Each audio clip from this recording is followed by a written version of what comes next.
I have kidnapped an alien civilization. This video is purely for entertainment and does not infringe on copyrights or laws. The rights to the novel and image belong to the original author. We do not claim ownership.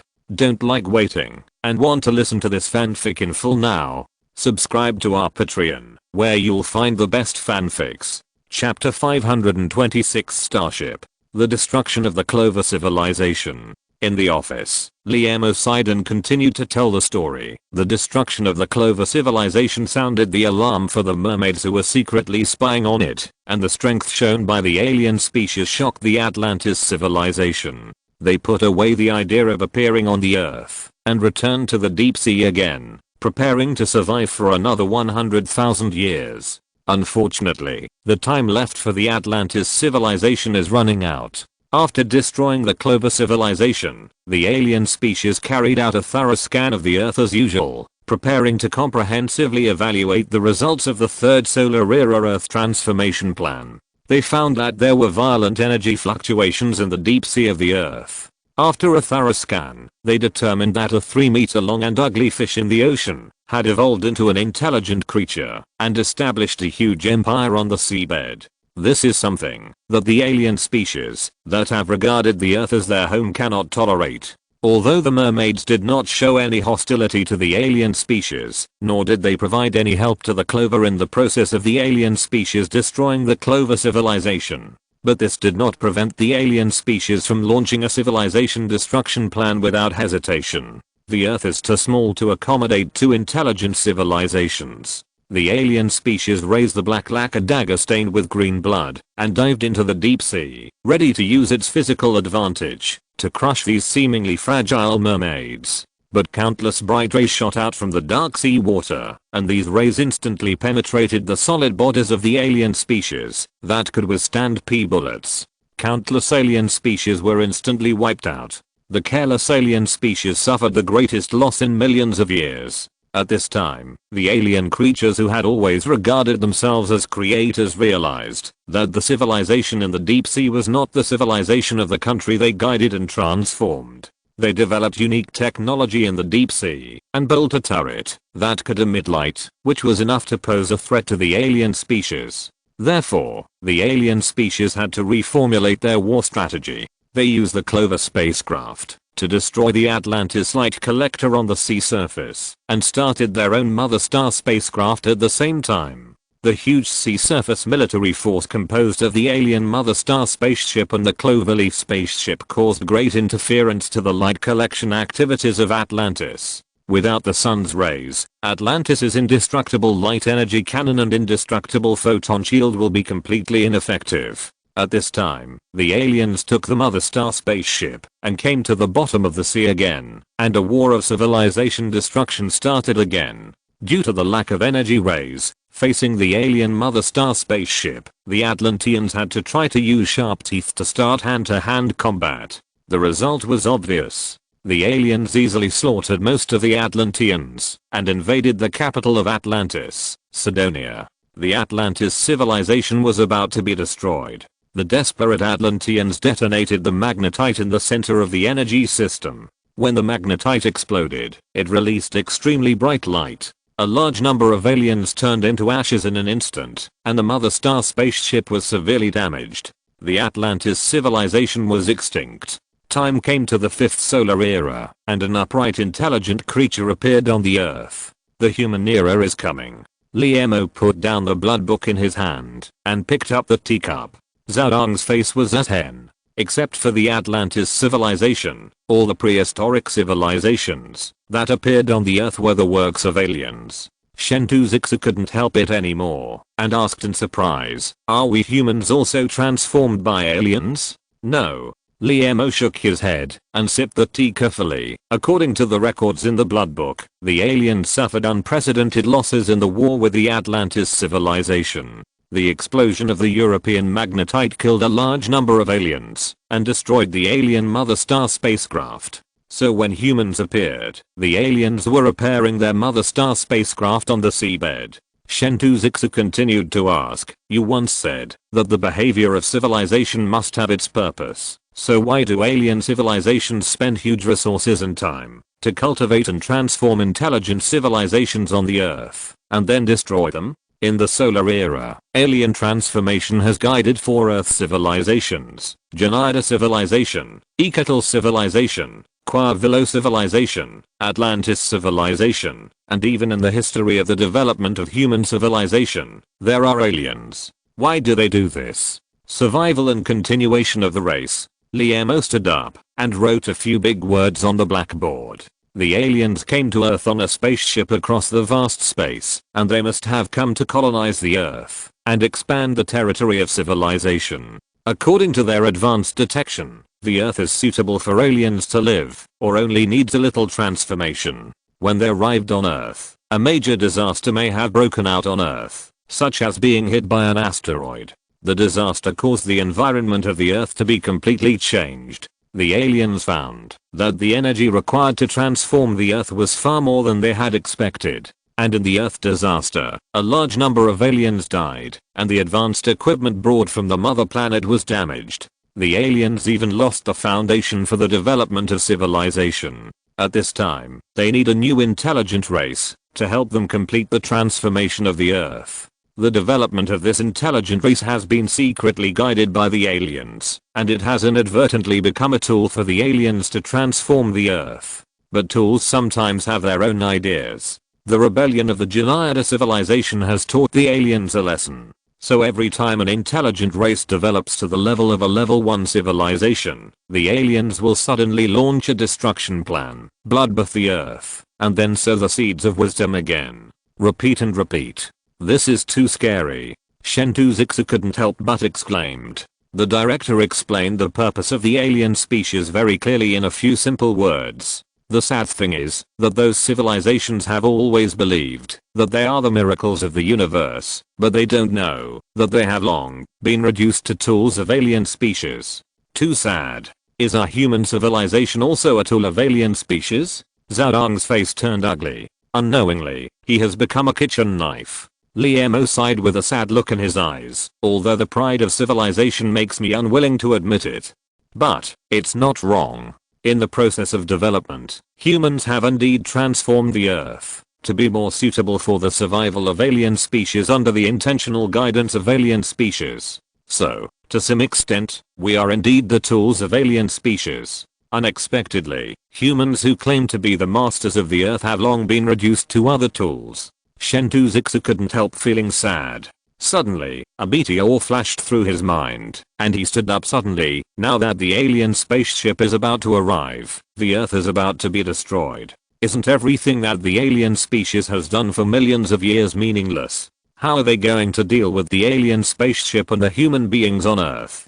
Liemo looked at him with appreciation. That's right. The difference between human civilization and other civilizations is that the Earth is about to be destroyed. The arrival of the alien spaceship disrupted the alien species' plan to transform the Earth. They had to abandon the Earth and find a new home again. Abandoning the Earth to find a new home. Chen Shuxian's eyes lit up. They are going to rob the navigator and go to the Mars base. According to the director's description, he knew that the alien species is also a carbon-based organism, and they must need suitable living conditions. At this moment in outer space, only the Mars base meets this requirement. That's right, but not entirely right. Not entirely right. Chen Shuxian asked doubtfully, does the alien species have any other choice? Is the alien species preparing to fight against the alien spaceship? Absolutely impossible. The strength shown by the aliens in destroying the Earth civilization and their choice to launch the destruction plan when the Earth civilization became a first-level civilization shows that the aliens are a first-level cosmic civilization. They will be powerless to fight back against an alien spaceship that may be from a third-level civilization. Are the aliens prepared to live and die with the Earth? It is even more impossible. Have you forgotten the aliens' home planet spaceship? Have you forgotten the missing Wusanwei? Liemo wrote the word spaceship and Wusanwei on the blackboard, turned around, a spark flashed in his eyes. Those missing genius young men have never appeared in the public eye since then, nor have they played any role in promoting the development of human civilization. Why do the aliens spend so much energy to establish the SAD organization and recruit genius young men on Earth? This time, before Chen Shuxian could react, Zhao Dong reacted first. Repair the spaceship. The aliens are using those genius young men to repair their home planet spaceship. Liemo circled spaceship and Wu Sanwei on the blackboard with chalk. Yes, Wu Sanwei and those missing geniuses are in a cave in a mountain. This mountain is the Rocky Mountains of Country M. It's the sacred mountain. Director, how do you know so clearly? Chen Shuxian frowned. This information could definitely not be recorded in the blood book. Liemo smiled and said, do you remember the Wang Di you captured? He cooperated very well. Perhaps because all the questions had been explained clearly, or perhaps because he was tired. Liemo sat in his office chair and sipped his tea. Zhao Dong and Chen Shuxian were completely immersed in shock. After a long time, after completely digesting the incredible, Chen Shuxian asked a strange question. Director, why do you want to tell us such a secret thing? Zhao Dong also looked puzzled. Liemo stood up and drew a big X on the blackboard. The alien spacecraft is about to arrive, and humans can only have a glimmer of hope of survival if they do their best. Those evil-minded aliens must be cleared out. Bohai Bay Earth Navy Base. With the efforts of 100,000 workers, more than a dozen aircraft carriers have been dismantled.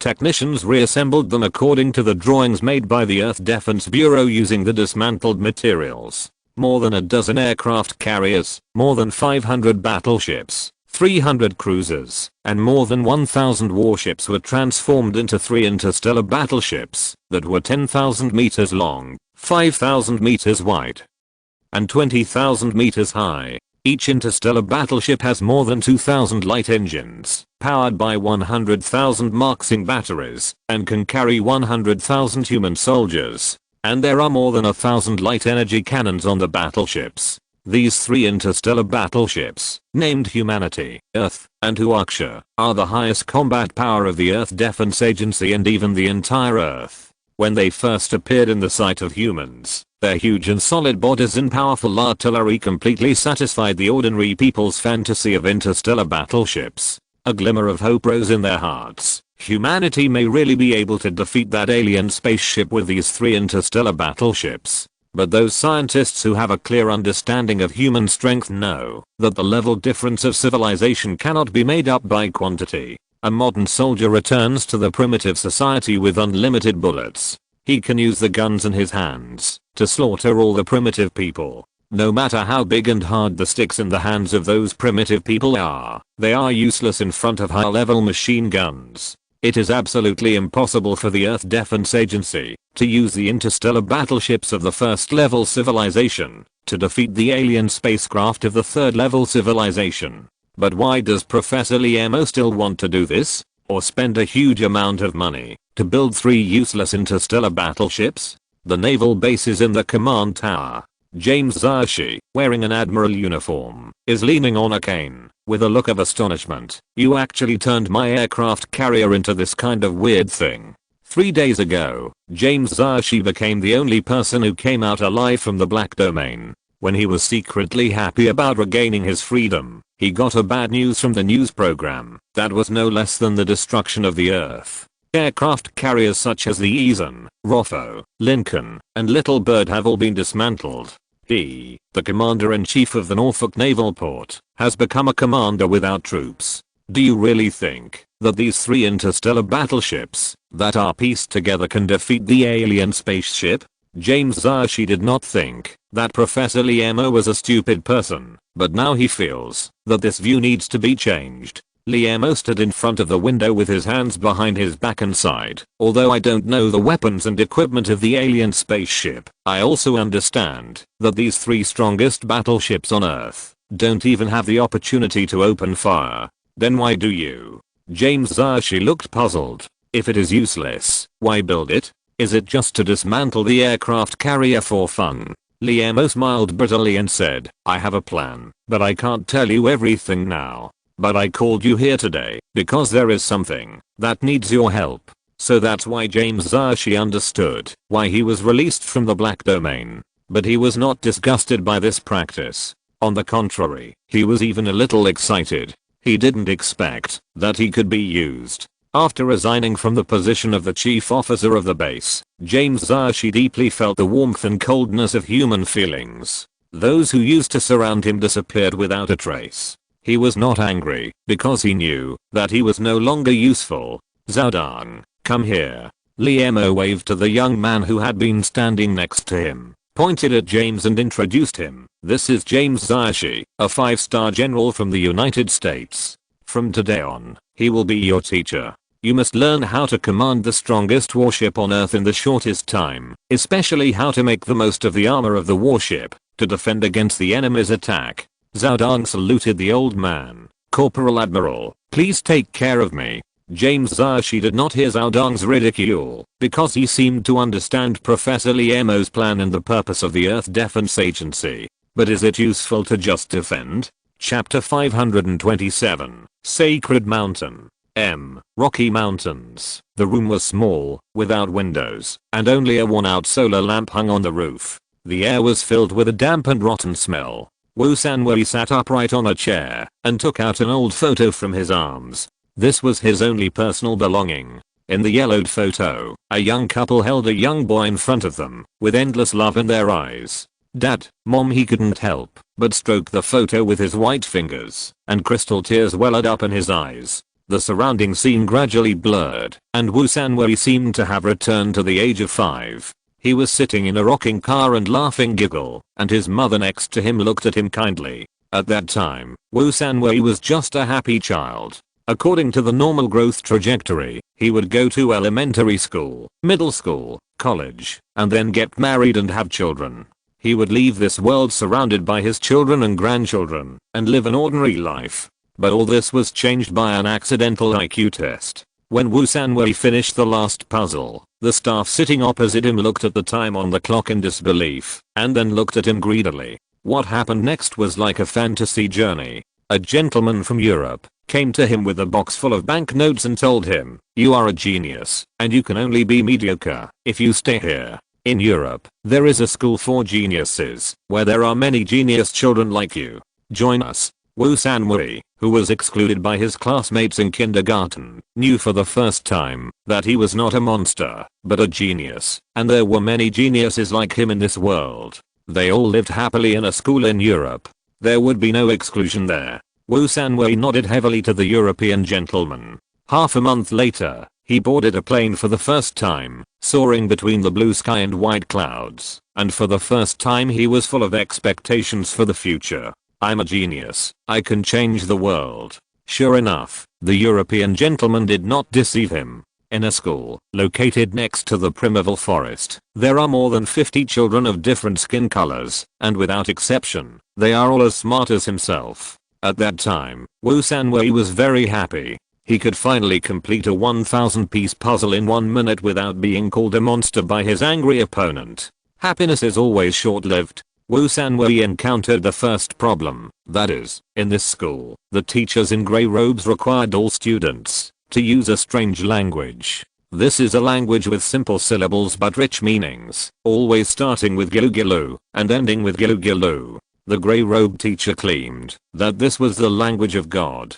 But do gods really exist in this world? Wu Sanwei had doubts for the first time. But doubts are just doubts. When he saw a black-skinned boy who was tied to a wooden stake in the playground and exposed to the scorching sun because he could not answer the grey-robed teacher's questions in the classroom in the language of God, he knew that this school was not an amusement park and the grey-robed teacher was not joking. The smart Wu Sanwei buried all his doubts deep in his heart and worked hard to learn the so-called language of God. Fortunately, his extremely high language talent made him one of the first 2 people in the class to master the language of God, the other being a girl with purple hair. 3 days later, the grey-robed teacher summoned all the students to the stake and ordered them to open their eyes and see clearly the consequences of violating the rules. The boy on the stake was a corpse. God is kind. God is majestic. God's orders must be executed. God's orders need not be questioned. The grey-robed teacher pointed to a sketch hanging next to the blackboard and led them to recite God's commandments. There was only a tall monster with 3 eyes in the portrait. The monster is God. How could the monster be God? Humans evolved from primitive cells under the sea, and there is no God. Wu Sanwei buried all his doubts deep in his heart. He knew that the only thing he could do to survive in this school was to obey the orders of the grey-robed teacher. Questioning is not a wise choice. Of course, there are many strange places in this school, not just the existence of the three-eyed god. For example, all areas of the school are covered with a strange lens. Wu Sanwei notes that this is a device that can see here clearly from thousands of miles away. All areas, including dormitories and bathrooms. You are under surveillance by others 24 hours a day. When you are under surveillance by others, you must always be careful. For example, the school's phone can only make outgoing calls, but not incoming calls. Every time you pick up the receiver, you can always hear a sizzling sound of electricity, which is the signal interference caused by the use of recording equipment. Wu Sanwei didn't need to be told by the grey robe. During the monthly call with his father, he was careful to avoid leaking any actual information about the school. He was only 5 years old, but he was a genius with an IQ of more than 200. He knew that there must be an even larger force behind such a huge school. This huge force did not look kind. Perhaps an unintentional word would bring unimaginable danger to parents thousands of miles away. For example, the strange courses carried out in the school, in addition to the conventional mathematics, physics and chemistry in human schools, there is also an important course, spaceship mechanics. Spaceship mechanics sounds like a course, but it is actually a maintenance manual for alien spaceships. The course requires students to use existing materials on Earth to repair a dilapidated alien spaceship. At this time, the alien spaceship's engines were all damaged, the life support system was damaged, the energy was missing, and there were 3 huge gaps on the outer shell of the spaceship. It was simply a pile of garbage. Of course, a 5-year-old child cannot do any repair work, so the assessment standard of the grey-robed teacher is imagination. Students can use their imagination to repair the dilapidated spaceship in the textbook. Strange school, strange courses. Every student is trying to suppress the doubts in his heart and focus all his energy on learning. However, people have different talents, and there are dwarfs among geniuses. When the grey-robed teacher announced the results of the first final exam, the 5 students who ranked at the bottom disappeared from the classroom the next day. The grey-robed teacher would then tell them these children were taken back by their parents. Wu Sanwei did not believe it, because the child who leaked the name of the school on the phone disappeared, and the grey-robed teacher said he was taken back by his parents. The child who did not go to bed on time at night disappeared, and the grey-robed teacher said he was taken back by his parents. The child who tried to escape over the wall disappeared, and the grey-robed teacher said he was taken back by his parents. Because the boy on the stake said when he could still speak, no one can leave here alive. Unfortunately, it turned out that the stake boy was wrong. 5 years later, Wu Sanwei and a purple-haired girl walked out of the school accompanied by 2 grey-robed teachers. They graduated only because he proposed that foreign proteins could be used to repair the outer shell of the spacecraft. She proposed that electromagnetic pulses could be used as the power of the spacecraft. Accompanied by the grey-robed teachers, Wu Sanwei boarded the plane to China. This was his second time on a plane, and he was going home. After returning home, Wu Sanwei saw his father and mother whom he had been thinking about day and night. He had grown up. They were old. After returning home, Wu Sanwei chose to remain silent and be cautious in the face of his father's questioning. He knew that there was a claw in his stomach. The claw was a palm-shaped listening device that was implanted in his body by the grey-robed teacher before he graduated. The implantation operation was voluntary on Wu Sanwei's part, because no one can leave school alive. In the face of his father's enthusiasm, Wu Sanwei could only respond with indifference. When he heard his father's cheers on the pirate ship, he almost couldn't suppress his inner emotions and blurted out everything. At this time, he saw a man in a grey robe in the corner of the playground, watching them silently. Wu Sanwei knew that he had not left the school yet. Perhaps the wooden boy was right. No one could leave the school. A week was short and long. With his parents reluctant to let him go, the indifferent Wu Sanwei boarded the plane again. This was his 3rd time taking a plane, and his destination was a private college in Country M. When Wu Sanwei got off the plane, a man in a grey robe was standing next to a black car, looking at him with a strange look. In the private college, Wu Sanwei became a disciple of an internationally renowned professor, and his major was to study a foreign protein that was useless to humans. He lived in a single apartment next to the school. Every day, the grey-robed man would appear at the door of the apartment in the black car on time. The melancholy oriental temperament, the butler service of picking up and dropping off, the special care of the tutor, and the smart brain. All of this made Wu Sanwei a mysterious and wealthy oriental man in the eyes of those girls who like to dream. The passionate female college students began to launch a fierce attack on the underage boy. One of the girls named Rothschild caught Wu Sanwei's eye.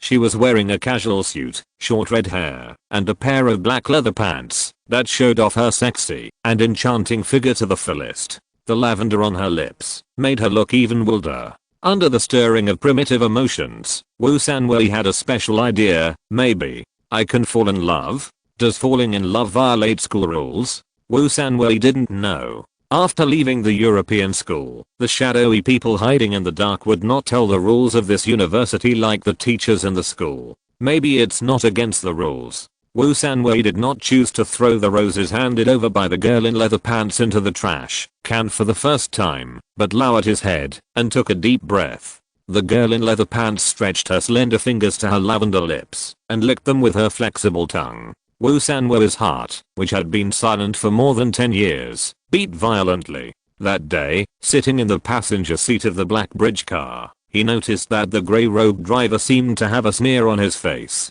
The next day, the girl in leather pants came to Wu Sanwei with a smile, put a small note in his hand, and scratched his palm with her nails. Wu Sanwei opened the note in the mysterious fragrance, and the beautiful words on it read, 7th Street, Monte Carlo Hotel. For a moment, spring was in full bloom. After school, the girl in leather pants stared at him meaningfully until Wu Sanwei blushed and nodded heavily, then twisted her sexy waist and left the classroom. The black car was parked under the shade of the trees at the school gate as usual. Wu Sanwei opened the car door, and the grey-robed driver started the car. Wu Sanwei took a deep breath, took out the note from his pocket, and handed it over. If it was not against the rules to fall in love, the grey-robed driver would turn the car around and drive to 7th Street. In anticipation, the grey-robed driver showed a sneer on his face, turned the car around, and drove to 7th Street. Wu Sanwei couldn't suppress his excitement and clenched his fists. A primitive emotion began to stir in his heart. 7th Street was very close. After the black car crossed 2 streets, Wu Sanwei could clearly see a huge neon sign hanging on the building in front, Monte Carlo Hotel. The hotel was very close, but the grey-robed driver stopped on the opposite side of the road. Wu Sanwei pointed at the hotel sign in confusion. The grey-robed driver sneered and pointed at the time displayed on the car's center console. A bad feeling came over him. Wu Sanwei looked through the car window and saw the girl in black leather pants, carrying a pink diamond-studded leather bag, walking straight into the Monte Carlo Hotel. He was about to lower the window and shout. The window glass did not move at all. He turned around, and the grey-robed driver showed a sneer at the corner of his mouth again, saying in a unique tone, "Don't break the rules. This is the price of breaking the rules." Before he finished speaking, a huge explosion sounded. Across the street, a 20-story building collapsed in a violent explosion, and the neon sign fell on the street. In the billowing black smoke, the Monte Carlo Hotel no longer existed, and the girl in leather pants no longer existed. The roadside was in a mess, and painful groans came through the car window. Perhaps hundreds of people no longer exist. Wu Sanwei stuffed the note in his hand into his mouth, chewed it into a paste, and then swallowed it. The grey-robed driver nodded with satisfaction and started the car. From then on, Wu Sanwei was like returning to that school in Europe. From a mysterious and wealthy oriental boy, he became a silent nerd. The effect was remarkable. No one likes nerds. He regained his loneliness. A year later, Wu Sanwei successfully analyzed the molecular structure of the foreign protein. 2 years later, Wu Sanwei successfully synthesized the original body of the foreign protein in the laboratory. 3 years later, Wu Sanwei threw the first piece of foreign protein into a beaker, filled with sulfuric acid, and destroyed all experimental records. 5 years later, Wu Sanwei destroyed the synthesized foreign protein again.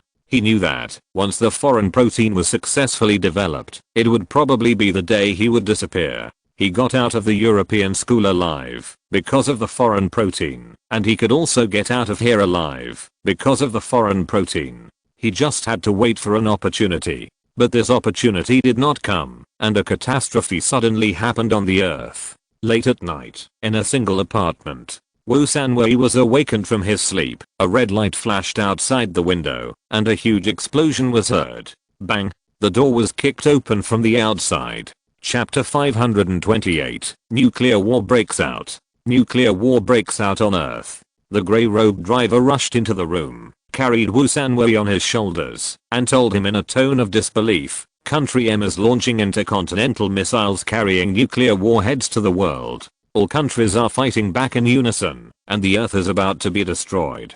God has mercy on the world, and has opened up the sacred mountain. The sacred mountain is where the gods live. Mortals are not allowed to peek. Wu Sanwei's eyes went dark, and he lost consciousness. Wu Sanwei woke up again, and found himself lying in a rock cave. There was a bright red portrait of a three-eyed god engraved on the rock wall, and several people of different ages were lying on the ground. Are these the people who withdrew from the ground together? A dim solar lamp was hanging on the top of the cave. Everything seemed so weird. Is this the sacred mountain? Wu Sanwei got up and patted his still groggy head. A cool breeze blew on his body, and he shuddered immediately. Wu Sanwei's eyes lit up. Not far away, there was a dark hole. He carefully checked those who were still unconscious, and found that their pupils were dilated, and they were still unconscious. Wu Sanwei took a deep breath, came to the cave in trance, and looked out. Just a glance made him feel like he was struck by lightning, and he was stunned.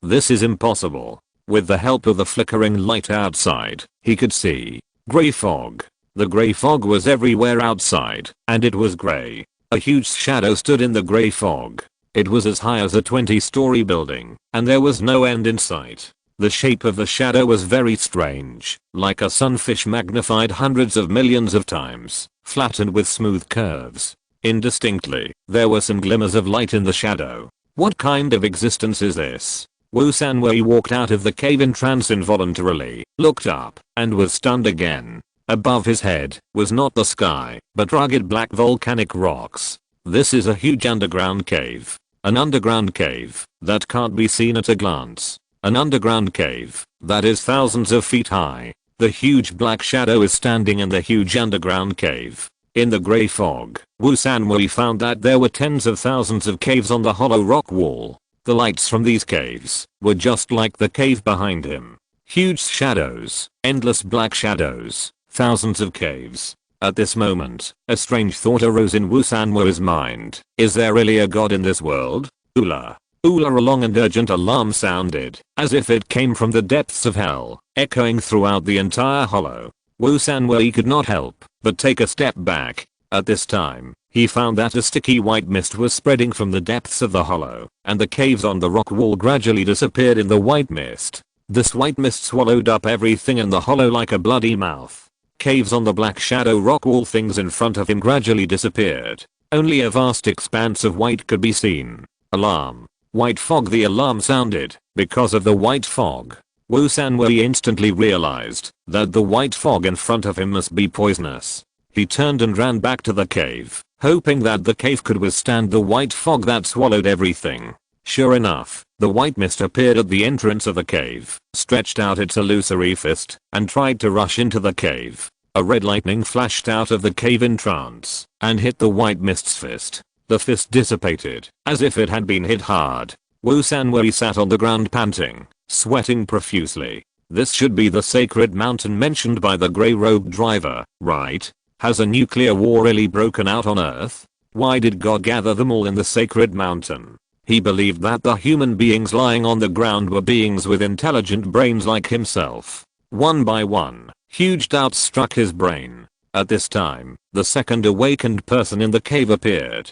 He was a white-haired old man. The old man rubbed his head and looked around in confusion. When he saw Wu Sanwei, he stood up excitedly. Who am I? Who are you? Where is this? Is this amnesia? Wu Sanwei shook his head. He could only answer one of these three questions. The old man's confused eyes gradually became clear, and a trace of fear appeared on his face. I remember it. Is this the sacred mountain? Wu Sanwei shook his head again. However, the old man was speaking the language of God, which further confirmed his previous thoughts. This must be the sanctuary. The messenger of God once said that when a catastrophe breaks out on earth, we, the people of God, will be sent to the sanctuary. At this time, the old man seemed to see the three-eyed statue on the wall, and he immediately knelt down on the ground, kowtowed to the wall repeatedly, and his face was extremely pious. God, thank you for saving me, a lost lamb, from the end of the earth. Then there were words of praise that gave people goosebumps. Another slave of God. Wu Sanwei immediately lost interest in communication. Slave of God is a word he invented himself. In the European Academy, although all students have to kneel down to thank God for his grace and sing praises to God's achievements every day, humans are complex creatures, and there is often a big difference between what they say and what they think in their hearts. Just like Wu Sanwei himself, he can recite God's revelation and perform God's thanksgiving song in the most beautiful language of God. In the eyes of the grey-robed teacher, he is definitely a standard believer. But in his heart, he does not believe in God, nor does he thank God. Because of the wooden stake boy on the playground, the boy who had been exposed to the scorching sun for 3 days, shaking his cracked lips, told Wu Sanwei, God is just an excuse for some people to enslave fools. Is Wu Sanwei a fool? No. He just behaves like a fool. There are many fools like him in the class. They restrain the brilliance in their eyes, and are extremely pious when they worship, but they retain a trace of clarity in their hearts. This kind of clarity can only bloom in the dark. The purple-haired girl who walked out of the college with Wu Sanwei is such a fool. Wu Sanwei once heard a trace of untraceable mumbling when she fell into a deep sleep.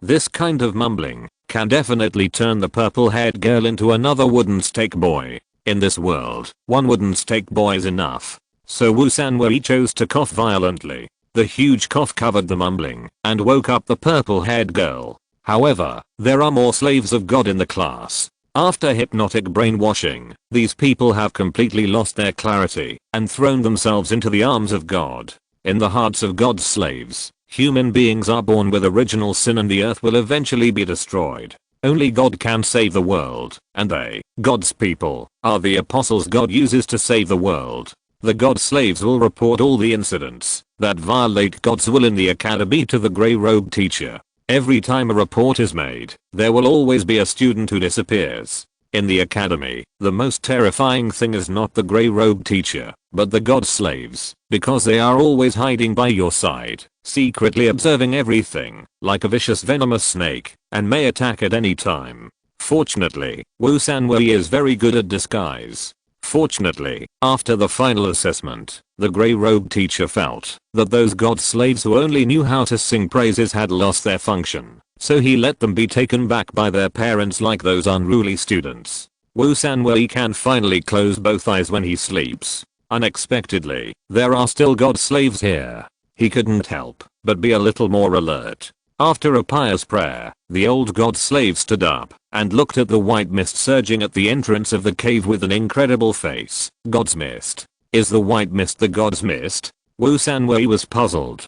Could it be that the white fog that was overwhelming and could swallow everything was actually the passage to the sacred mountain? At this time, the other two people lying on the ground woke up one after another. One was a high school student who looked only 10 years old. The other was a girl with purple hair. High school student. Where is this?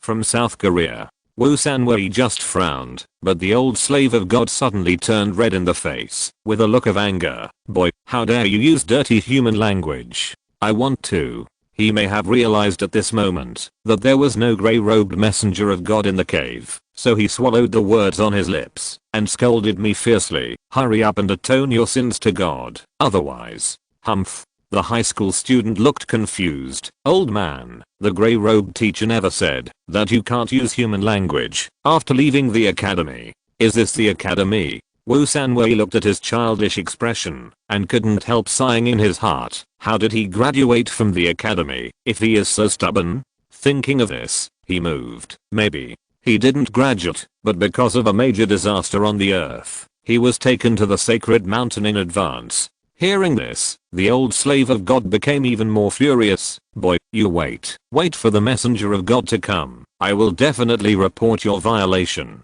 Dirty humans must be punished. Slaves of God will always be slaves of God.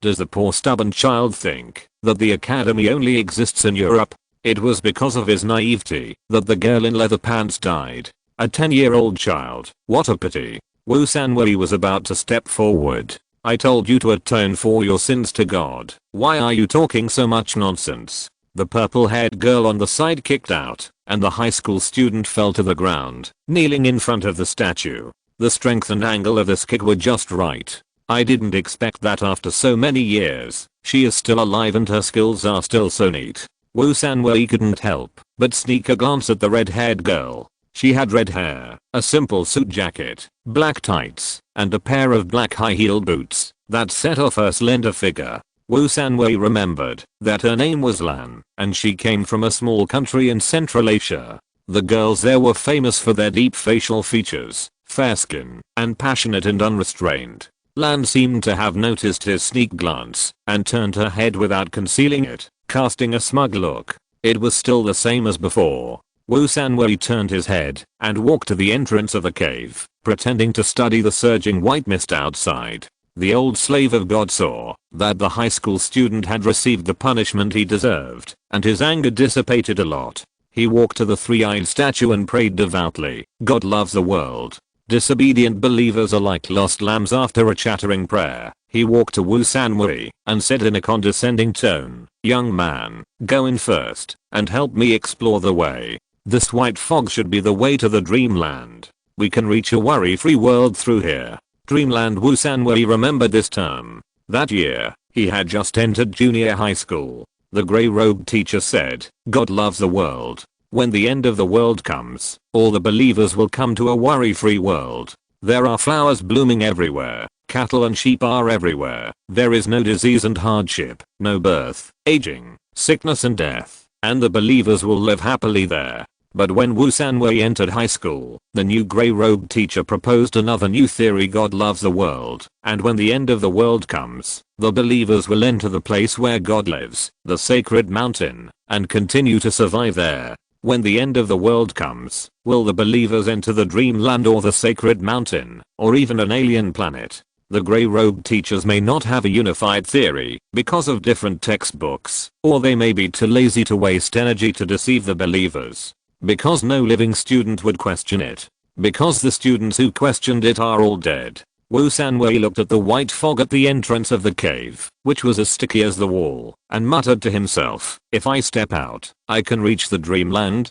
He had just gone out and knew that outside the white fog cave was an extremely large underground cave, and a grey shadow stood in the cave. But he absolutely could not tell this information. Of course, gods can deceive people. The old slave of the god saw Wu Sanwei standing there without any movement, and urged, maybe the passage will disappear in the next moment. You hurry in. Wu Sanwei glanced at the surging white mist, turned his head and said, old man, why don't you go in by yourself? There is definitely something wrong with this white mist. Wu Sanwei is not a slave of the gods. He doesn't believe in the existence of the dreamland at all, and naturally doesn't think that he can reach a carefree world by passing through the white mist. Seeing that Wu Sanwei was not bewitched by him, the old slave of the gods had to carefully approach the wall of white mist with a look of yearning and fear on his face. Finally, he seemed to be unable to bear the temptation of the dreamland, and finally stretched out his hand and carefully touched the white mist. His fingers inserted into the white mist without any hindrance, and the surging mist suddenly scattered, opening a tiny gap. The old man was overjoyed and turned back proudly. Yes, this is a passage to the dreamland. Then he turned around and walked into the white mist with a pious face. God, the devout believer, prays to you. As the old man entered, the white mist opened a gap and wrapped him in it. The figure of the old man disappeared instantly, and a pious prayer came from the white mist. God, the Almighty God. Wu Sanwei scratched his head in confusion. Could it be that this white mist was not poisonous? Was his guess wrong? Can you really reach the dreamland through the white mist? At this time, Lan with purple hair also came over, looking at the white mist at the entrance of the cave in confusion, then raised his head and gave Wu Sanwei a pleading look. Wu Sanwei shook his head heavily. No matter what the white mist in front of him is, it will never be the passage to the dreamland. Because there is no God in the world, there is no dreamland. Chapter 529 Xian IE. The two exchanged glances in a familiar way. A glance could make the other person understand what they meant. This was the tacit understanding they developed when they were in the academy. It was with this tacit understanding that they could help each other, cover up for each other, and survive the academy. Lan, how could you, an idiot with a head full of nuclear wastewater, still be alive? Wu Sanwei, didn't your airport be cleaned up by the grey robes? Lan, where have you been all these years? Wu Sanwei frowned. How could a place name be expressed with eyes? He could only reply with one, idiot. Lan, you are the idiot, the big head. If I hadn't led the grey robes away, you could have successfully sneaked into the library of the academy. Wu Sanwei, airport. If I hadn't slept with one eye open every day, the things you said in your sleep would have been enough to kill you 100 times. Lan, point thank you. Wu Sanwei, thank you. The two smiled at each other. Lan, did a nuclear war really happen on Earth? Wu Sanwei, impossible. Although I saw flames outside the window, when I woke up, I didn't feel the vibration of the nuclear bomb explosion. Lan, I also felt strange at the time. I could only hear the explosion and the flames, and the room didn't shake. The nuclear explosion scene is too unrealistic. It seems that the grey robes are also negligent. Wu Sanwei, maybe it's not that the grey robes are negligent, but that they don't care anymore. Lan, what do you mean Wu Sanwei? Did you see the black and red rocks on the cave wall? This is an ancient volcanic rock. It was formed by cooling in a volcanic eruption millions of years ago. It generally exists 5,000 meters below the Earth's crust. This means that we are 5,000 meters underground. Maybe this is the hometown of the grey robed Chen Shuxian. Lan had an epiphanic look on his face. So, the grey robes no longer care about us discovering the truth of the incident? Wu Sanwei, maybe. I have observed the cave just now, and there are no hidden cameras here. When Lan heard that there was no camera, she was extremely happy. She opened her mouth slightly and was about to speak, but was stopped by Wu Sanwei's stern eyes. Have you forgotten the claws in your stomach? Lan immediately closed her mouth and swallowed her saliva. Thank you. The two alumni met again after a long time. Wu Sanwei knew in an eager eye contact that Lan, like him, was sent to a private college by the grey robe man, where she received a complete education in spacecraft dynamics and developed a method to achieve electromagnetic pulse propulsion. Lan, like him, always kept in mind the rules of the college, lived carefully, studied carefully, and survived carefully until the grey robe man told her a nuclear war broke out in the world and the gods allowed them to enter the sacred mountain for refuge. Wu Sanwei couldn't help but breathe a sigh of relief. Fortunately, he didn't tell Lan about the existence of the girl in leather pants during the communication just now. Lan walked to the entrance of the cave, looked at the white fog with fear, and turned back. Is the white fog really a passage as the old god slave said?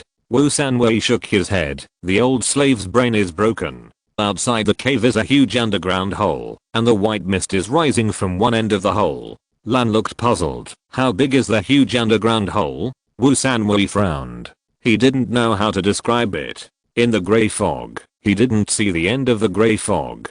Just the limited sight has made him shocked. Wu Sanwei, the underground hole is very big.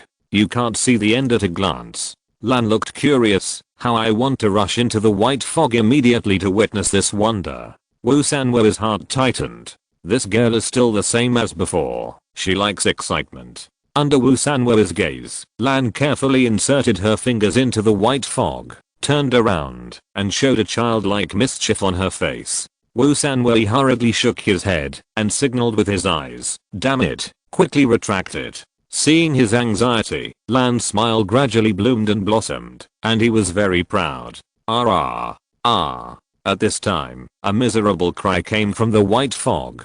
Lan's face changed drastically, and he immediately retracted his finger. Wu Sanwei listened attentively. The scream should be from the god slave who had just left.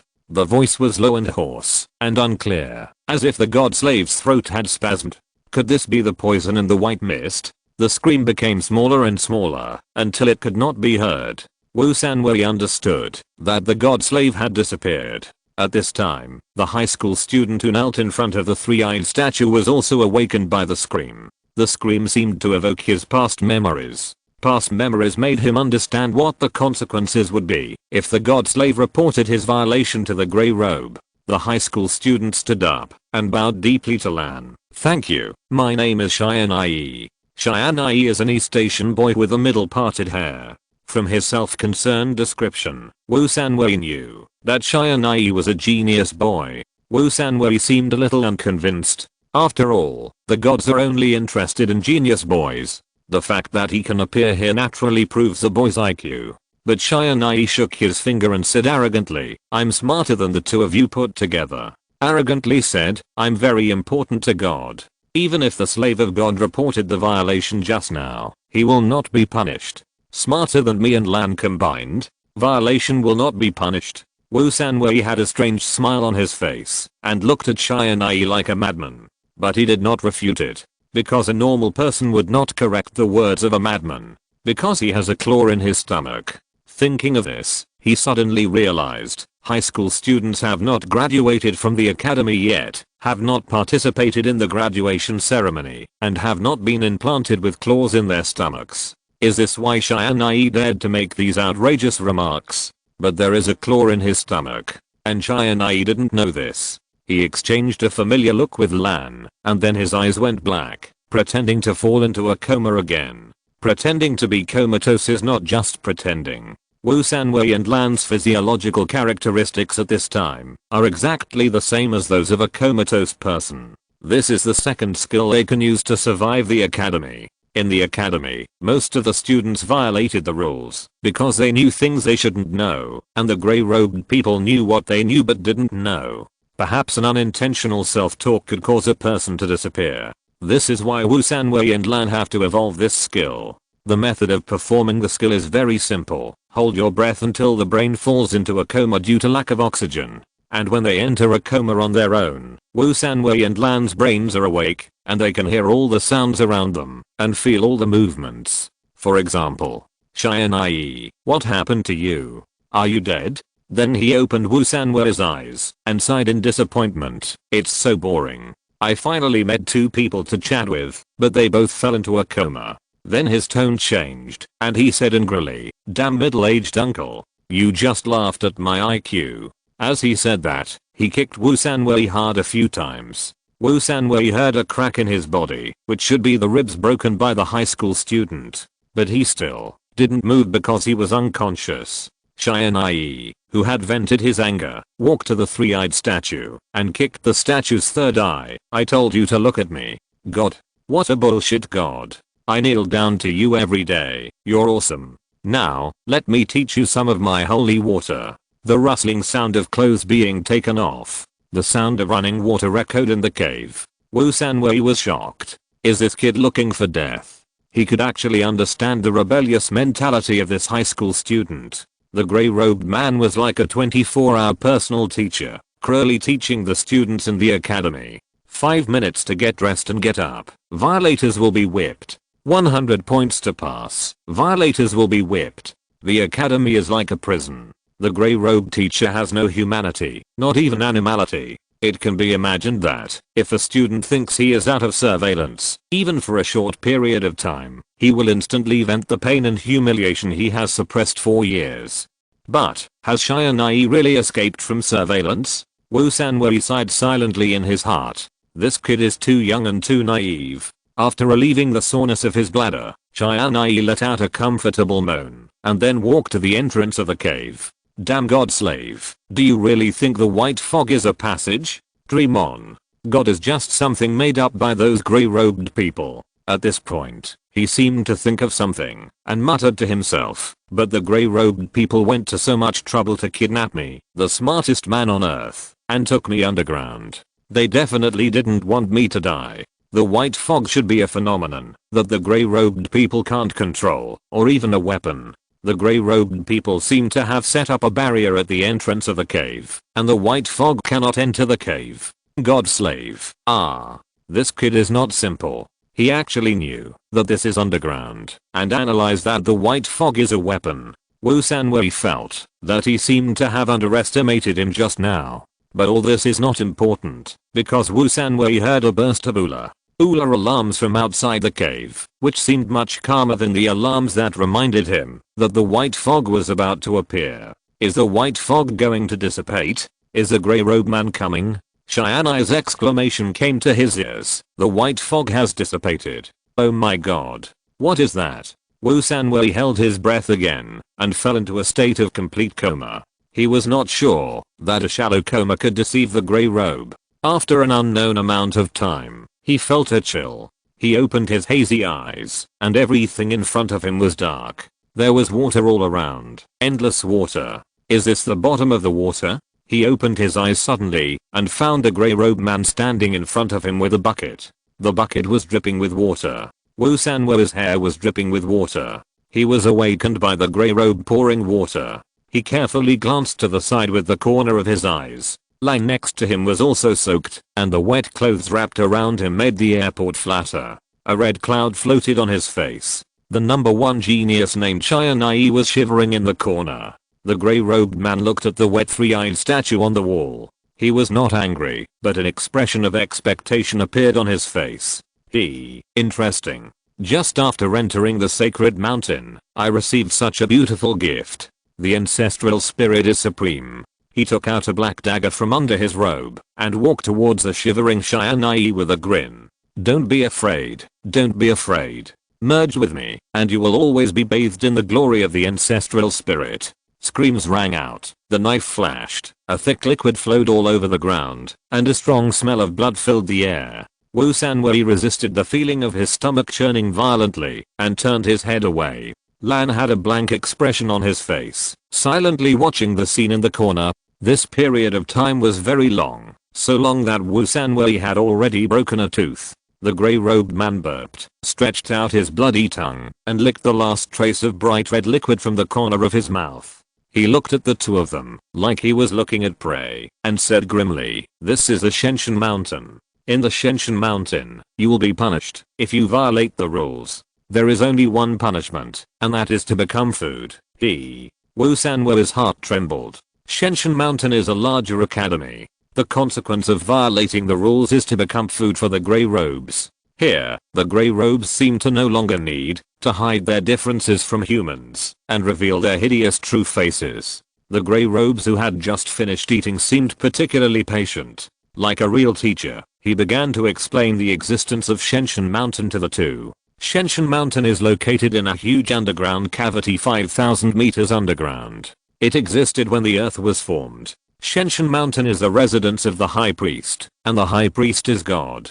There is an alien spaceship in Shenshin Mountain, a dilapidated alien spaceship. A nuclear war broke out on the surface of the earth.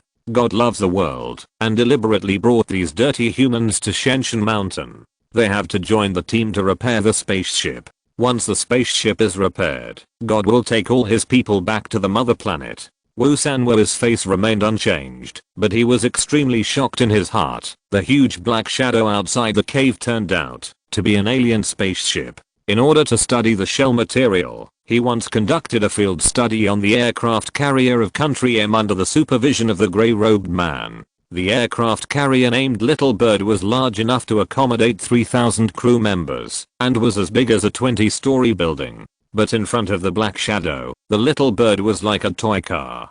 Who made such a large alien spaceship? Why did it come to Earth in the first place? Why was it damaged? For a moment, all kinds of chaotic thoughts filled Wu Sanwei's mind. After the grey-robed man finished speaking, he led the two out of the cave, and the white mist outside the cave had long dissipated. The sacred mountain is covered by white fog for 1 hour every day. It is a corrosive gas emitted from the ground and can cause fatal damage to carbon-based creatures. Once a carbon-based creature falls into it, it will be unable to break free and will turn into a pool of thick liquid. The time when the white fog appears is not fixed. Before each appearance, the sacred mountain will sound an alarm, and all carbon-based creatures must return to the cave. Of course, the cave you live in is not here, but the grey-robed man pointed to a cave with lights on the rock wall. There. Area A13.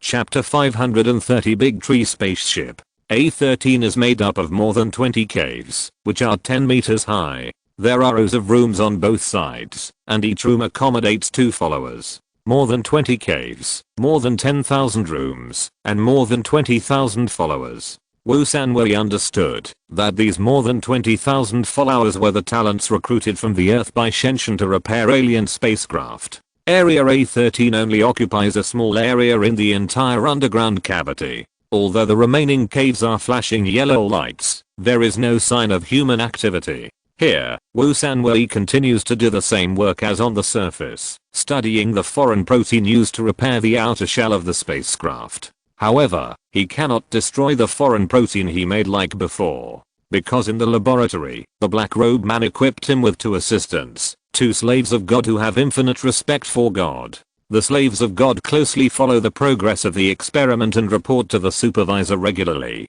Under the supervision of the slaves of God, Wu Sanwei's research progressed rapidly. In less than a month, he made the first piece of foreign protein original body. The grey-robed man in charge of the laboratory seemed very satisfied with this. He not only rewarded Wu Sanwei with 2 green apples, but also made an exception to take him out of Area A13 and board a helicopter to the alien spaceship. The helicopter circled in the grey fog, and the black shadow in the distance gradually became clear. The alien spaceship was close at hand. The shape of the spaceship was very similar to the sunfish in the ocean of the Earth. It was tall and flat on the sides, oval in shape, with 2 10-kilometer-long wings extending on both sides, and an antenna suddenly erected on the back, with a red light flashing on the top of the antenna. The spaceship was dark green. Wu Sanwei understood that this was because its shell was originally composed of a living organism. This organism was very similar to plants on Earth, and could absorb sunlight and synthesize energy.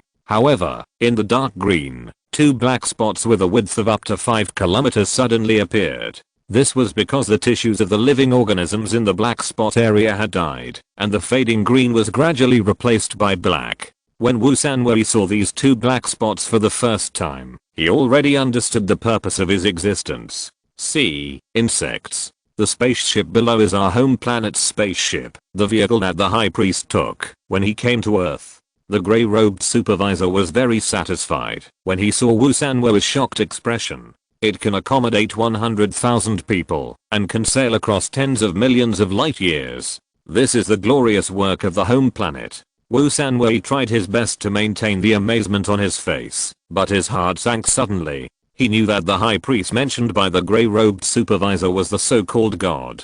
When they were on the surface, whether it was the grey-robed teacher in the academy or the grey-robed driver who destroyed the girl in leather pants, they always tried their best to conceal their identities, pretending to be a human, and preached to them that God was the only savior of mankind. When the doomsday came, God would come and save the world and seduce them to work for God. But after entering the sacred mountain, the grey-robed man in charge of reception pointed out without hesitation that they were not human beings, and the grey-robed supervisor in front of him even called humans insects. A complete clue was connected. God was the high priest, an ancient alien. They captured so many geniuses from Earth and brought them to the sacred mountain just to repair the spacecraft for them. Perhaps the day the spacecraft took off was the day when all the insects died. After millions of years of uninterrupted repairs, most areas of the spacecraft have been repaired.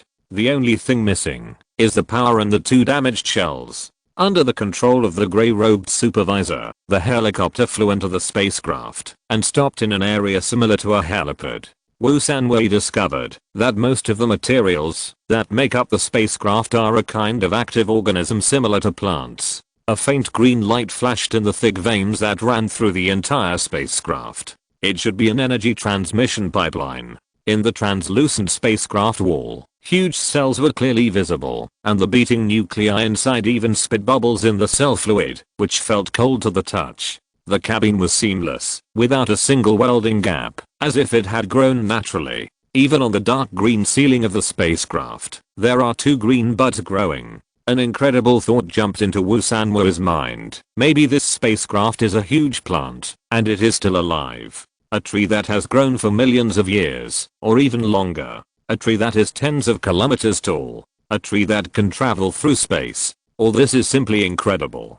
Wu Sanwu couldn't help but touch the cabin wall, feeling the flow of cell fluid, and couldn't help but exclaimed, "This is incredible. Ha ha ha." The grey-robed supervisor seemed very satisfied with the insect's shock, and laughed up to the sky. "Did you see it? This is our unique biotechnology. On the mother planet, plants are our closest partners. Our ancestors used plants to collect energy, make transportation, build houses, and even create powerful weapons. Every earthling has a desire to show off. The ancient Chinese even created an idiom for this: brocade clothes at night." The grey-robed supervisor may have gained unprecedented psychological satisfaction from the insect's surprised expressions, or because this is a sacred mountain, the insects will never escape. With the demeanor of a higher being, he said with a hint of pride, "In the legends of our ancestors, the first ancestors were born from a towering tree that was 1 billion years old. Our ancestors have a unique line of biotechnology, just like this spaceship. It can convert the absorbed solar energy into electromagnetic energy and travel in space without additional energy supply. Unfortunately, in a great battle millions of years ago, the spaceship was hit by the Fishman's beam cannon on the bottom of the sea. The sudden huge amount of energy caused the veins that transported energy to overload, resulting in most of the veins being damaged. So we had to redescend the power of the spaceship. Fortunately, the power experiment has already carried out the first phase of testing, which confirms the feasibility of using electromagnetic beams as spacecraft power. It is expected that within a year, the mother planet spaceship will regain power, and then the high priest will lead us back to the mother planet." The grey-robed supervisor in front of him was like a child showing off a new toy car to his friends. He introduced the price, performance, and origin of the toy car in detail. Wu Sanwu's heart moved, and he looked like a pious slave of God. "Director, the mother planet of our ancestors must be a great planet. Of course, the mother planet is the most glorious planet in the universe, and it was born with the blessing of the ancestors." The grey-robed director used words full of fantasy. "I, a humble earthling, have the honor to hear this great name." Wu Sanwu resisted the urge to vomit and smiled flatteringly. Since the ancestors respected the mother planet so much, they should not be stingy with a name. Unexpectedly, he saw the grey-robed director's face suddenly darken, and his mouth opened several times, as if he didn't know how to explain, and finally he could only stammer, "The name of the mother planet is only known by the high priests. However, it must be a great planet anyway. It is not comparable to this dirty earth." The high priests seemed to have more than one high priest. This was new information. "That's natural." Wu Sanwu smiled flatteringly and echoed. The grey-robed supervisor seemed to realize that he had leaked information that the insects should not know, and his attitude suddenly became cold. "The greatness of the ancestors' home planet is unimaginable. You don't need to care about such irrelevant things. Next, I will take you to see the parts of the spacecraft that need to be repaired." Wu Sanwu had to put away his thoughts and follow the grey-robed supervisor to shuttle through the spacecraft. The interior space of the spacecraft was very messy, there was no planning, and the rooms with various functions were arranged in a disorderly manner. It seemed that the ancestors built the spacecraft according to the growth of the big tree and adapted to local conditions. The big tree will randomly grow functional parts of the spacecraft in the empty space similar to the room. In a room, Wu Sanwu saw a round screen similar to the LCD TV on Earth. Its dark grey surface was extremely smooth and flashed green codes. He guessed that this should be the instrument panel of the spacecraft, because in front of the round screen, the big tree grew a chair. But there is only a dashboard, no console.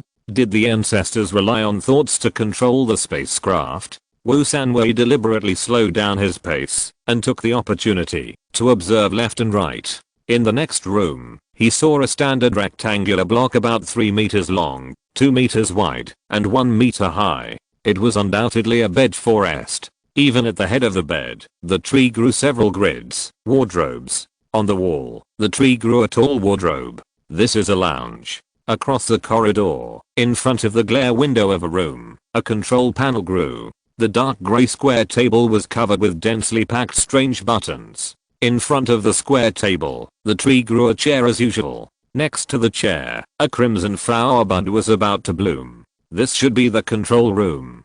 But why didn't the instrument panel and the control panel grow in the same room? And what was that crimson flower bud? Did the tree also love beauty? Along the way, Wu Sanwei found that everything he saw on the spaceship had practical functions. Although the tree grew spaceship parts randomly, each spaceship part must be useful to the spaceship or the ancestors. What's the use of a flower bud? Is it beautiful? Absolutely not. Wu Sanwei didn't believe that the ancestors were a race that loved beauty. Unconsciously, he slowed down again. Hurry up. The grey-robed supervisor in front turned around and urged, "The white fog has not appeared today. There is no safe room in this spaceship area." White fog. Wu Sanwei's heart trembled, and he couldn't help but speed up his pace. He had heard the screams of an old god slave when he was swallowed by the white fog. The spaceship is huge. Not only does it look big, but you can feel its hugeness when you are in it. Wu Sanwei can't remember how many rooms he has passed, but the grey-robed supervisor still hasn't stopped. Looking up, the grey corridor and the energy vein emitting a faint green light spread into the endless grey fog.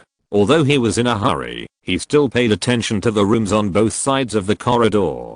After all, the opportunity to visit the alien spaceship may only come once. Most of those rooms also grow strange spaceship parts. There are rows of hollow tree holes, which should be the ventilation system of the spaceship. There are several roots that emit cold air, which should be the refrigeration system. And there is a room full of huge green leaves, which should be the oxygen production system. In the two huge rooms, there is nothing, and the big trees have not grown any parts. Wu Sanwei understands that this should be a material warehouse. There are also many rooms where things that Wu Sanwei cannot distinguish grow.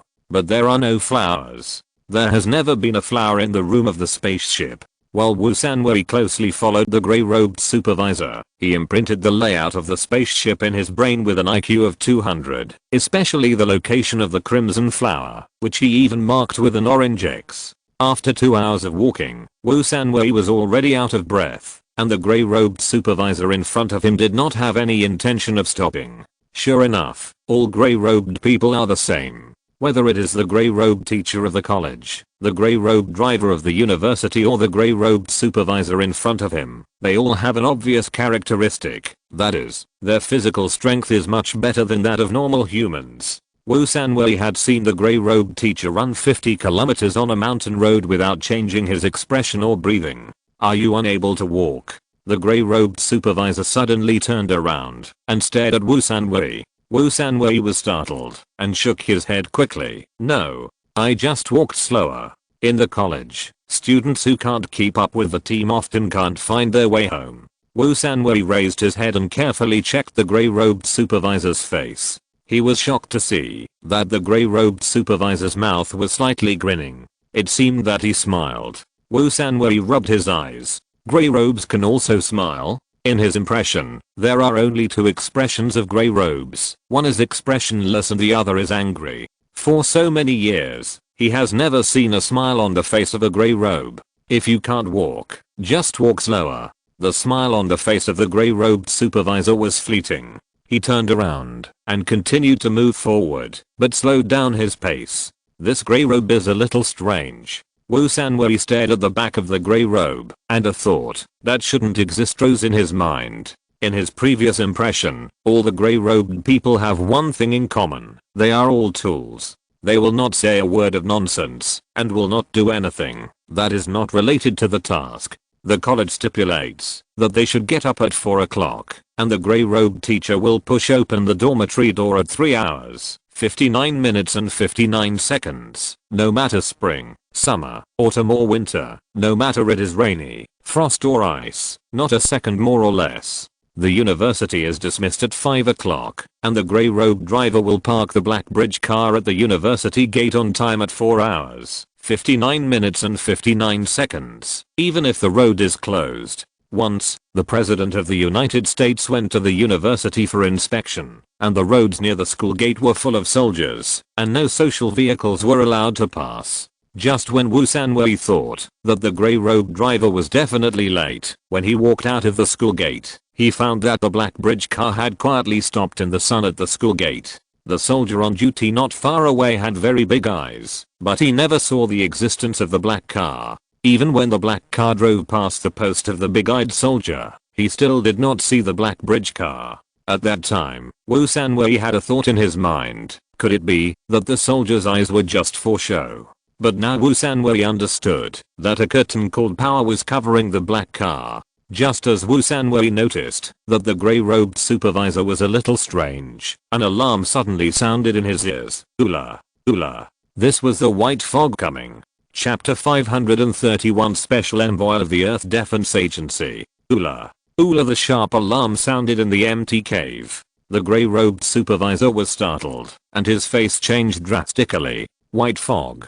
He glanced at the strange symbols carved on the wall of the corridor, his face gloomy. The white fog will arrive here in 10 minutes, and the nearest safe room is 3 kilometers away. As he said that, he threw his arms and ran deep into the corridor without looking back, and did not forget to leave a sentence. Insect, you wish you good luck, oh my. Wu Sanwei looked at the grey-robed supervisor's figure flying away quickly, and had no time to express his anger. He also threw his arms and started running wildly. He didn't know if he could run to the safe room 3 kilometers away in 10 minutes, but he was very sure that if he stayed here, he would be swallowed by the white fog.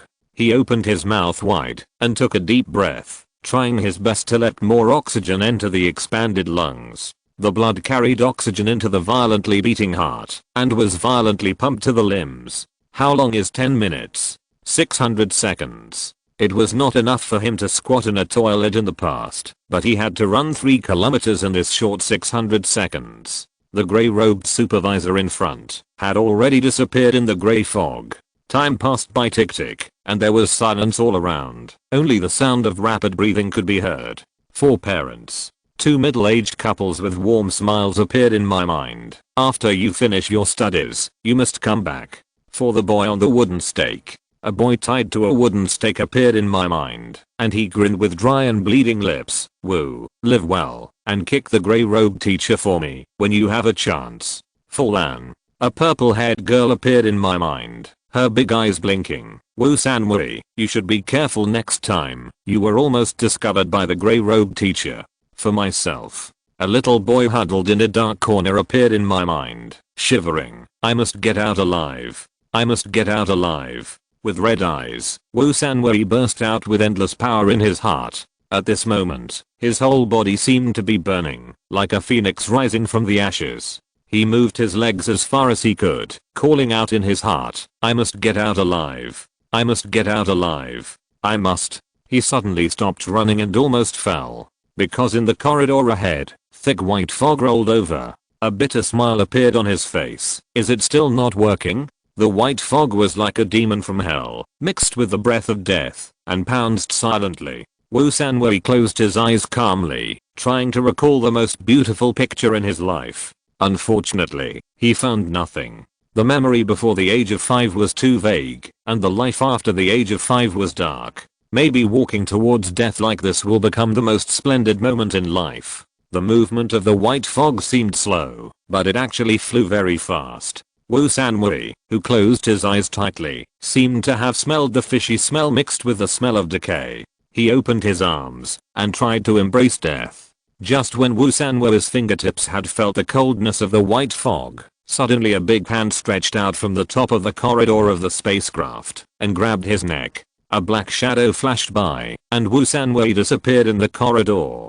Thick white fog continued to spread, but it didn't care. In the darkness, Wu Sanwei opened his eyes, touched his abdomen, and felt the strong beating inside. He breathed a sigh of relief, and he was still alive. This should be the ventilation duct on the spacecraft. He was rescued. Who saved him? A black man squatted not far away. Wu Sanwei tried to see the other person's appearance, but unfortunately there was no light in the ventilation duct. In the spacecraft of Shenzhen, he was rescued by someone. Your Excellency saved me. Can you leave your name? I will definitely reward you in the future. The situation was too weird, and he said a sentence that often appeared in Chinese martial arts books.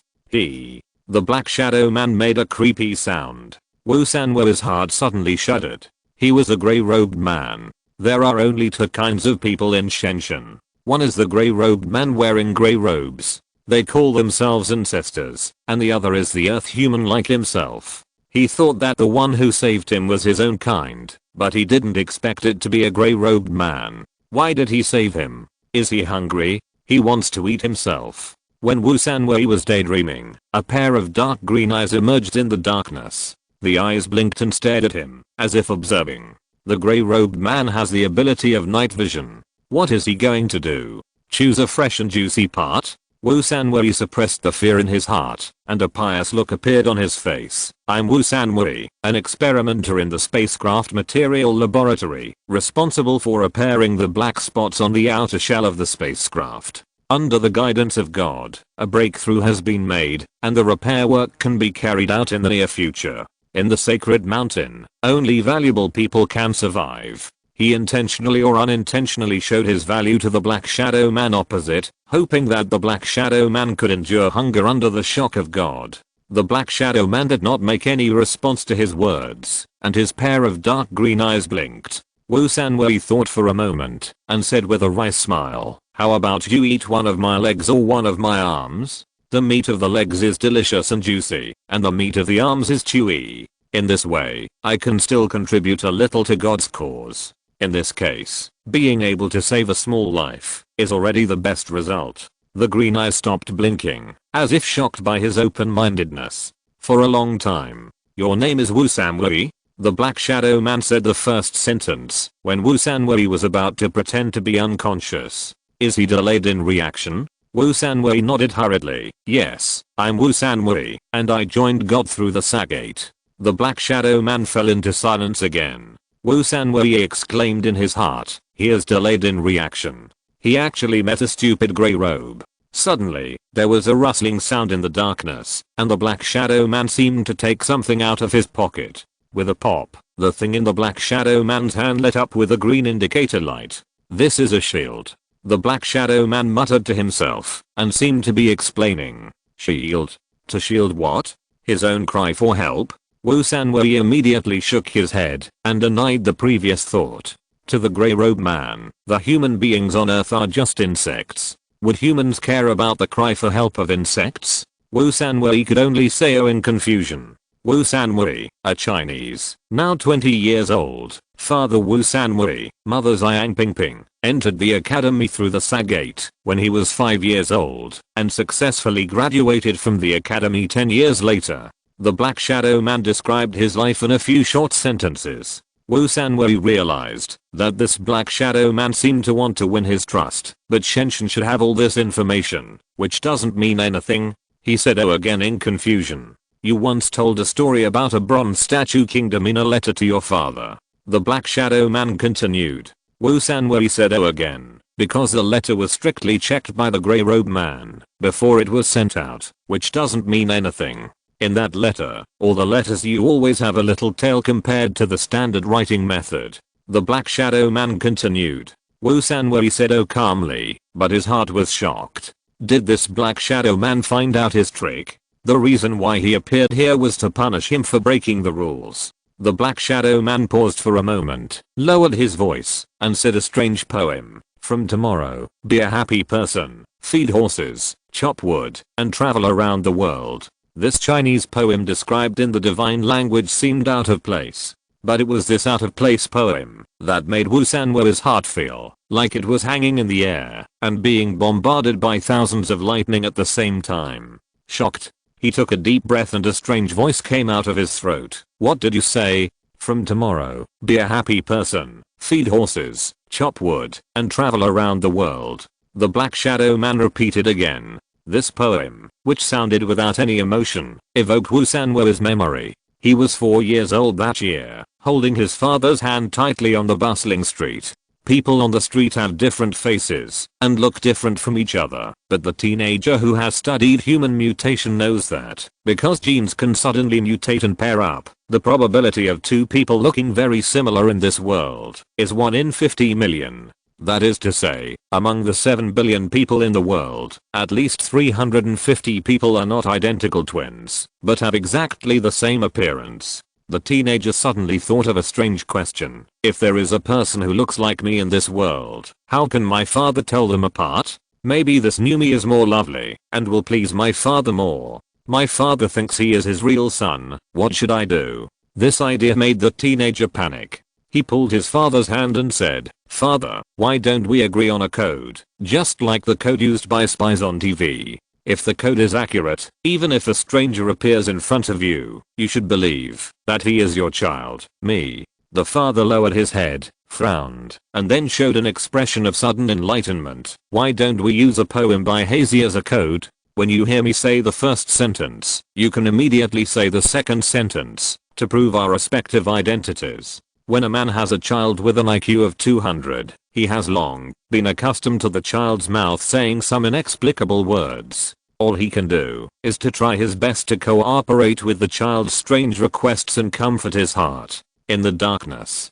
From tomorrow on, be a happy person, feed the horses, chop wood, and travel around the world." The Black Shadow Man repeated for the third time, appearing very patient. "This is exactly the code that belongs to my father." Wu Sanwei replied in a trembling voice, "From tomorrow on, care about food and vegetables. I have a house facing the sea, and the spring is warm and the flowers are blooming." These two codes are from a poem Facing the Sea, Spring is Warm and Flowers Are Blooming by Hazy, my father's favorite poet. The Black Shadow Man sighed and seemed to be relieved. "I'm a special commissioner of the Earth Defense Bureau." The Black Shadow Man's tone was very strange, and it seemed to have a bit of sarcasm. Earth Defense Bureau? Wu Sanwei heard this name for the first time. After matching the code, the Black Shadow Man's attitude suddenly relaxed a lot, and even became a bit like an earthling. "Heh," the Black Shadow Man exclaimed. "It seems that the second generation ancestors of the Sa sect have completed their tasks very well.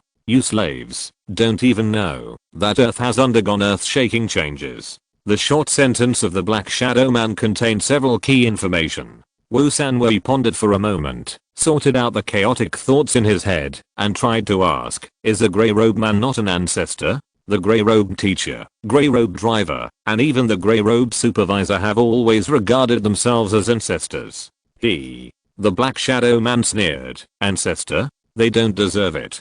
They are just second generation ancestors like me, and are slaves of ancestors. The second generation ancestors are slaves. Then I'm the slave of the slave. My status has actually been downgraded by 1 level. But is there a difference between slaves and slaves of slaves? Isn't life and death decided by others?" Wu Sanwei continued to ask, "What earth-shaking changes have taken place on Earth? Is China okay? Are my father and mother safe?" Since the Black Shadow Man can say the code, he must be deeply trusted by his father. "China?" The Shadow Man replied, "Under the protection of the Earth Defense Agency, China is the only country in the world that can supply electricity and water normally, and people can even work normally. What do you think? Normal power supply and water supply are good." Wu Sanwei was even more confused. "What disaster happened on Earth?" "Oh, it's not a big disaster," the Shadow Man said contemptuously. "It's just that an alien spaceship named Apocalypse is about to arrive, and the Earth is doomed. The moon was blown up by an alien spaceship. The scattered debris destroyed 24 cities and more than 50 million people died. Apart from these, there is no other major event. Apocalypse is about to destroy the Earth, blow up 24 cities on the moon and disappear. More than 50 million people died. Each event is a major disaster." Wu Sanwei also understood why the ancestors called them back to the sacred mountain, and why they urgently repaired the spaceship. They are ready to escape. Judging from the panic of the ancestors, the apocalypse that is about to arrive on Earth must be more powerful than their home planet spaceship. Wu Sanwei clearly memorized this information in his mind, and continued to ask, "What about the Earth Defense Bureau? Is it an organization that unifies the Earth?" The Earth Defense Bureau is a powerful organization established by Professor Liemo. The Black Shadow Man simply answered every question. It not only unifies the Earth, but also has the right to dispatch the armies of countries around the world. In short, all humans on Earth are under the jurisdiction of the Earth Defense Bureau. Professor Liemo Wusanwei seemed to have heard of this name. It seems that he is a genius professor in China who has made great achievements in mathematics and has won the Nobel Prize. Countries on Earth have been fighting for interests, and countless cruel wars have broken out over the past 1,000 years. In order to better eliminate their own kind, human scientists have even created nuclear weapons that are enough to destroy the Earth. Such a chaotic situation was actually cleaned up by a professor.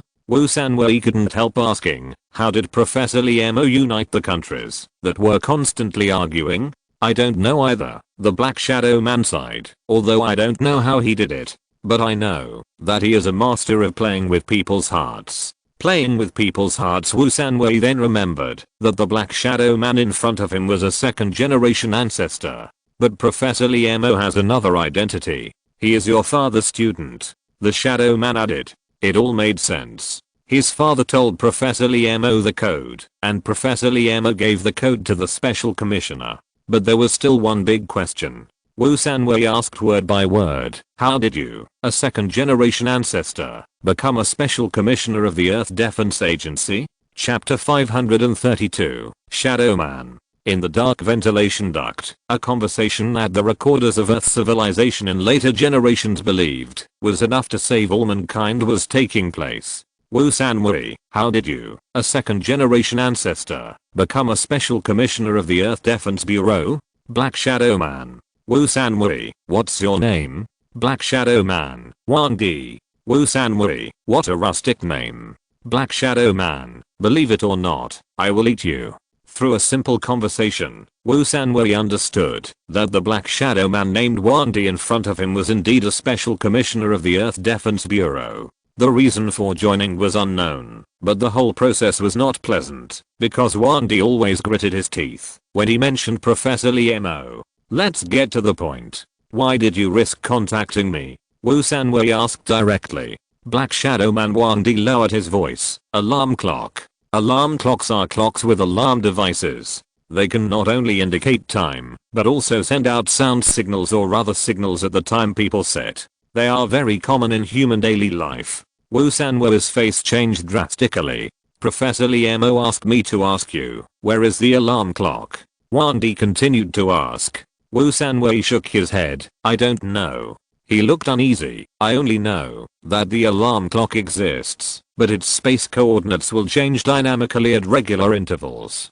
Professor R didn't analyze the dynamic coordinate equation before he died. Oh, this is troublesome. Professor Liemo should be in trouble. Very good. Very good.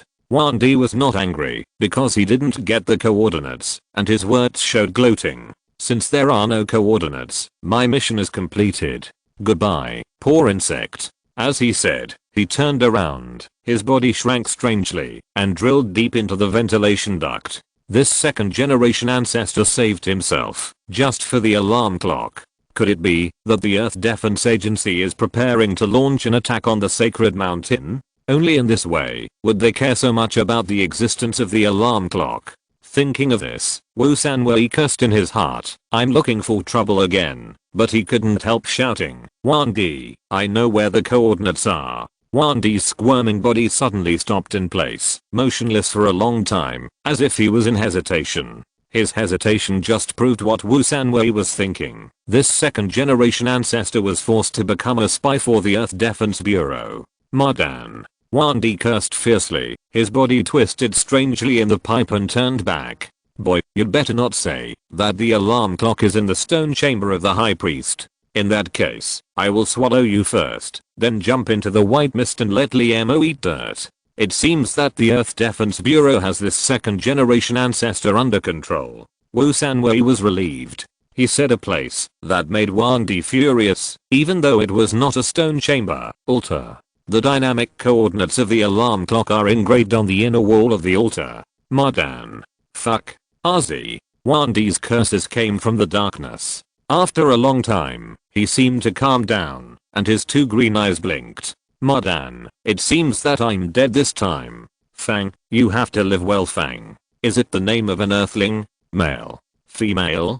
Wusanwei seemed to understand why this second generation ancestor would work for the humans on Earth. After muttering to himself for a while, Wandi asked, How did you determine that the coordinates of the alarm clock are engraved on the inner wall of the altar? Is this information accurate? Wu Sanwei smiled bitterly and said, I'm sorry, I can't tell you for now. But the information should be accurate. After all, I know information about the alarm clock that even a second generation ancestor like you doesn't know. Yuan Di seemed speechless. Wu Sanwei, although I know the existence of the altar, I have no idea where it is and how to sneak in. You know, in the sacred mountain, a slave cannot let others know that he knows too much. Heh, Yuan Di sneered. Fortunately, you are cautious by nature and didn't look for it extensively. Otherwise, just based on the name altar, you would have become food. The altar is located in the largest cave in the middle of the underground cavity, blocked by a heavy bronze door. It is the place where ancestors offer sacrifices to the ancestral spirits. It is the most sacred place in the sacred mountain except for the stone chamber. It is heavily guarded on weekdays and is only opened on the day of the grand sacrifice. Even if it is opened, I'm just a second generation ancestor and have no right to approach the altar. It's impossible to peek at the inner wall of the altar during the sacrifice. Is this second generation ancestor retreating or retreating to advance? Wu Sanwei deliberately sighed. In that case, I will be a slave at ease and concentrate on studying foreign proteins. Maybe God will grant me the privilege of taking a spaceship with me and leaving the earth. As expected, Yuan Di was furious. How could the ancestors take insects like you with them? The day the Mother Star spaceship departs is the day you die. Let's put it this way. There is still half a month left, which is the Thanksgiving Day of the ancestors. That is the day they first landed on the earth. Yuan Di thought for a moment and came up with an idea. On Thanksgiving Day, the ancestors will open the altar and everyone in the sacred mountain will go to worship the ancestors. Then, you can find a way to get the dynamic coordinates yourself. Yuan Di's seemingly shirking responsibility made Wu Sanwei's eyes light up.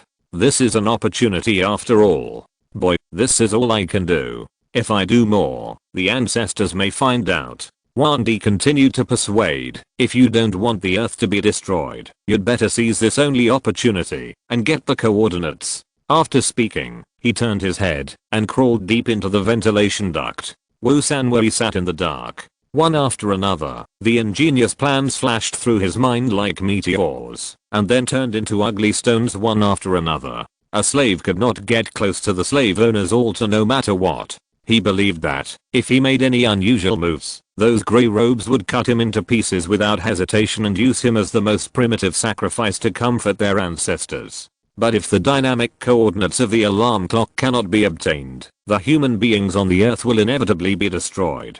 This is Professor John's last words before his death. Wu Sanwei believed it without a doubt.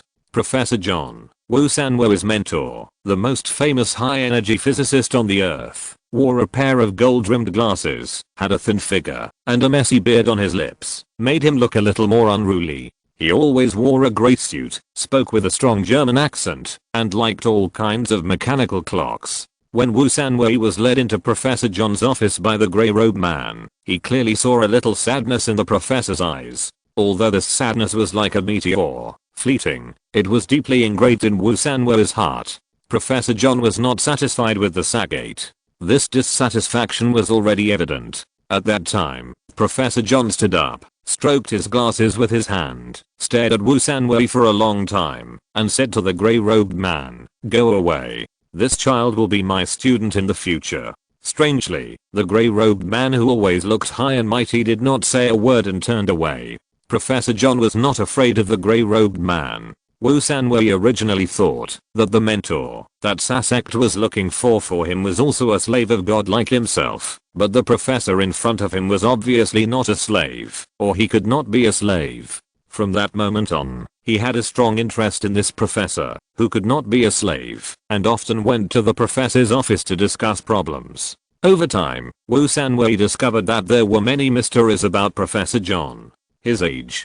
From the outside, Professor John's hair was still grey, but the wrinkles on his face were not dense. His voice was loud, and he was tall and straight when he walked. He should not be more than 60 years old. But Wu Sanwei found something different in an old photo hanging on the wall. In this old photo, more than a dozen young men in German uniforms are surrounding a large iron bell. Most of these officers are smiling, as if they are proud of their work. Only a young man in the corner, also in uniform, has no expression on his face, and even reveals an unconcealed sadness in his eyes. Although the photo is old, yellowed, and looks old, Wu Sanwei can still clearly recognize that the unsociable officer is Professor John when he was young. Although Professor John now has a dull complexion, fine lines around his eyes, deeper smile lines on both sides of his nose, and the flesh near his cheekbones moves down, it looks like a big change, but the coordinates of the key points of the face, such as the eyes, ears, nose, and throat, have hardly changed.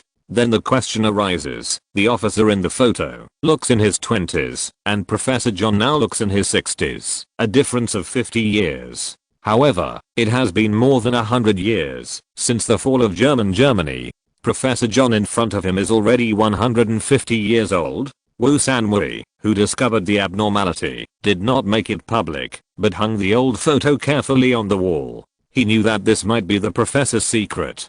People who like to reveal other people's secrets are often unpopular. What's more, he also hoped that Professor John could help him fight against the Grey Robe Man. However, since then, Wu Sanwei has been more careful, and one mystery after another has surfaced. The language used by Professor John is an old German English. There is an antique shotgun in his closet. He likes to eat Bavarian red sausage. He has a small hound named Hitler.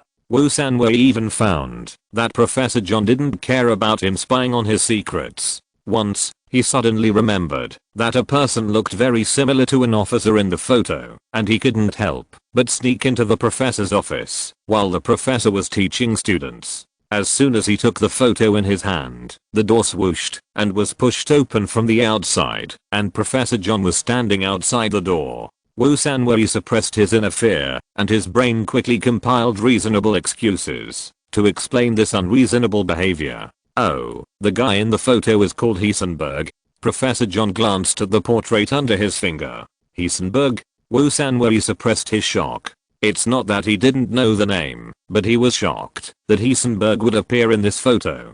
Werner Karol Heisenberg, a famous German physicist and the main founder of quantum mechanics, opened the mysterious veil of microscopic motion with his book The Physical Foundations of Quantum Theory. He won the Nobel Prize in Physics, and was the most important theoretical physicist and atomic physicist in the 20th century. The most important thing is that he was also the head of the German atomic bomb research program. It was unimaginable that such a big man would appear in the same photo with Professor John. Professor John seemed to be angry that he sneaked into the office. Instead, he took the old photo, stroked the portrait on it with his hand, and muttered to himself, maybe he has turned into a pile of bones now. So many years have passed, and I'm the only one alive. Just as Wu Sanwei tilted his ears to listen to the secrets he leaked, Professor John carefully put the photo into the drawer and locked it, throwing down a sentence, knowing more is not good for you. Wu Sanwei had to suppress his inner doubts and concentrate on studying foreign proteins. However, since then, the relationship between the two has become much more harmonious. Professor John even ignored the sharp eyes of the grey-robed driver and invited Wu Sanwei to his residence. It was a country villa, with the garden in front of the door full of blooming flowers, and the vegetable garden behind the house was full of fresh green onions. What Wu Sanwei didn't expect was that Professor John's wife actually prepared a table of Chinese dishes for him. Looking at the bright dishes and smelling the familiar aroma, Wu Sanwei was deeply moved. Although he had found a thick stack of takeaway food packaging bags in the trash can in front of the door, when he entered the door, at least someone remembered that he was a Chinese and would order Chinese dishes for him. After a perfect dinner, the relationship between Wu Sanwei and Mrs. John became unusually harmonious. In her words, Wu Sanwei looked too much like their child who died young. Two high-nosed green-eyed Western children actually looked like a black-haired, black-eyed Oriental. Wu Sanwei didn't believe it at all, unless there was a super gene mutation, or the wrong seeds were sown. However, this did not prevent him from going against his conscience and recognizing Mrs. John as his godmother on the spot, because years of life beatings told him that people should bow their heads when they should, and it is not shameful. What's more, this godmother has no other bad intentions, just wanting to have a black-haired son. Professor John watched everything happen expressionlessly and seemed to disagree with his wife's approach. However, when the godmother took out a silver grey pocket watch from the box and handed it to Wu Sanwei, he couldn't help it anymore, stood up. His face was livid, but his tone was soft. "Madam, this pocket watch is the first watch made by my great-great-great-grandfather. It's considered a family heirloom in our family." Godmother Mrs. John's face suddenly darkened. "Heirloom? Is there anyone else who will inherit the family for you? Or are you going to live for tens of millions of years and live forever with those monsters?" If you're listening to this novel on a channel other than Fanfic World, it means they downloaded and uploaded it without effort. We cordially invite you to visit our channel, Mundo Fanfic Novelos. There you'll find the original version of this story and you can explore many other novels of various genres. We're waiting for you to immerse yourself in a world of incredible novels. Chapter 533, a job with a daily salary of over 10,000 yuan. Monsters live forever. Wu Sanwei pretended not to hear the information accidentally leaked by John's godmother and firmly refused the family heirloom. Just kidding. Professor John's eyes were red at that time. If he kicked the pocket watch into the pocket, he might become the food of the grey-robed driver that night.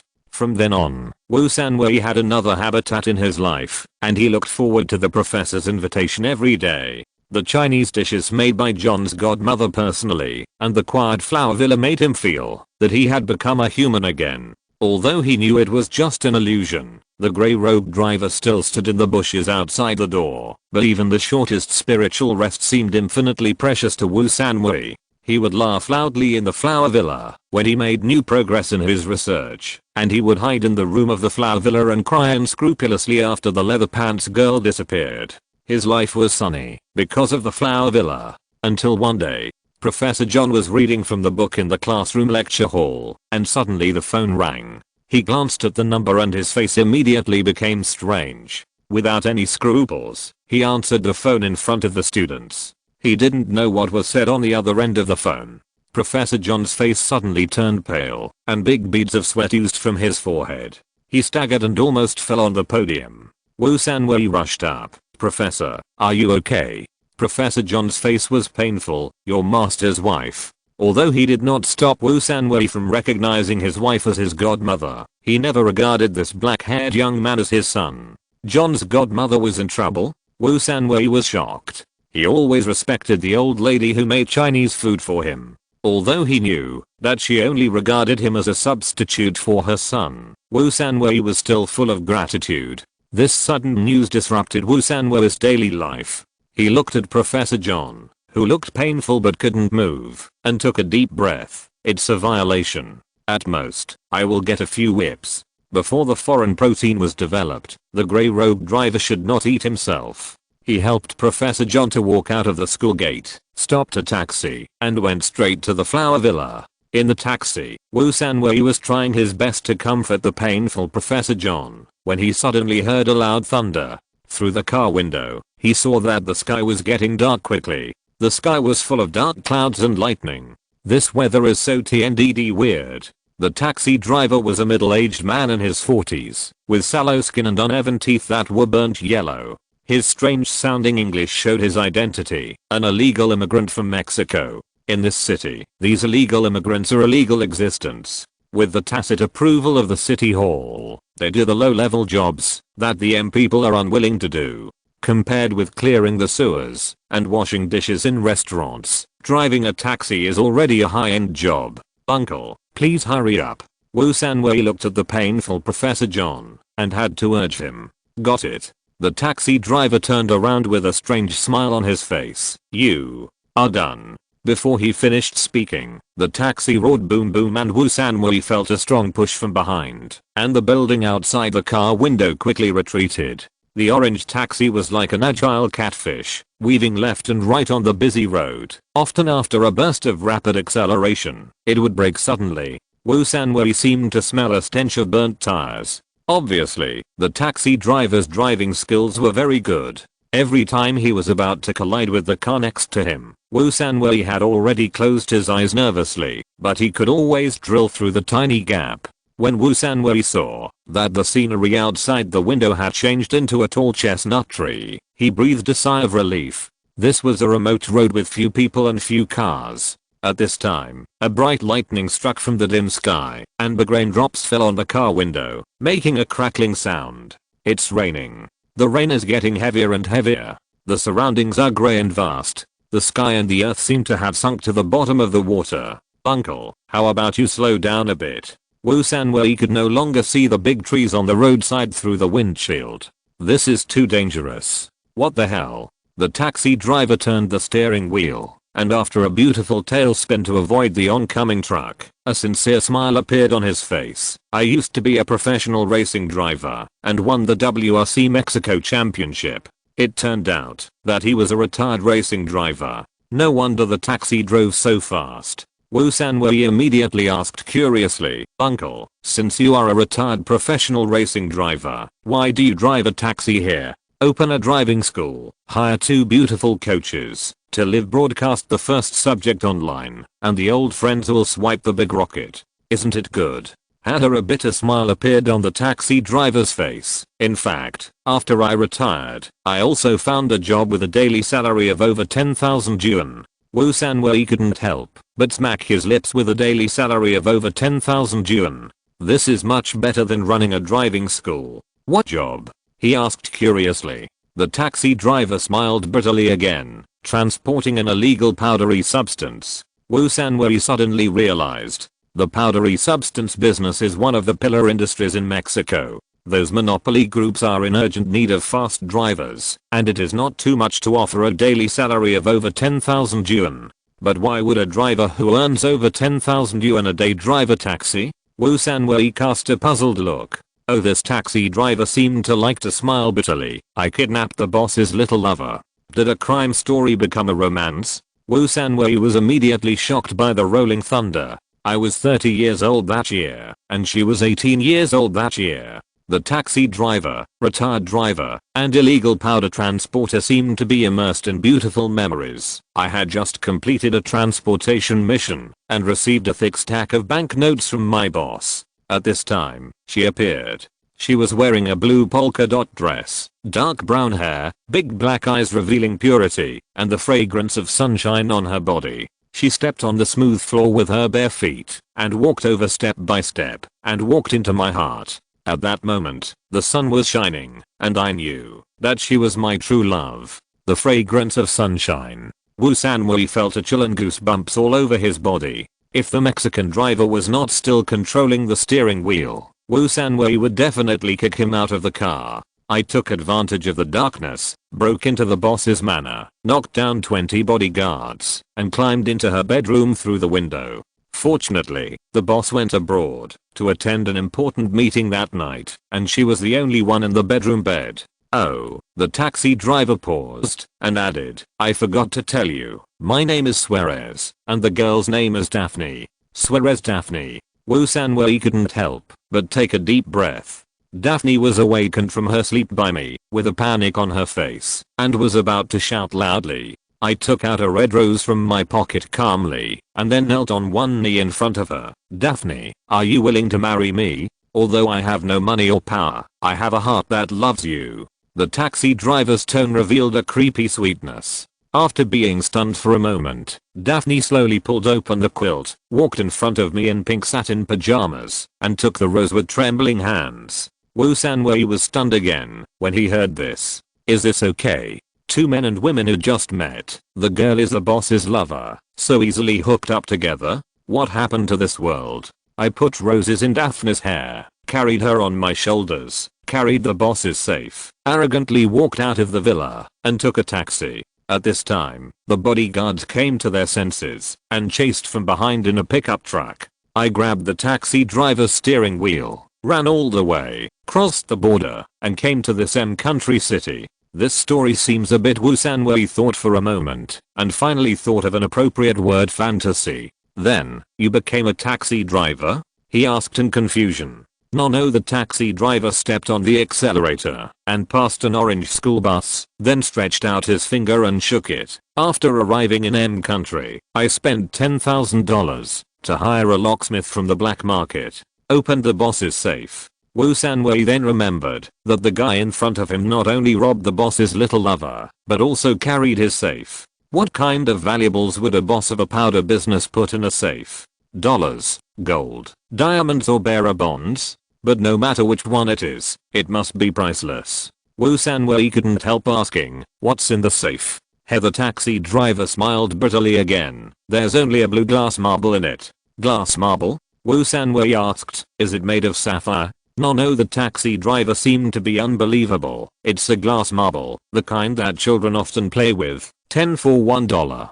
During this joyful time, the boss once told Daphne that this safe contains his most precious things. I didn't expect it to be a glass marble. The taxi driver gritted his teeth unconsciously. When the locksmith in jeans and a pistol on his waist walked out of the door with our only $10,000, all I had was this stolen taxi. Just like that, I became a taxi driver. Black car. This is actually a black car. Wu Sanwei glanced out the window and saw the flower villa vaguely visible. He breathed a sigh of relief. Maybe he was a black taxi driver with professional ethics. Unfortunately, reality is often cruel. When the taxi stopped at the door of the flower villa, the Mexican driver did not reach out to take the 5 times the fare he handed over, but grinned and took out a pistol from his waist. I'm sorry, I'm a part-time robber. I was just about to go to work. I didn't expect you to bump into the door. It's bad luck to meet a part-time robber when taking a taxi. Facing the black muzzle of the gun, Wu Sanwei had to raise his hand. Professor John, who had woken up from grief, also raised his hand, but his expression was a little strange. Old man, you'd better be honest. The middle-aged man who turned from a taxi driver to a Mexican robber, waved the gun in his hand and threatened, there are at least 100 people who fell under my gun. I don't mind one more, old man. Under the threat of the pistol, Professor John and Wu Sanwei walked towards the flower villa. Stepping on the bluestone at the entrance of the villa, Wu Sanwei suddenly stopped and turned around. Boy, don't try to play tricks. The Mexican robber was very alert. Wu Sanwei smiled and said, no tricks, just a question. I'm afraid if I don't ask, I'll have no chance. Ask quickly. The Mexican robber stared at the luxurious flower villa with shining eyes. As long as the safe inside was not filled with damn glass marbles, it would be enough for him to be free and easy for a while. That, is Daphne still with you? Wu Sanwei has always been thinking about this beautiful love story. A driver and the boss's lover ran for their lives under gunfire for love. How touching. If it was made into a blockbuster, the box office would definitely be a big hit. The Mexican robber was a little surprised that this black-haired boy in front of him could still think about these boring stories when he was pointed at by a gun. However, he decided to satisfy the black-haired boy's curiosity. Of course, Daphne has become a mother of 5 children. The weight has soared from 100 kilograms to 200 kilograms. The body no longer has the fragrance of sunshine, only the pungent body odor. That's good. Wu Sanwei was very satisfied with the ending of this love story. He turned around and opened the door of the flower villa. In the hall of the villa, a man in a grey robe and a gentleman's hat stood on the Persian carpet, staring at the door expressionlessly. Wu Sanwei felt relieved. Sure enough, he was not wrong. Professor John was also under the surveillance of the grey robe. Who are you? The Mexican robber saw the man in the living room and quickly turned his gun. It was obvious that this man in a grey robe with his whole face hidden under the brim of the hat was more threatening than a high school student and an old man. Gilu. Gilu, the grey-robed man muttered unclear words. His Adam's apple trembled, and his scarlet tongue licked his lips, and then slowly walked towards the Mexican robber. Wu Sanwei was very familiar with this look. This grey-robed man was hungry. Stop. The Mexican robber also realized that the grey-robed man was a little strange. He shook the muzzle of the gun and shouted loudly, "Stop, or I will shoot." The grey-robed man did not seem to hear his threat. He did not even look at the black muzzle of the gun. His eyes with a pair of purple glowing eyes stared at the throat of the Mexican robber and continued to approach slowly. Fuck you. Seeing that things were not going well, the Mexican robber cursed and pulled the trigger without hesitation. Pa. Pa. Pa. Pa. Fire came out of the muzzle of the gun, and huge noises were heard. The whole hall was suddenly filled with smoke, and the air was full of the smell of sulfur. Chapter 534, Transformed Lilith. In the living room of the Flower Villa, the smoke cleared. The Mexican robber looked at the monster like grey-robed man with fear. There were more than 10 round holes on the grey-robed man's clothes, and grey smoke was still coming out of the edges of the round holes, but not a drop of blood flowed out. There were more than 10 bullets scattered on the ground. His right hand holding the pistol was shaking violently, and Wu Sanwei had to stand aside carefully to prevent accidental injury. "Don't come over here." The grey-robed man opposite stopped and looked down at the bullet holes on his coat. He frowned and shook his head unsatisfiedly. "This is my favorite piece of clothing. What a pity." Then he raised his head and an evil smile appeared on his face. "But there is fresh food to enjoy." "Ah." The Mexican robber threw away the pistol in fear and turned to run out the door. It was too late. A black shadow flashed by, and a creepy scream sounded. Wu Sanwei closed his eyes. He couldn't bear to watch a fellow become food, even if this fellow had just pointed a pistol at him. The air was filled with a strong smell of blood, and the sound of teeth chewing bones rang in my ears. For a long time. "Enough." Professor John's mouth trembled, pointing at the grey-robed man who was eating on the ground. "Get out.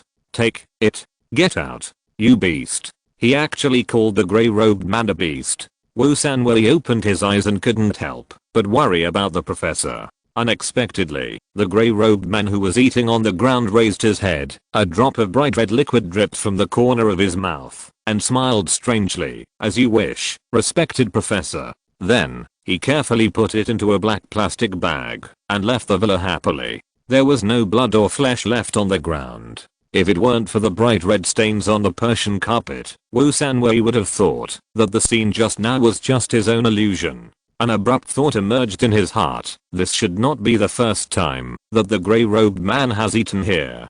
"Come with me." Professor John walked into the study and turned on the desk lamp on the desk. The bookshelf on the wall slowly turned with a squeak, revealing a white door.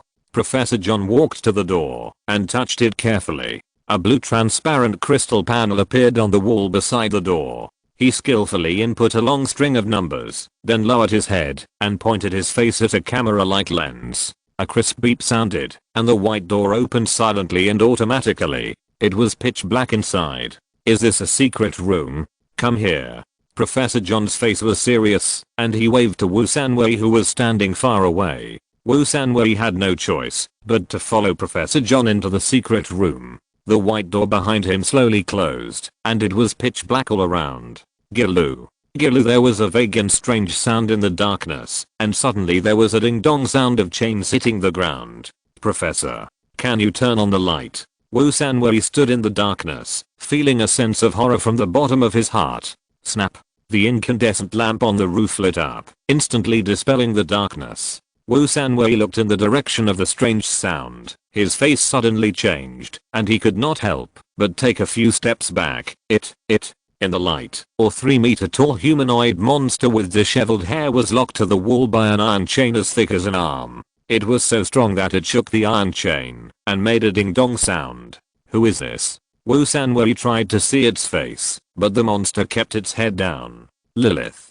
Professor John, who was standing in front, looked at the monster and suddenly cried out in grief. The monster was stunned for a moment when he heard it and slowly raised his head. Lilith was the name of John's godmother. His Wu Sanwei saw the monster's face clearly this time, and he couldn't help but take a breath. The monster locked by the iron chain had no face. The eyes, nose, and eyebrows that should appear on a normal person's face were all gone, leaving only a bald piece with only a bloody mouth.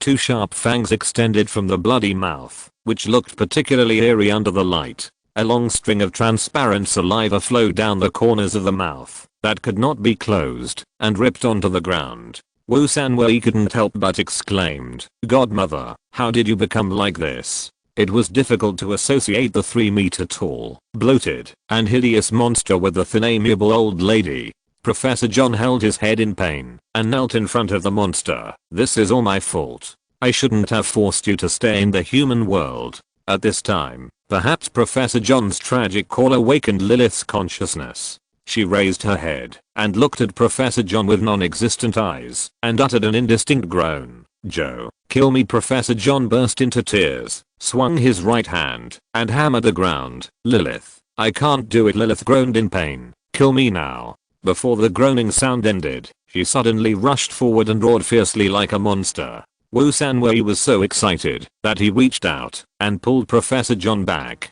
The monster missed and could only roar loudly under the restraint of the chain. Professor John stood up and sighed. "Lilith, are you gone?" The only response to him was the monster's roar. Professor John had a sad smile on his face, walked to the shelf beside him, and took a rifle. "Wu, you do it." He handed the rifle to Wu Sanwei. "I'll tell you everything. Everything." Wu Sanwei's heart moved, took the rifle, and aimed at the monster's head. In the basement, a monster with a smashed head was tied to the wall by chains, and the air exuded a bloody stench. Wu Sanwei sat cross-legged on the ground, staring at Professor John with a sad face, waiting for him to fulfill his promise. For a long time. "This monster is Lilith." Professor John seemed to have accepted the reality, and said in an old voice, "She has lived for 200 years. Just like you, Professor." Wu Sanwei thought of the photo, and couldn't help asking. Professor John shook his head. "It's different. I was transformed by aliens, so I have almost infinite life. And she is just a product of my transformation, based on the technology of aliens." Aliens? Could they be gods? Wu Sanwei's face suddenly changed. There was still a claw in his stomach. Those grey-robed people could monitor this conversation. "Professor, He pointed to his stomach. Professor John waved his hand and pointed to the corner of the basement where a black box with a flashing green indicator light was placed. "It doesn't matter. They can't hear it. Although I have tried my best to completely copy the technology of aliens, the transformation experiment still failed due to the lack of the most critical Tesu body." Professor John continued. "Although she can have almost infinite life like me, she will spend half of every day in extreme pain. This kind of pain is unimaginable to ordinary people, just like being eaten by millions of ants at the same time. So, I built such a basement in the villa." Wu Sanwei then remembered that sometimes, when he came to visit, Godmother John was busy in the kitchen the previous second, and disappeared the next second. At that time, Professor John perfunctorily said that she had a headache and went to rest. Now it seems that she sensed that the pain was about to occur and went into the basement. If it was just pain, it would be fine. Professor John covered his face and sighed. "This kind of extreme pain will produce a kind of illusion that makes people lost. Once a person can't bear the pain and can't help but step into the illusion, he will never come back. Will he become like this monster?" Wu Sanwei couldn't help but marvel in his heart. A person can actually become a completely different organism. This has surpassed the scope of human biology. Yes. Professor John didn't seem to be angry because his wife was called a monster. "I know this day will come sooner or later." Such a result is also a relief for Lilith. Seeing that the professor was about to finish, Wu Sanwei couldn't help asking, "The aliens you mentioned are the same creatures as those grey robes, right?" "Yes." Professor John nodded heavily. 200 years ago, I became a member of the SAD organization like you. So you were also a slave of God?" Wu Sanwei asked doubtfully, "But those grey robes seem to be very afraid of you." This is the biggest doubt about the professor. As a slave of God, he can have a certain degree of freedom, marry a beautiful wife, and live in a villa in the suburbs. Even the grey robes gave him unlimited life. "That's because of my wisdom." Professor John pointed to his head and said arrogantly, "I helped them develop a weapon that has never appeared before.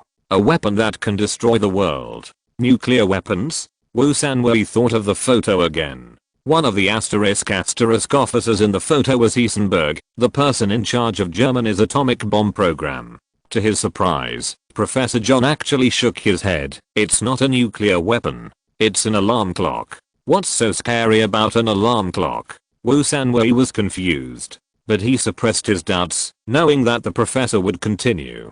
"I was born into a watchmaking family. I was discovered by the SAD when I was 3 years old, graduated from the college when I was 10, and graduated with a doctorate when I was 15.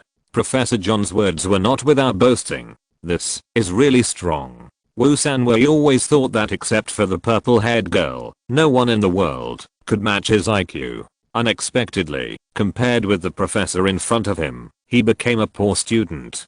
Due to my super high IQ and super fast growth rate, I was highly valued by the SAP and became a key training target. Of course, when I graduated with a doctorate, I also entered the sacred mountain. Professor John continued to talk. What is it like inside the sacred mountain? Wu Sanwei couldn't help asking. There. When you have a chance to enter, you will understand. Professor John seemed reluctant to mention it, and sighed, but I hope you will never have this opportunity. After coming out of the sacred mountain, I also accepted an important task, which is to develop a weapon that can destroy the earth. Can't nuclear weapons do it? Wu Sanwei was not surprised that the sacred mountain issued such a task. After all, those grey-robed people were obviously not from Earth. Nuclear weapons? Professor John said disdainfully, do you really think that a few tens of thousands of nuclear weapons can destroy the Earth? Too naive. The Earth is a rocky planet, formed by the gathering of cosmic nebular matter under the action of gravity. Although tens of thousands of nuclear weapons exploding at the same time can blow the surface of the Earth into ruins and completely destroy the ecological environment on the surface, it cannot affect the core of the Earth. Even if nuclear weapons are buried deep in the Earth and detonated, the Earth will be blown apart, but those fragments will be affected by gravity and finally condense into a new Earth. The sacred mountain asked me to make a weapon that can crush the Earth in an instant. How much energy is needed to crush the Earth in an instant? Maybe the Star Destroyer cannon in science fiction movies that can instantly destroy the Earth can do this, but Wu Sanwei does not think that this is a weapon that humans can currently make. Not to mention that it was more than 100 years ago. So you really made it? Wu Sanwei couldn't believe it. I made it. Professor John's face was not arrogant just now, but endless regret. But I would rather never make such a weapon. At that time, the Third World War broke out. For the sake of interests, countries used various weapons to attack each other wantonly. The human world was bloody and ordinary people lived in dire straits. Chen Shuxian told me that, if a weapon capable of destroying the Earth is invented, a strong deterrent can be established to completely quell the war that has lasted for thousands of years in the human world. I believe it. Alas. Naive Professor John. But this cannot be blamed on the professor. It can only be said that those grey-robed people know how to manipulate people's hearts too well. Wu Sanwei graduated from the college, so he naturally understood the power of grey-robed teachers' brainwashing, especially when they target a certain classmate. They can completely clean the classmate's brain within 10 years. So much so that during the Great Purge, Wu Sanwei had to use eye contact with the purple-haired girl to keep his mind clear. In order to stop the war that has lasted for thousands of years and to make myself a hero for all mankind, I started a research project. Professor John looked regretful. The research project did not go smoothly. Because the Earth is so huge, the nuclear weapons that were still in speculation at the time could not be so powerful. So in the first 2 years, in order to find inspiration, with the help of Chen Shuxian, I entered the University of Munich as a lecturer. I look forward to discovering something from the ancient book collection of the University of Munich. It was there that I met Lilith, a student studying dance art. Damn teacher-student love. Wu Sanwei couldn't help but think of the girl in leather pants. Chapter 535, South of the Arctic. She has charming blonde hair, a pair of big eyes that speak, and she wears a violet painted long dress with a front and waist, as if she walked out of a medieval oil painting. Professor John's eyes flashed with happiness. The bloated Lilith in front of him was actually a Lalita girl back then. Wu Sanwei couldn't help but complain in his heart. I was very happy during that time, completely immersed in the beauty of love, and the organization's mission was long forgotten. Professor John continued to speak. In Lilith's eyes, I'm a genius boy with wisdom that no one can match. She is full of admiration for me. Wu Sanwei couldn't help but look up at the pool of blood and flesh hanging on the wall. Blind love always ends in tragedy. For 3 whole months, we lived happily together every day. When the grey-robed man appeared in front of me, Lilith was already pregnant. Professor John's face showed extreme pain. At that moment, the grey-robed man took the shocked Lilith away in front of me. They issued an ultimatum. If there is no clue to the mission within a month, Lilith will be eaten. Looking at the carriage disappearing in the darkness, I knew they were capable of such a cruel thing. In the following days, I used all kinds of ideas collected from various libraries to try to piece together an unprecedented prototype of a weapon. I don't know if this weapon can be made, but at least it can bring back Lilith. Professor John seemed to have reached the point and deliberately slowed down the pace. The principle of the weapon is very simple. It is resonance. Resonance? Wu Sanwei certainly knew what resonance was. It is a situation where a physical system vibrates with a larger amplitude at a specific frequency and wavelength than at other frequencies and wavelengths.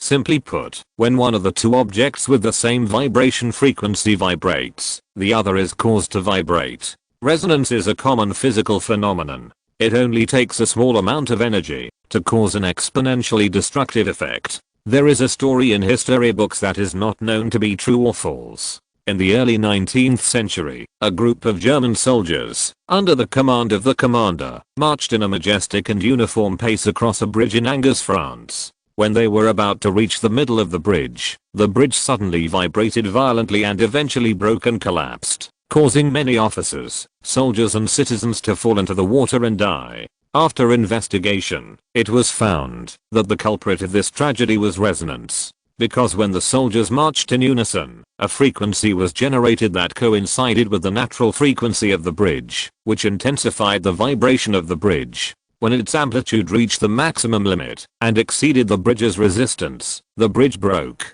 From then on, walking across the bridge became a military rule shared by all countries' armies. However, the premise of resonance is the same physical system. The Earth is composed of the core, outer core, mantle, and crust, and the constituent materials of each part are different. As a planet, the Earth has 4,200 species of mammals, 8,700 species of birds, 5,100 species of reptiles, 3,100 species of amphibians, 21,000 species of fish, more than 1.3 million species of invertebrates, 250,000 species of higher vascular plants, and more than 150,000 species of lower plants. These 1.7 million species of organisms are constantly giving birth, growing, annihilating, and dying, and are constantly changing.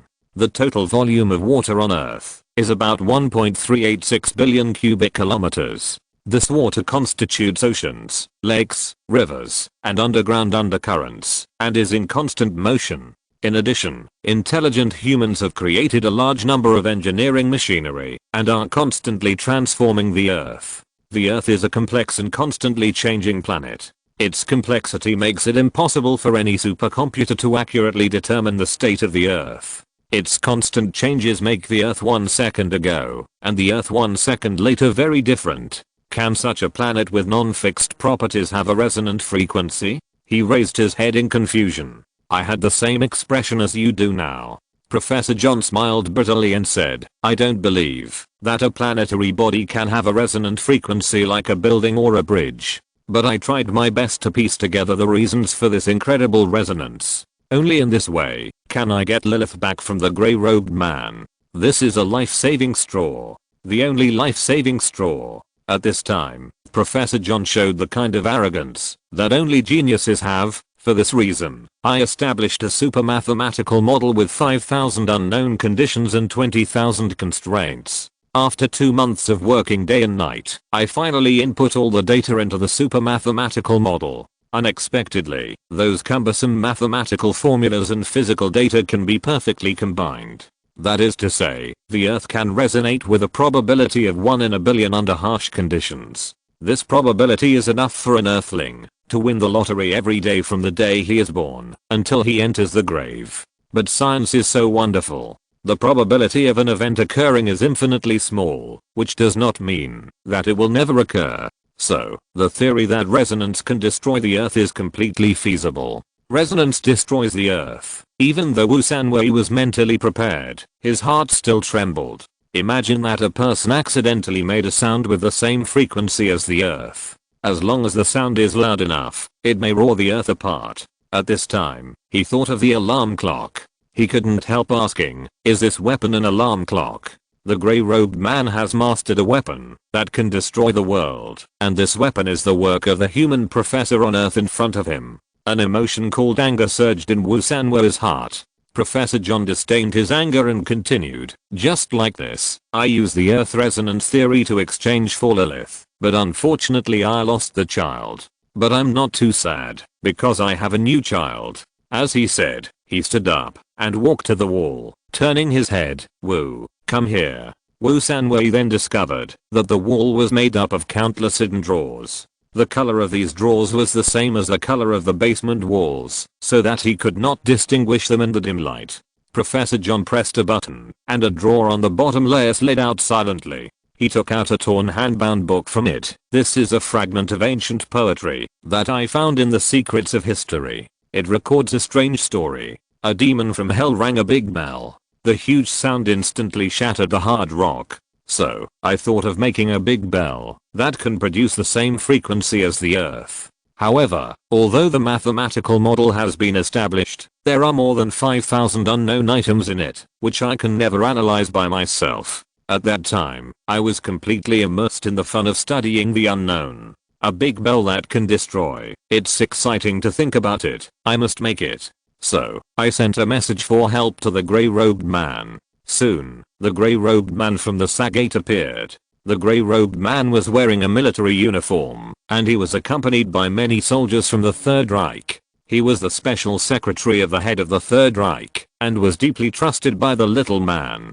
So, I transformed myself from a university professor into a researcher at the Third Reich's Special Research Institute. The name of this research institute is south of the polar region, and it is responsible for researching weapons that are ahead of their time for the Third Reich, such as biological and chemical weapons and nuclear weapons. At that time, the research focus of south of the polar region was the atomic bomb. Under the leadership of Heisenberg of the Copenhagen School, they had successfully used heavy water to extract uranium-235 and completed the mathematical model of the chain reaction.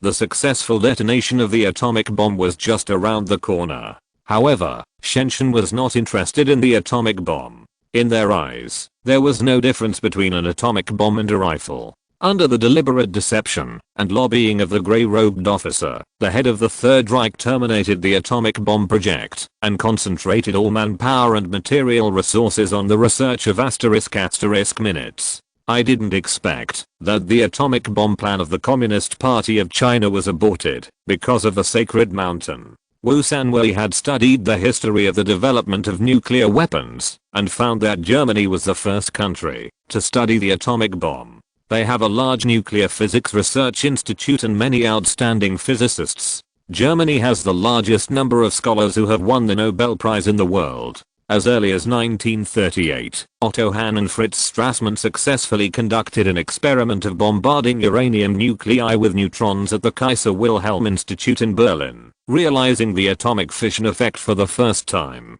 After the Communist Party, which was determined to rule the world, came to power, the war maniac little man was even more keen on making weapons of mass destruction. He ordered Professor Heisenberg to form a team to develop the atomic bomb early. But strangely, until the collapse of the Third Reich, they did not successfully develop the atomic bomb. Instead, it was the United States that relied on scientists snatched from Germany and took the lead in detonating the first atomic bomb in Nagasaki and Hiroshima, Japan. If the Communist Party of China successfully developed the atomic bomb with this super weapon that could instantly destroy an entire city, the outcome of the Second World War might be rewritten.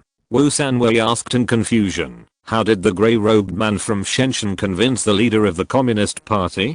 Convinced? Professor John shook his head. There is no persuasion. The Communist Party and Shenzhen themselves have extremely close ties. Many of their weapons were manufactured with the support of Shenzhen. For example, the world's first cruise missile Tu-183 V1 missile, the first jet aircraft Me-262, the He-1079B second jet fighter that can take off and land vertically, and the powerful 600mm caliber Carroll mortar. These super weapons are all the work of the south of the pole. It was with advanced weapons that surpassed their time that the Third Reich was able to sweep across Europe in the early stages of the war. So that's what happened. Wu Sanwei couldn't help but nodded repeatedly. When the *** Empire launched the Second World War, European countries were shocked that the neighbor who had just been beaten up by them decades ago actually showed up at their doorsteps again with all kinds of incredible weapons. Under the leadership of the grey-robed man, the South of the Pole cut off all weapons development plans and concentrated all human and material resources on the development of resonance weapons. After several years of research, we finally came up with the prototype of the resonance weapon. It has the appearance of a big bell, 3 meters high and 5 meters in diameter. The bell contains two counter-rotating cylinders filled with a compound called Zerum 525. This compound is purple, with a paraffin-like viscous liquid state, and has the characteristics of absorbing energy and redirecting it. Bell. Wu Sanwei instantly thought of a legend about the Third Reich. Legend has it that the Third Reich once developed a powerful weapon, which is said to be an anti-gravity weapon that can distort time. Unexpectedly, it is a resonance weapon. Yes, it's the bell.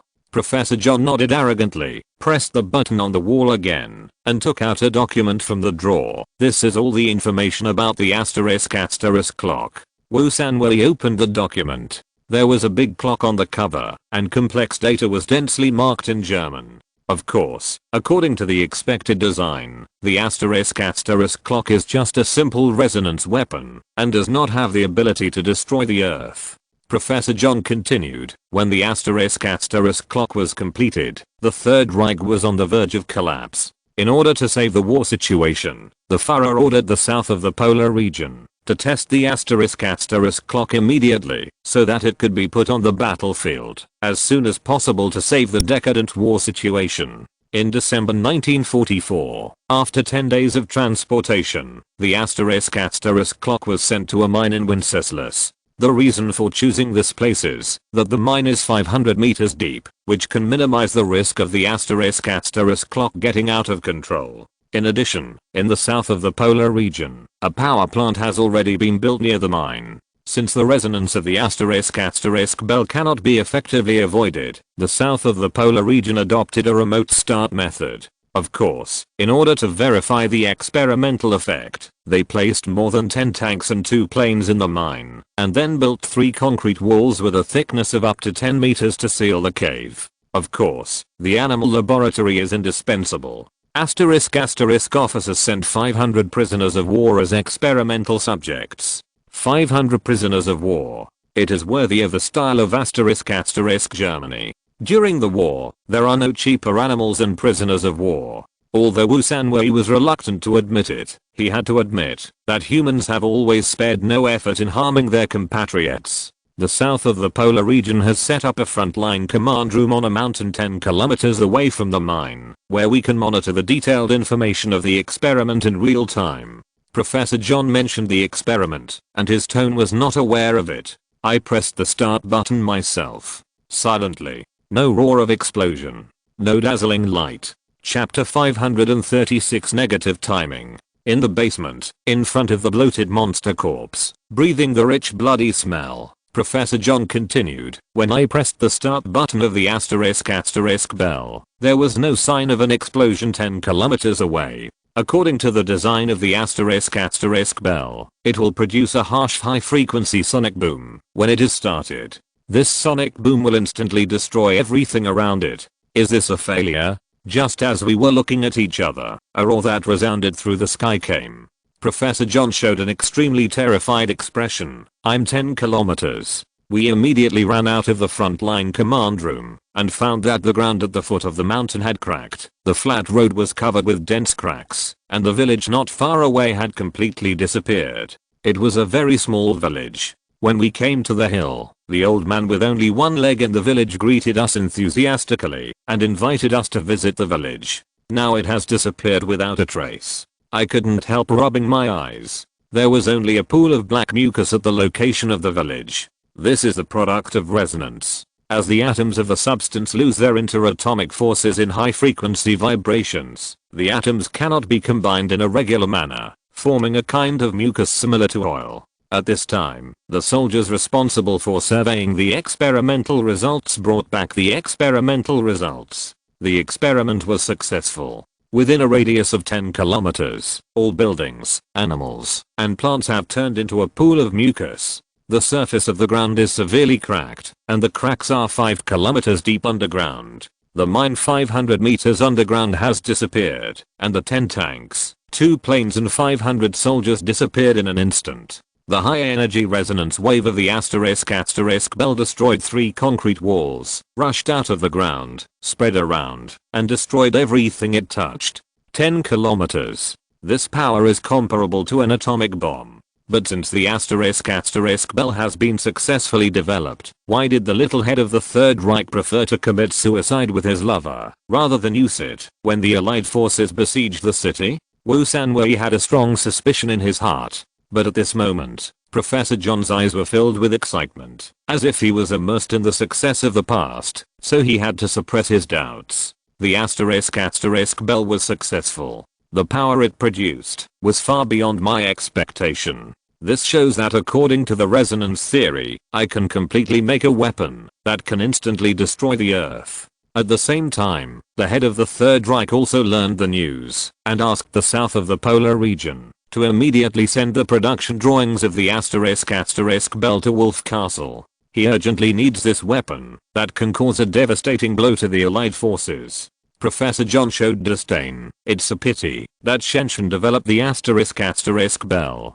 just to verify the resonance theory and had no interest in the global expansion plan of the Third Reich. So under the command of the Grey Robe Man, the south of the polar region destroyed all the research drawings. The little head of state had to commit suicide in despair. This should be regarded as killing the donkey after it has done its work. However, Chen Shuxian is completely capable of such a despicable thing. Wu Sanwei knows that in the eyes of the Grey Robe Man, the human beings on Earth are just a low-level creature.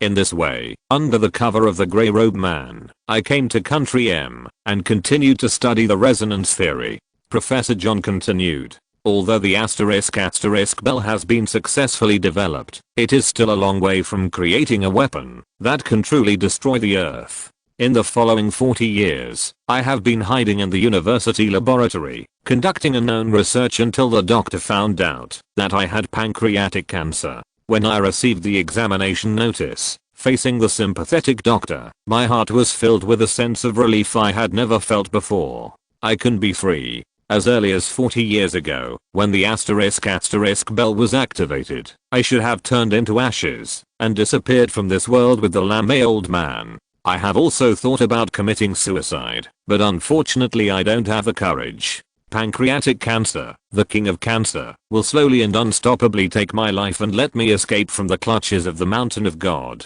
But, just when I vaguely told Lilith that I would move towards eternal peace, 2 grey-robed men broke in and took me into the mountain of God. There I met the high priest who dominates the mountain of God. He told me that the mountain of God needs me to make weapons that can destroy the Earth, so I can't die. In a dark stone chamber, the high priest personally transformed my body. In his words, after the transformation, I'm no longer an earthling, but have the same noble ancestral bloodline as him. After returning to the human world, I went to the hospital for a body check again, and found that all the pancreatic cancer in my body had disappeared, and my whole body condition recovered to that of a strong young man. Hearing this, Wu Sanwei understood why those grey-robed men were so respectful to the professor. It was obvious that the professor, who had been transformed by the high priest himself, had a higher status than them. Just like that, I survived again, and had to do research that I hated. Professor John continued, with the overall advancement of human technology, the successful launch of the Soviet Union's first artificial satellite has given me great inspiration. Why not make an alarm clock similar to a satellite? When this alarm clock sounds, it will send a high energy shockwave with a specific vibration frequency to the Earth, and destroy the Earth. My genius idea was approved by the high priest. Under the planning of Chen Shuxian, I became the director of Area 51 of Country M, with thousands of well-known scientists under me. Area 51. It seems that Country M and Chen Shuxian are also in collusion. Wu Sanwei was shocked. No wonder the local police did not question him after the girl in leather pants was killed in the explosion. With the world's most advanced equipment and the support of so many talented people, the development of the alarm clock progressed very quickly. After 20 years, I successfully made the alarm clock. The high priest was ecstatic when he learned that the alarm clock was successfully developed. He ordered Chen Shuxian to use a rocket to to send the alarm clock to a secret place in space. Only he knew the specific coordinates. At the rocket launch site, watching the rocket spurting flames from its tail and flying into the sky, I realized that I might have become an accomplice in destroying the Earth. Because according to the High Priest's request, I used a terrible standby method on the alarm clock. Negative timing. The sacred mountain does not need to send a detonation signal to the alarm clock. On the contrary, it sends a detonation cancellation signal. The alarm clock is in a detonation countdown state at all times. Only after receiving the cancellation signal from the sacred mountain will it interrupt the countdown, reset itself, start a new round of countdown from zero, and wait for the next cancellation signal. Each cancellation signal is sent personally by the High Priest on the sacred mountain. In this way, when the sacred mountain is paralyzed by a preemptive attack from humans on Earth, the cancellation signal cannot be sent, and the alarm clock will complete the countdown and detonate, thereby emitting a high energy shockwave and using resonance to destroy the entire Earth. Of course, I only understood all this after I woke up from my joy. Unconsciously, Professor John's face was covered with tears. I personally hung a sword of Damocles for the Earth. Wu Sanwu's expression became solemn. At this moment, there was a super weapon in outer space that was counting down at all times. When time comes to an end, the Earth will be destroyed. He couldn't help asking, do you have a way to disable the alarm clock?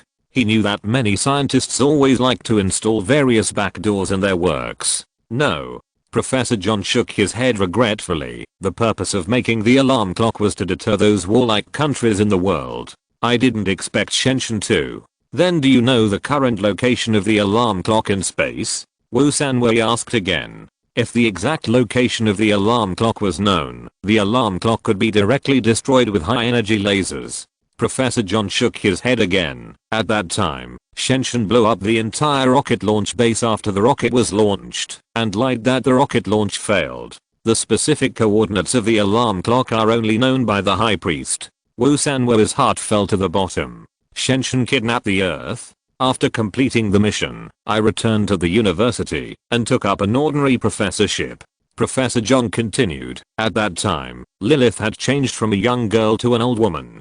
Her body began to suffer from various diseases, and she might leave me soon. At this time, I asked the High Priest for help, hoping that he could perform an immortality operation on Lilith, like he helped me that year. Unfortunately, I only got a cold answer. Chen Shuxian does not need useless people. Seeing Lilith suffer, I had to use my own flesh and blood to transform her according to the details of the operation I recalled. The transformation succeeded and failed. Although Lilith is immortal like me, she has to live in pain every day. The affectionate look on his face when he mentioned Lilith made Wu Sanwu unable to hate her.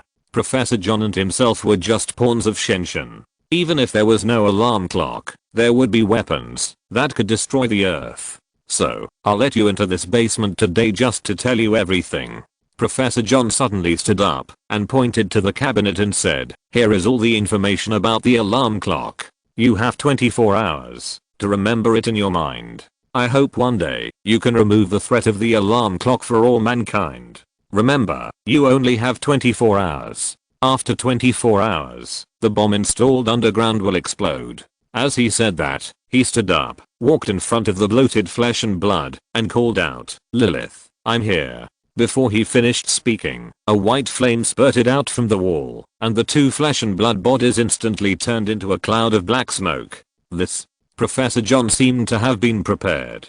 Wu Sanwu slowly opened the drawer on the wall. In the dark ventilation duct of the alien spacecraft, the memory of the alarm clock quickly passed through Wu Sanwu's mind. He learned from the information that, although the alarm clock has the power to destroy the Earth, it does not have any defense capabilities. Yes, there are countless small celestial bodies in the vast space. The alarm clock is as big as a meteorite. It is like looking for a needle in a haystack to find it. Chen Shuxian is not worried that it will be destroyed.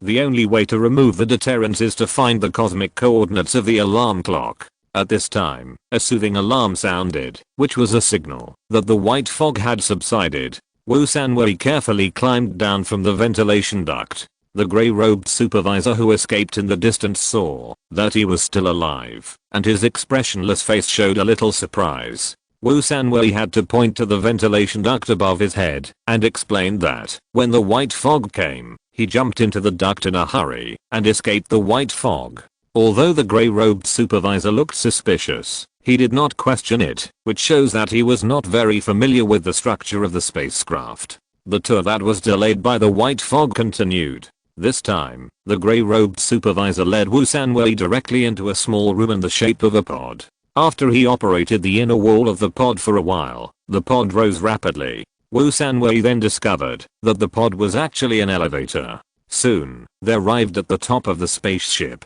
The two huge black spots on it were right in front of him. Wu Sanwei could clearly see that there were various vein-like pipelines inside it. Obviously, these pipelines were burned by high-energy weapons and could no longer rely on the self-repairability of the spaceship to recover. At this time, the grey-robed supervisor said arrogantly, "This is your mission. On the day when the black spots are repaired, you can officially become a member of the ancestors." Wu Sanwei naturally didn't believe a word of his words, because he had just learned from another grey-robed man that all the grey-robed people in the sacred mountain were just slaves of the high priest. However, he still pretended to be grateful. A perfect spaceship tour was about to be completed. Wu Sanwei was about to enter the pod again, but he accidentally caught a glimpse of a group of god slaves nursing 2 rows of huge hollow tree trunks in front. These hollow tree trunks were charred black in appearance, with a diameter of about 10 meters, and flashed a lavender light from time to time.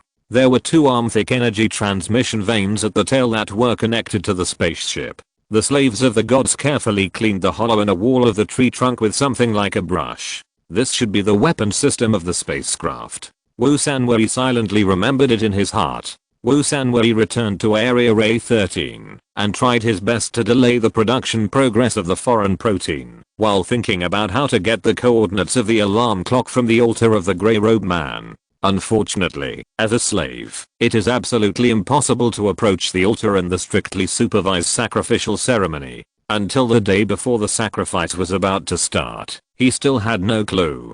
As a last resort, he could only send a message for help to the purple-haired girl during lunchtime. These days, this young man and woman in the terrifying mountain of gods, under the close surveillance of the grey-robed man, actually developed some feelings. Wu Sanwei unknowingly regarded the purple-haired girl as his other half. They took advantage of the time of 3 meals a day to sit at the dining table separated by each other and communicate their thoughts with their eyes that could speak. Chapter 537 Alaska. The disaster caused by the lunar debris falling on the Earth has gradually subsided, and people in coastal cities have begun to return home gradually. The death of 50 million people is not enough to have a serious impact on the human civilization with a population of 7 billion. While directing countries to actively respond to the disaster, the Earth Defense Agency ordered major film companies in the world to make comedy movies about humans fighting aliens. These movies have a clear guiding ideology: aliens must look hideous and terrifying and have some incredible technology, and humans can always magically defeat these aliens. So Hengdian in China produced more than a dozen popular movies such as Aliens Enter the Village, Yan Shuangiying Fights Aliens, and Defend the Earth. Hollywood in the United States is even more powerful, producing District 13, Wonder Woman's Alien Girlfriend, Super Battleship and other fantasy-colored movies. Even Bollywood is not willing to lag behind, picking up its signature song and dance movies, wrestling, aliens, 3 Idiots on an Alien Spaceship, Indian Superman Fights Aliens and other blockbusters have been released one after another. Although the people knew that the plot in the movie was extremely false, they could not help but feel less panic when they saw the extremely powerful alien spaceship being destroyed by strange people and things on Earth.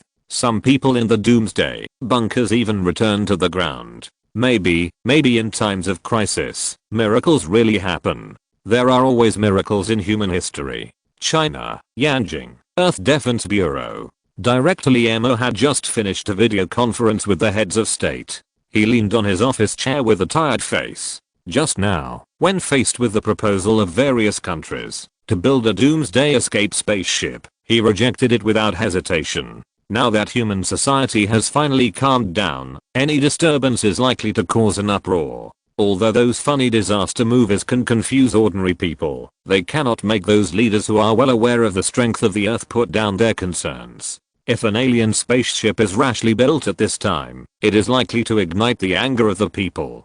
What's more, without the environment of the Earth, a lonely spaceship is not enough to continue the human race. But if those selfish leaders are not satisfied with his decision, he knows that the reason why these people obey the orders of the Earth Defense Bureau and unite around him is nothing more than pressure from the people. Thinking of this, he looked up at Chen Tu, who was standing beside him. Chen Tu, let the inspectors and the Bureau be alert to prevent some people with bad intentions from taking risks. Chen Tu nodded heavily and was about to go back to make arrangements. Liemo sighed inwardly and lowered his voice. Is Chen Shuxian okay?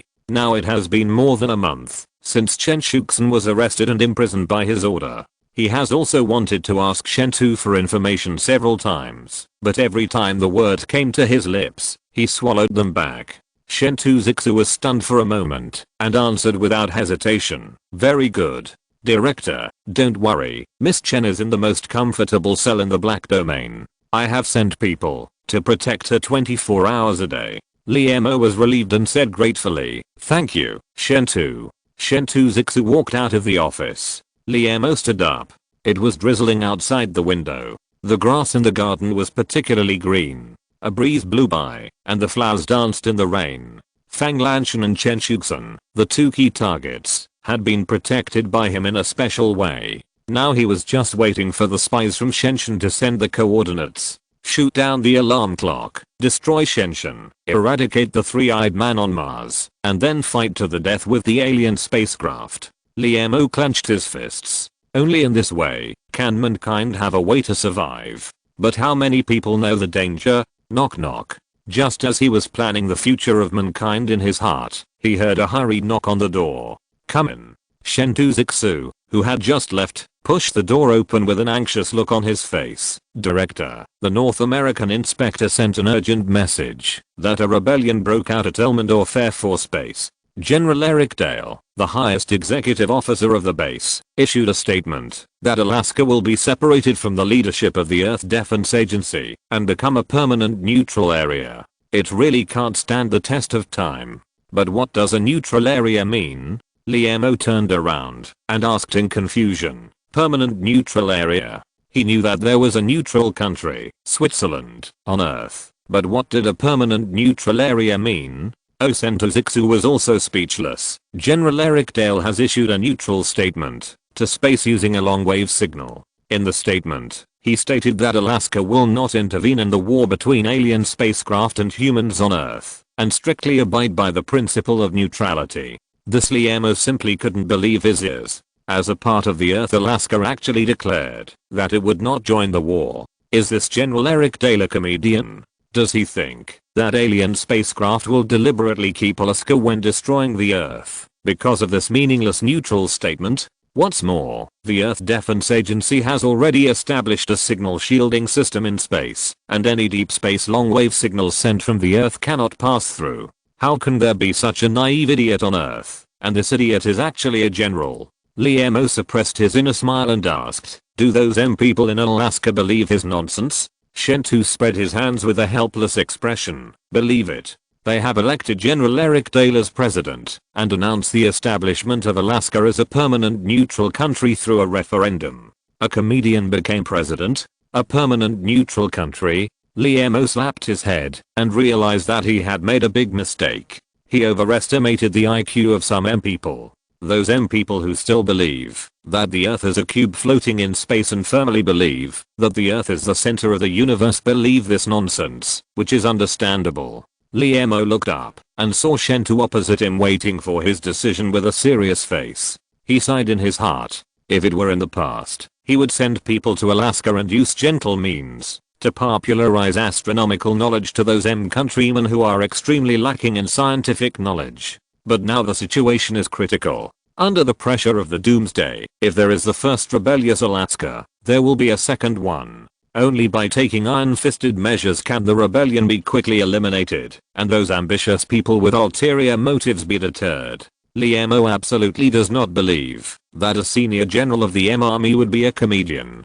Only ambition can explain everything that happened. But what kind of armed forces should be sent to eliminate the rebellion? Now the Earth Defense Agency controls the global military power, with more than 20 aircraft carriers, tens of thousands of aircraft, hundreds of thousands of tanks, and 3 million elite soldiers. Facing a small Alaska, it is naturally nothing to be afraid of. But the problem is that only by quickly suppressing the rebellion can a huge deterrent be generated. Use the navigator that can fly to Alaska in 30 minutes. Liemo immediately shook his head. In order to fight against alien spacecraft, the navigator is undergoing the ultimate transformation at the Gobi Desert Base. Suddenly, he thought of a good idea and immediately orders Aodang to start the Huaxia and go to Alaska to quell the rebellion. Since the completion of the construction of the 3 interstellar battleships, Earth, Humanity, and Huaxia, they have been conducting simulated defense training under the guidance of 5-star Admiral James Zire. Liemo also wanted to organize several live-fire exercises to verify the true strength of the interstellar battleships, but after searching the Earth, he found that there was no opponent that could match it. Whether it is speed, firepower or defense, the interstellar battleship can perfectly crush the opponent, and such actual combat exercises are meaningless. Now the opportunity has come. Huaxia? Chen Shuxian was puzzled for a moment, and instantly understood his intention. He lowered his voice and asked, "What is your guiding ideology for this operation to eliminate the rebellion?" Liemo pondered for a moment, raised his head, and looked solemn. "If you do something wrong, you will always pay the price." Countless stories of success and failure in history all tell the same truth. Women's kindness is not good. For the sake of all mankind, he had no choice. Chen Shuxian, who was standing opposite, was shocked when he heard this. He naturally knew what the director's seemingly plain words meant. Country Alaska, Juneau City. Snowflakes were flying in the sky, and the roads on the ground were already covered with thick snow. More than a dozen snowplows were busy working on the road in front of the city hall. They had to clear the snow on the road before dusk. Next to it, the 3-story city hall was already hung with colorful lights. The 7 colors of lights that kept changing attracted the attention of the children playing on the street. They gave up the snowmen on the roadside and gathered around. But the curious children only stood far away, because in front of the city hall, 2 rows of soldiers holding submachine guns had serious expressions on their faces, expressing the message of approaching danger at all times. On the 3rd floor of the city hall, a man in military uniform with various medals on his chest was standing in front of the floor-to-ceiling glass curtain window, looking at the curious children thoughtfully. After a long time, he sighed. "Perhaps, the best ending for me is to be strangled to death in the snow by the Earth Defense Agency in front of the curious eyes of children,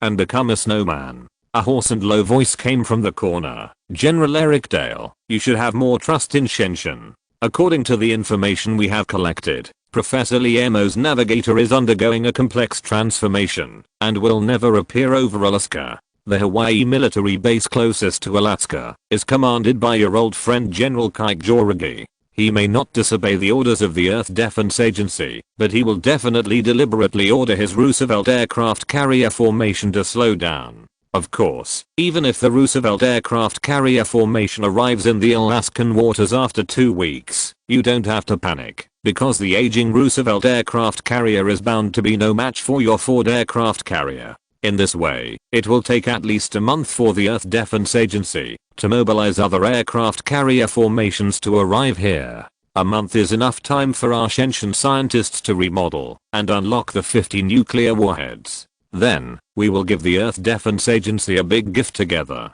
Hearing the terrifying evil laughter, General Eric Dale's heart trembled, and he couldn't help but turn his head. In the dark corner, 2 green eyes were staring at him. General Eric Dale felt a little regretful. Can he really give up millions of Alaskans for his own life? The gray-robed man in the corner who claimed to be from the sacred mountain, exuding a strange aura everywhere, is he really worthy of his trust?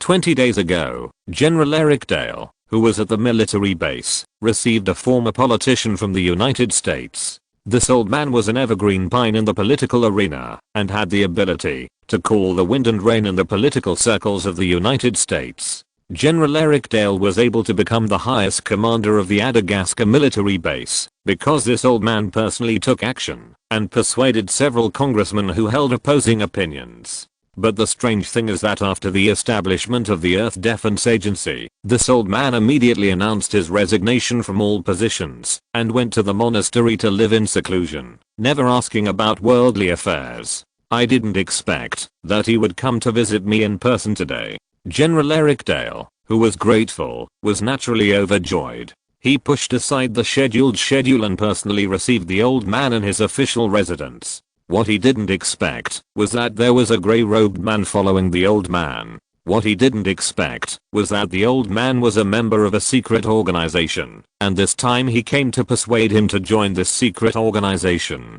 Although the invitation was made by his former benefactor, General Eric Dale still rejected the request without hesitation. In his opinion, all the organizations hidden in the dark have ulterior motives. At this time, the grey-robed man stood up and took out a photo from his robe and handed it over. There was a giant dark green spaceship in the photo. The grey-robed man said that he came from a secret organization called Chen Shuxian, which has existed on Earth for thousands of years and has been committed to cutting-edge scientific research. This spaceship is the spaceship made by Chen Shuxian. You can take the spaceship to escape from the Earth and go to the base established by Chen Shuxian in space before the alien spaceship arrives. The way to get the spaceship ticket is to complete a task for Chen Shuxian. Spaceship. Escape from the Earth that is about to be destroyed. General Eric Dale was tempted. As a general of the Army, he knew that human power was completely unable to resist the alien spacecraft of the third-level civilization.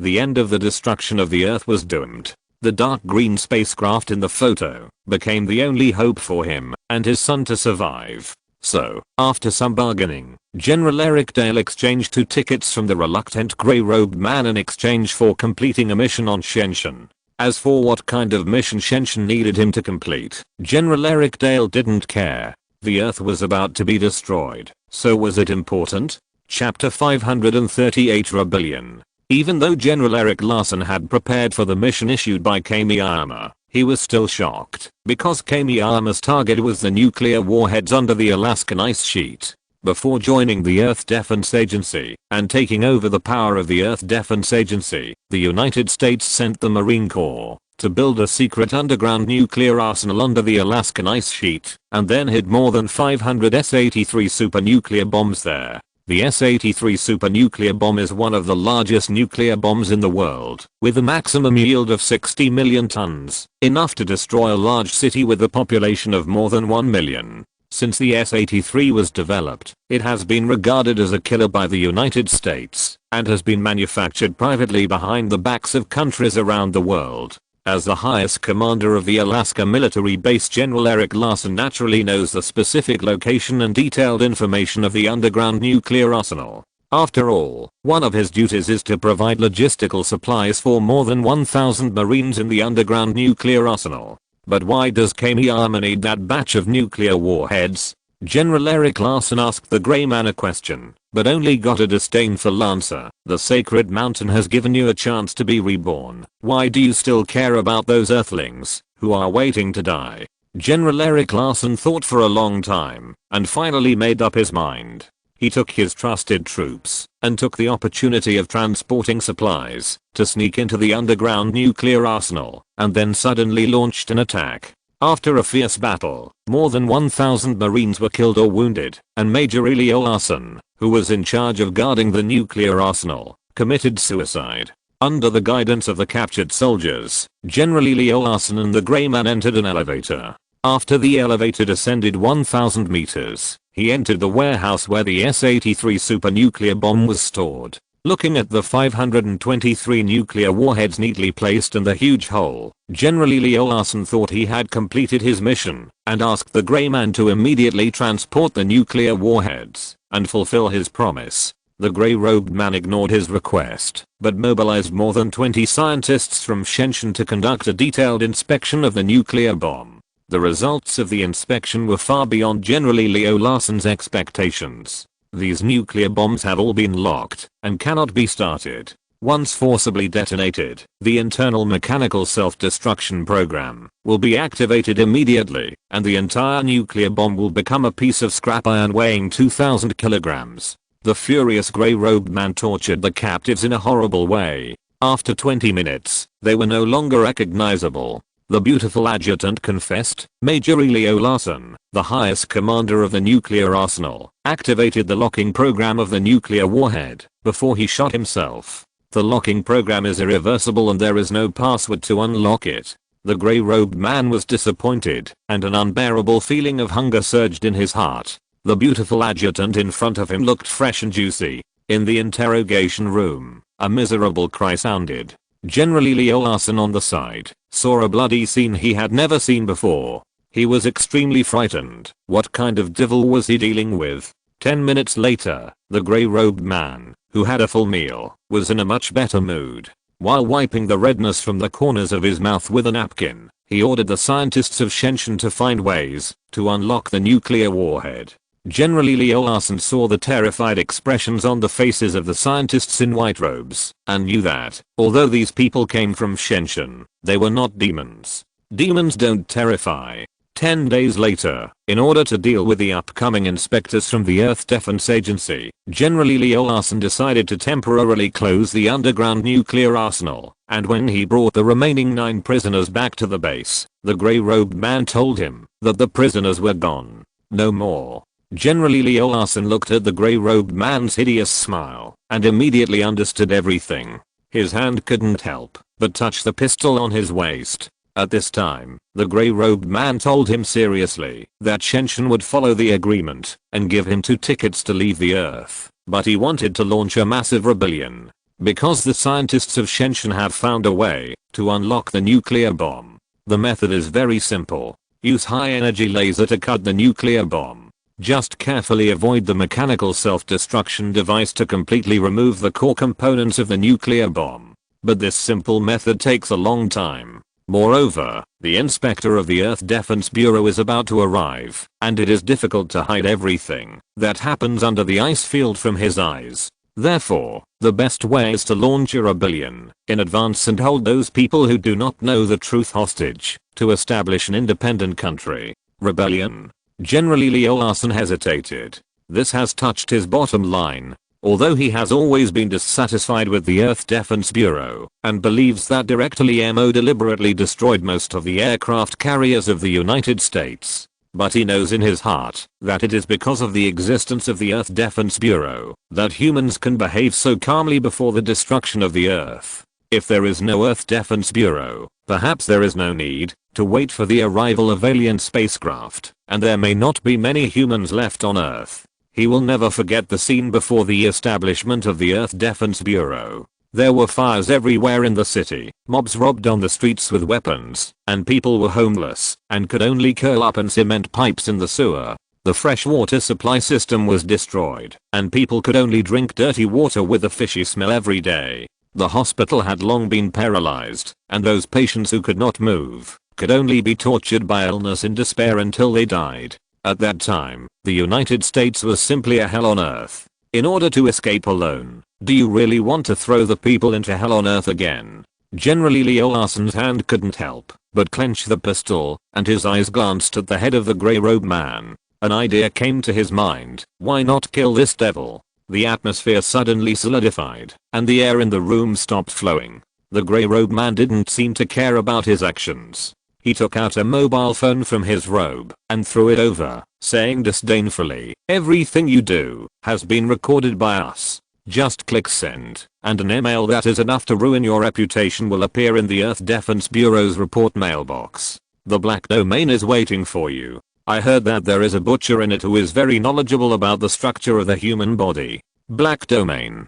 General Leo Larson's hand loosened from the pistol at once. He knew that this was a threat from Shenzhen, but this kind of threat happened to be very useful. Yes, just as the black-robed man said, if his crime of robbing the nuclear arsenal and killing more than 1,000 Marines is discovered, the Earth Defense Agency will definitely send him to the black zone. In the end, selfishness defeated morality. General Leo Larsen walked out of the room expressionlessly, led his trusted troops back to the base, and launched a surprise attack in the middle of the night. Those officers who were dissatisfied with him were arrested, and the communication channel between the base and the outside world was controlled by General Leo Larsen's confidants. At this time, the grey-robed man sent a very detailed rebellion plan. According to the plan, General Leo Larsen blocked the passage from Alaska to the outside world and sent fully armed soldiers to rush into the state assembly. Facing the black muzzles of the guns, those congressmen voted to pass the resolution that General Leo Larsen would become the highest governor of Alaska without any hesitation. When General Leo Larsen stood on the podium of the Parliament Hall and looked at the trembling congressmen below, he suddenly felt an unprecedented sense of satisfaction. These congressmen who had dared to rush into the base and scold him not long ago now all knelt at his feet. This is power. General Leo Larsen's last trace of guilt disappeared. He fully cooperated with the Grey Robes, sent his trusted troops to quickly take control of important positions in the city hall, and announced on TV that Alaska would become a permanent neutral country and would not intervene in the war between alien spacecraft and the Earth.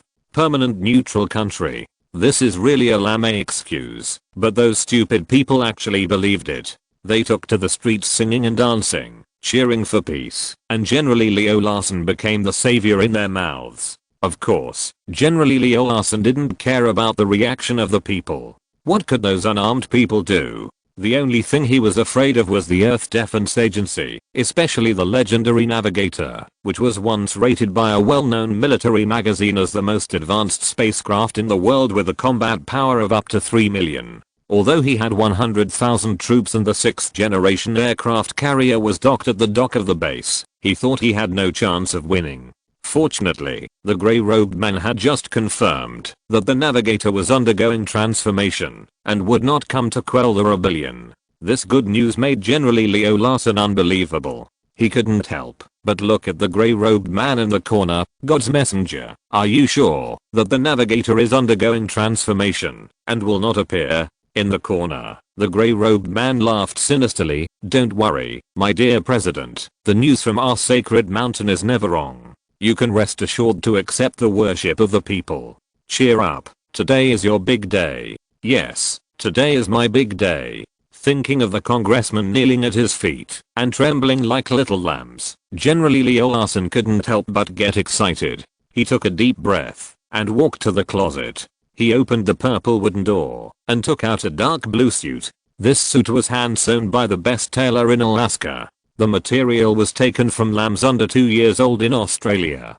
It felt particularly delicate and smooth. A row of buttons shining with dazzling golden light were made of 24K gold. The pigeon egg diamonds inlaid on the platinum brooch made the dark suit dazzling. General Leo Larsen carefully took out the suit and looked back. God's messenger, are you sure you want to watch me change clothes there? According to the agreement they reached for the second time, General Leo Larsen would become a formal member of Chen Shuxian after the rebellion, and Chen Shuxian had the obligation to protect his safety. General Leo Larsen was very satisfied with this protection clause. After the rebellion, he would inevitably become the target of public criticism, and would probably be assassinated by those followers of Professor Lemo. With the protection of Chen Shuxian, he could naturally deal with the attack of the Earth Defense Agency with confidence. But he didn't expect that Chen Shuxian's only protection measure for him was the grey-robed man. Can a person protect himself? General Leo Larsen expressed his doubts very obscurely. The grey-robed man smiled disdainfully, took out a pistol from the bookshelf in the office, and shot himself in the head with a bang in the shock of General Leo Larsen. The smoke cleared. The shocked General Leo Larsen was surprised to find that the grey-robed man was still standing there, without any trace of being hit by a bullet on his head. General Leo Larsen knew that this grey-robed man was not a human. So the grey-robed man became his personal bodyguard. General Leo Larsen felt a little embarrassed just to let a man watch him change clothes. The cold voice of the grey-robed man came from the corner. Don't worry, I don't have any special hobbies for food.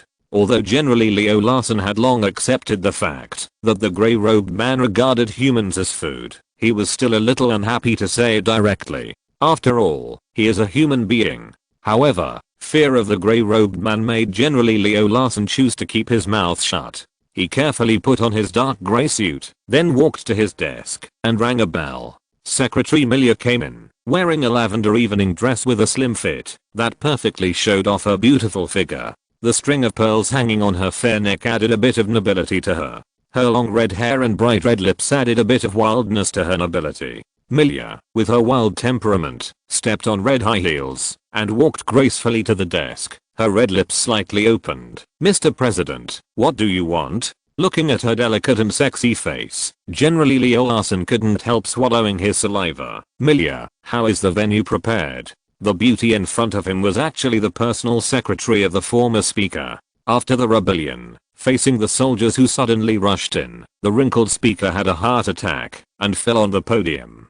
Coincidentally, the speaker's personal secretary, Millia, did not find the medicine in the speaker's pocket. What was even more coincidental was that the only heart disease medicine was missing in the Parliament's medical room. In this way, the speaker became the former speaker, and Millia suddenly became the personal assistant of the future president. Hearing the future president's inquiry, Millia looked charming. "Mr. President, 103 congressmen, 162 government officials, 200 indigenous people, and 300 business representatives have gathered in the city hall. I specially invited your favorite Snow Leopard band to perform on stage as a special guest. The state's TV station has set up real-time live broadcast equipment. Mind, your glorious image will definitely appear on the TVs of thousands of households on time."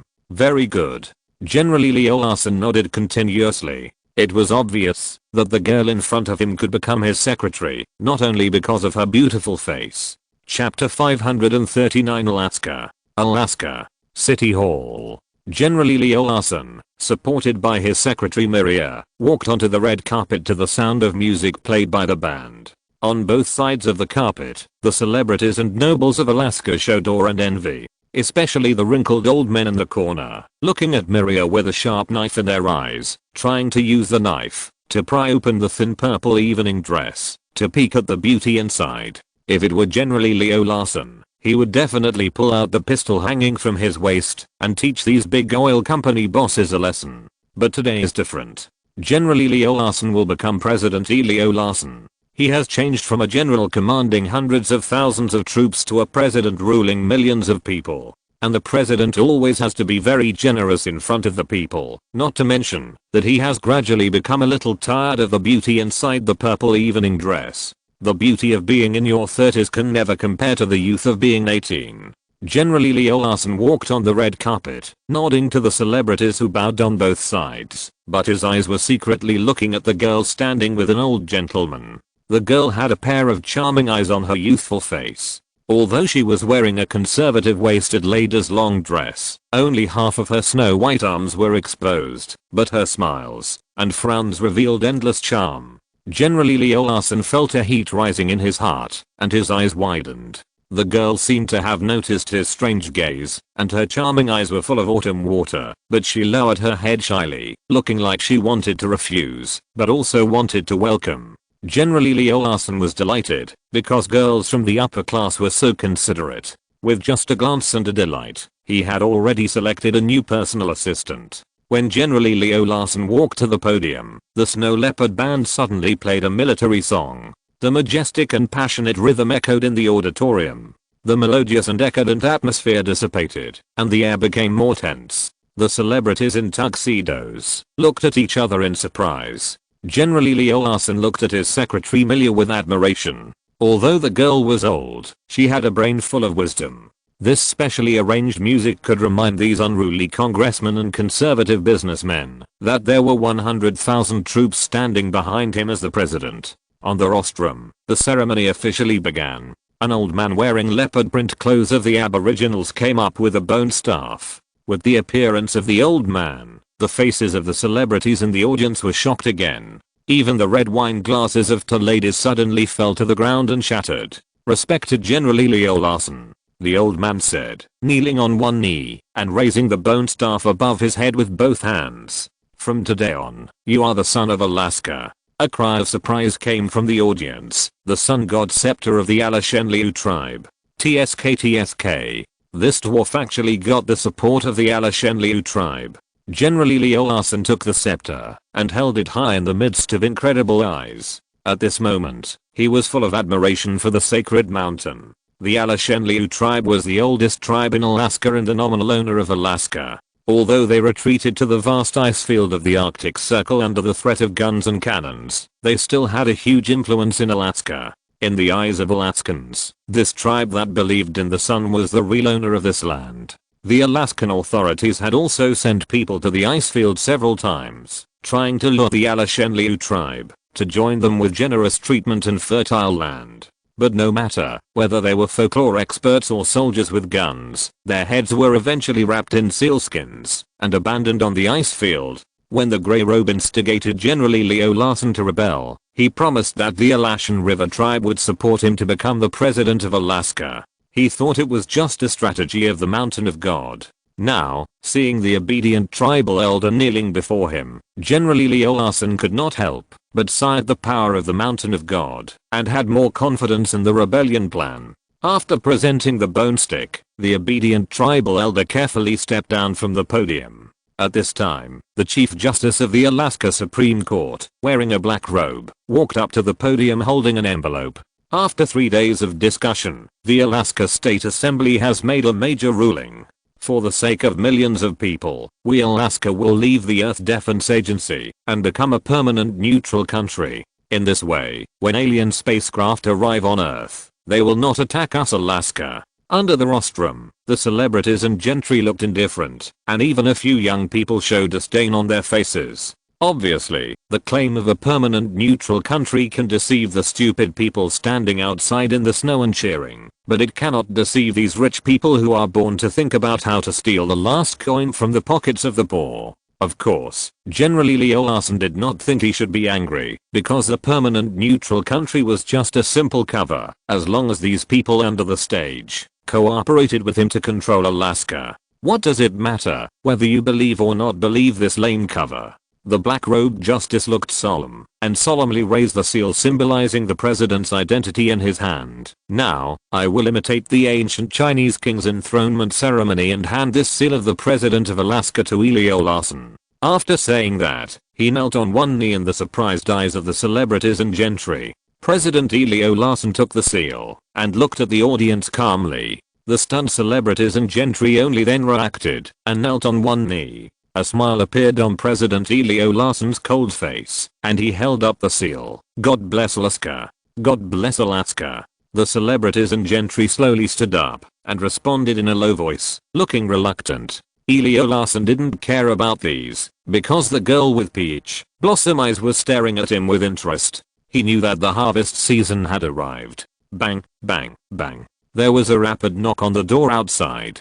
President Leo Larson woke up from his sleep and carefully took his arm back from the girl's neck. The girl's long hair was messy and her brows were furrowed, which made him feel pity. The girl was very tired. Let her rest for a while. He pinched his hands and feet, walked out of the room, and opened the door. The Alaskan Secretary of Defense stood outside the door. He was holding a document and looked panicked. President Leo Larson, whose interest was disturbed, said in a teasing tone, "Perrin, you just became the Secretary of Defense. Have you forgotten that today is my good day?" Good day is an obscure word widely circulated in the Alaska base. Ordinary soldiers cannot bring their families to the base. In order to fully guarantee the rights of the soldiers, the base has an unwritten rule that every soldier has 7 days of good days every year. On good days, they can reunite with their families in the hotel of the base. At this time, even if there are combat missions, the commanders of the base are conscious not to disturb those soldiers. Of course, Leo Larson, the highest commander of the base, did not need a good life. He was just expressing his anger. However, the panicked Minister of Defense did not seem to hear his ridicule and waved the document in his hand. "Mr. President, the Earth Defense Agency's troops are coming." President Leo Larson was shocked when he heard this and asked hurriedly, 3 hours ago, didn't you tell me in person that there was no movement at the Earth Defense Agency's naval headquarters? There is indeed no movement in the Asian waters, but the veteran who had experienced several wars actually widened his eyes at this moment and exclaimed in an incredible tone, "But they came from the sky and have broken through our defense line on the coast." In the air, Could it be fighters from the Hawaii base? President Elio Larsen was a little confused. Although modern fighters are enough to cross the ocean, without the support of aircraft carriers or bases, they cannot carry enough ammunition, and it is impossible to break through their carefully arranged defense lines. Before he decided to rebel, he personally flew to the Hawaii military base and had a meeting with the highest military commander there, Lieutenant General Guzman, who was also his old friend. During the meeting, President Elio Larsen expressed his determination to rebel in a very obscure way. After thinking for a long time, Lieutenant General Guzman also expressed his support for him in a very obscure way. Did the damn Guzman change his mind? President Elio Larsen's face changed drastically. It's not our country's fighter. It's an interstellar battleship. Defense Minister Perrin hurriedly explained. An hour ago, the frontline radar scanned a strange aircraft that was thousands of times larger than a conventional aircraft and immediately issued an early warning message. I received the alarm and immediately ordered the 3rd and 5th Aviation Brigades, a total of 36 F-88 fighters, to take off urgently to fight the enemy. After receiving the reply that the fighter has taken off, I will take a helicopter to the frontline command center. The senior war expert's approach was not wrong. When facing the enemy, you must attack decisively and then explore the detailed information. President Elio Larsen nodded continuously. But when I arrived at the frontline headquarters, it was already a sea of fire. Defense Minister Perrin shook his head in frustration. In the sky, a starship hundreds of meters long was emitting blue light from its tail, flying towards our next air defense position. In just 1 hour, we lost 36 F-88 fighters, 2 anti-aircraft missile battalions, and 12 destroyers. After checking the information of that starship, I found that it was the Huaksha of the Earth Defense Agency. Huaksha. President Elio Larsen was shocked. He actually ignored the latest starship made by the Earth Defense Agency. A few months ago, more than a dozen aircraft carriers around the world were forcibly requisitioned by the Earth Defense Agency and dismembered into pieces at the naval headquarters in Asia. Just as countries around the world were preparing to hold the Second Earth Conference to condemn the Earth Defense Agency's absurd behavior, the Earth Defense Agency released a photo on its official website. A photo that made countries around the world immediately stop their movements. In the photo, 3 interstellar battleships are parked at the Navy base. Although the official website has not released the specific information of the 3 interstellar battleships, military experts have calculated the data of the interstellar battleships based on the ratio of the interstellar battleships and the building in the photo. Although the 3 interstellar battleships are of different sizes, the smallest Earth is 300 meters long and 100 meters wide, and the largest China is an astonishing 500 meters long and 200 meters wide. Although it is still unclear how the interstellar battleships are driven and equipped with weapons, military experts from various countries have unanimously listed them as the strongest combat power on Earth. President Elio Larsen looked as hen. In order to deal with him, the Earth Defense Agency actually sent out the strongest combat power. Relying on the 100,000 troops under his command, he was afraid that he would not be able to resist for long. What should he do? Suddenly, he thought of the grey-robed man.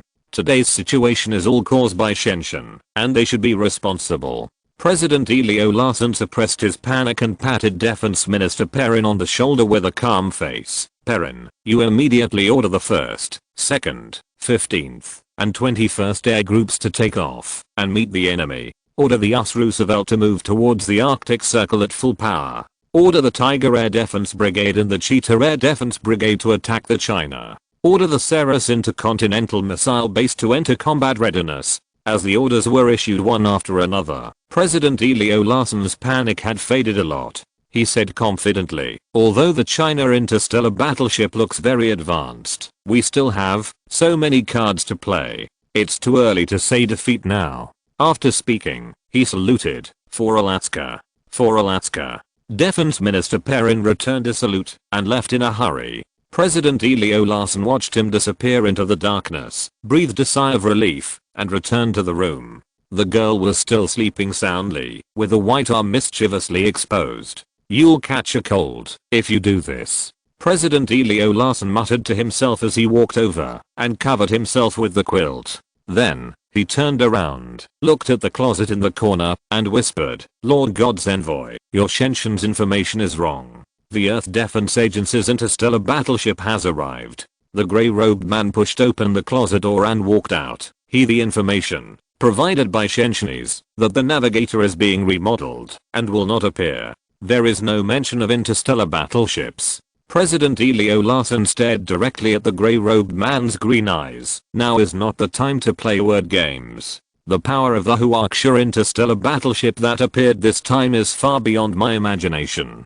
Even if I have ordered all air defense forces to resist, I guess it won't last long. At this point, he felt a little guilty. Poor Perrin actually believed what he said and thought that the Earth Defense Agency could really be defeated with the Alaskan army. In fact, when President Elio Larsen learned that the interstellar battleship appeared, he had already realized that the destruction of Alaska was inevitable. It was just that he had to let those soldiers die in order to buy time to escape.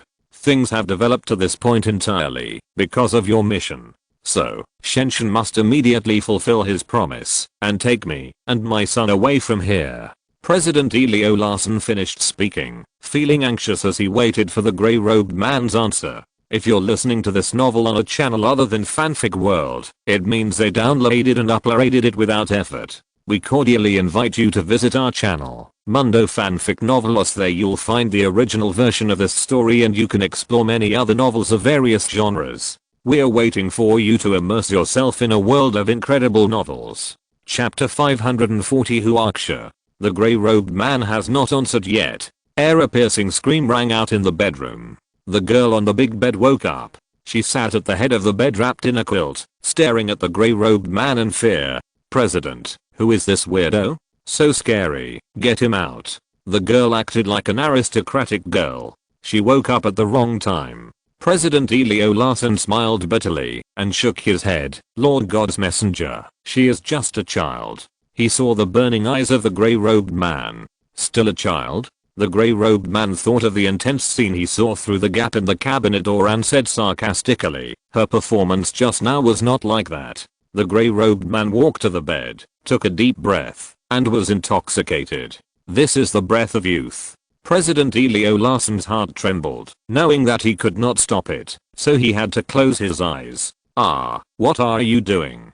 "President, save me quickly!" With the sound of bones breaking, the miserable scream stopped abruptly, followed by the sound of teeth chewing flesh and eating greedily. President Elio Larsen smelled a strong smell of blood, and his stomach was churning. He could only endure it, because the grey-robed man was his only savior. The grey-robed man's entire eating process was short and long. Just when President Elio Larsen could no longer bear it, he stood up, pulled up the luxurious silk sheets, and wiped the red marks left at the corners of his mouth.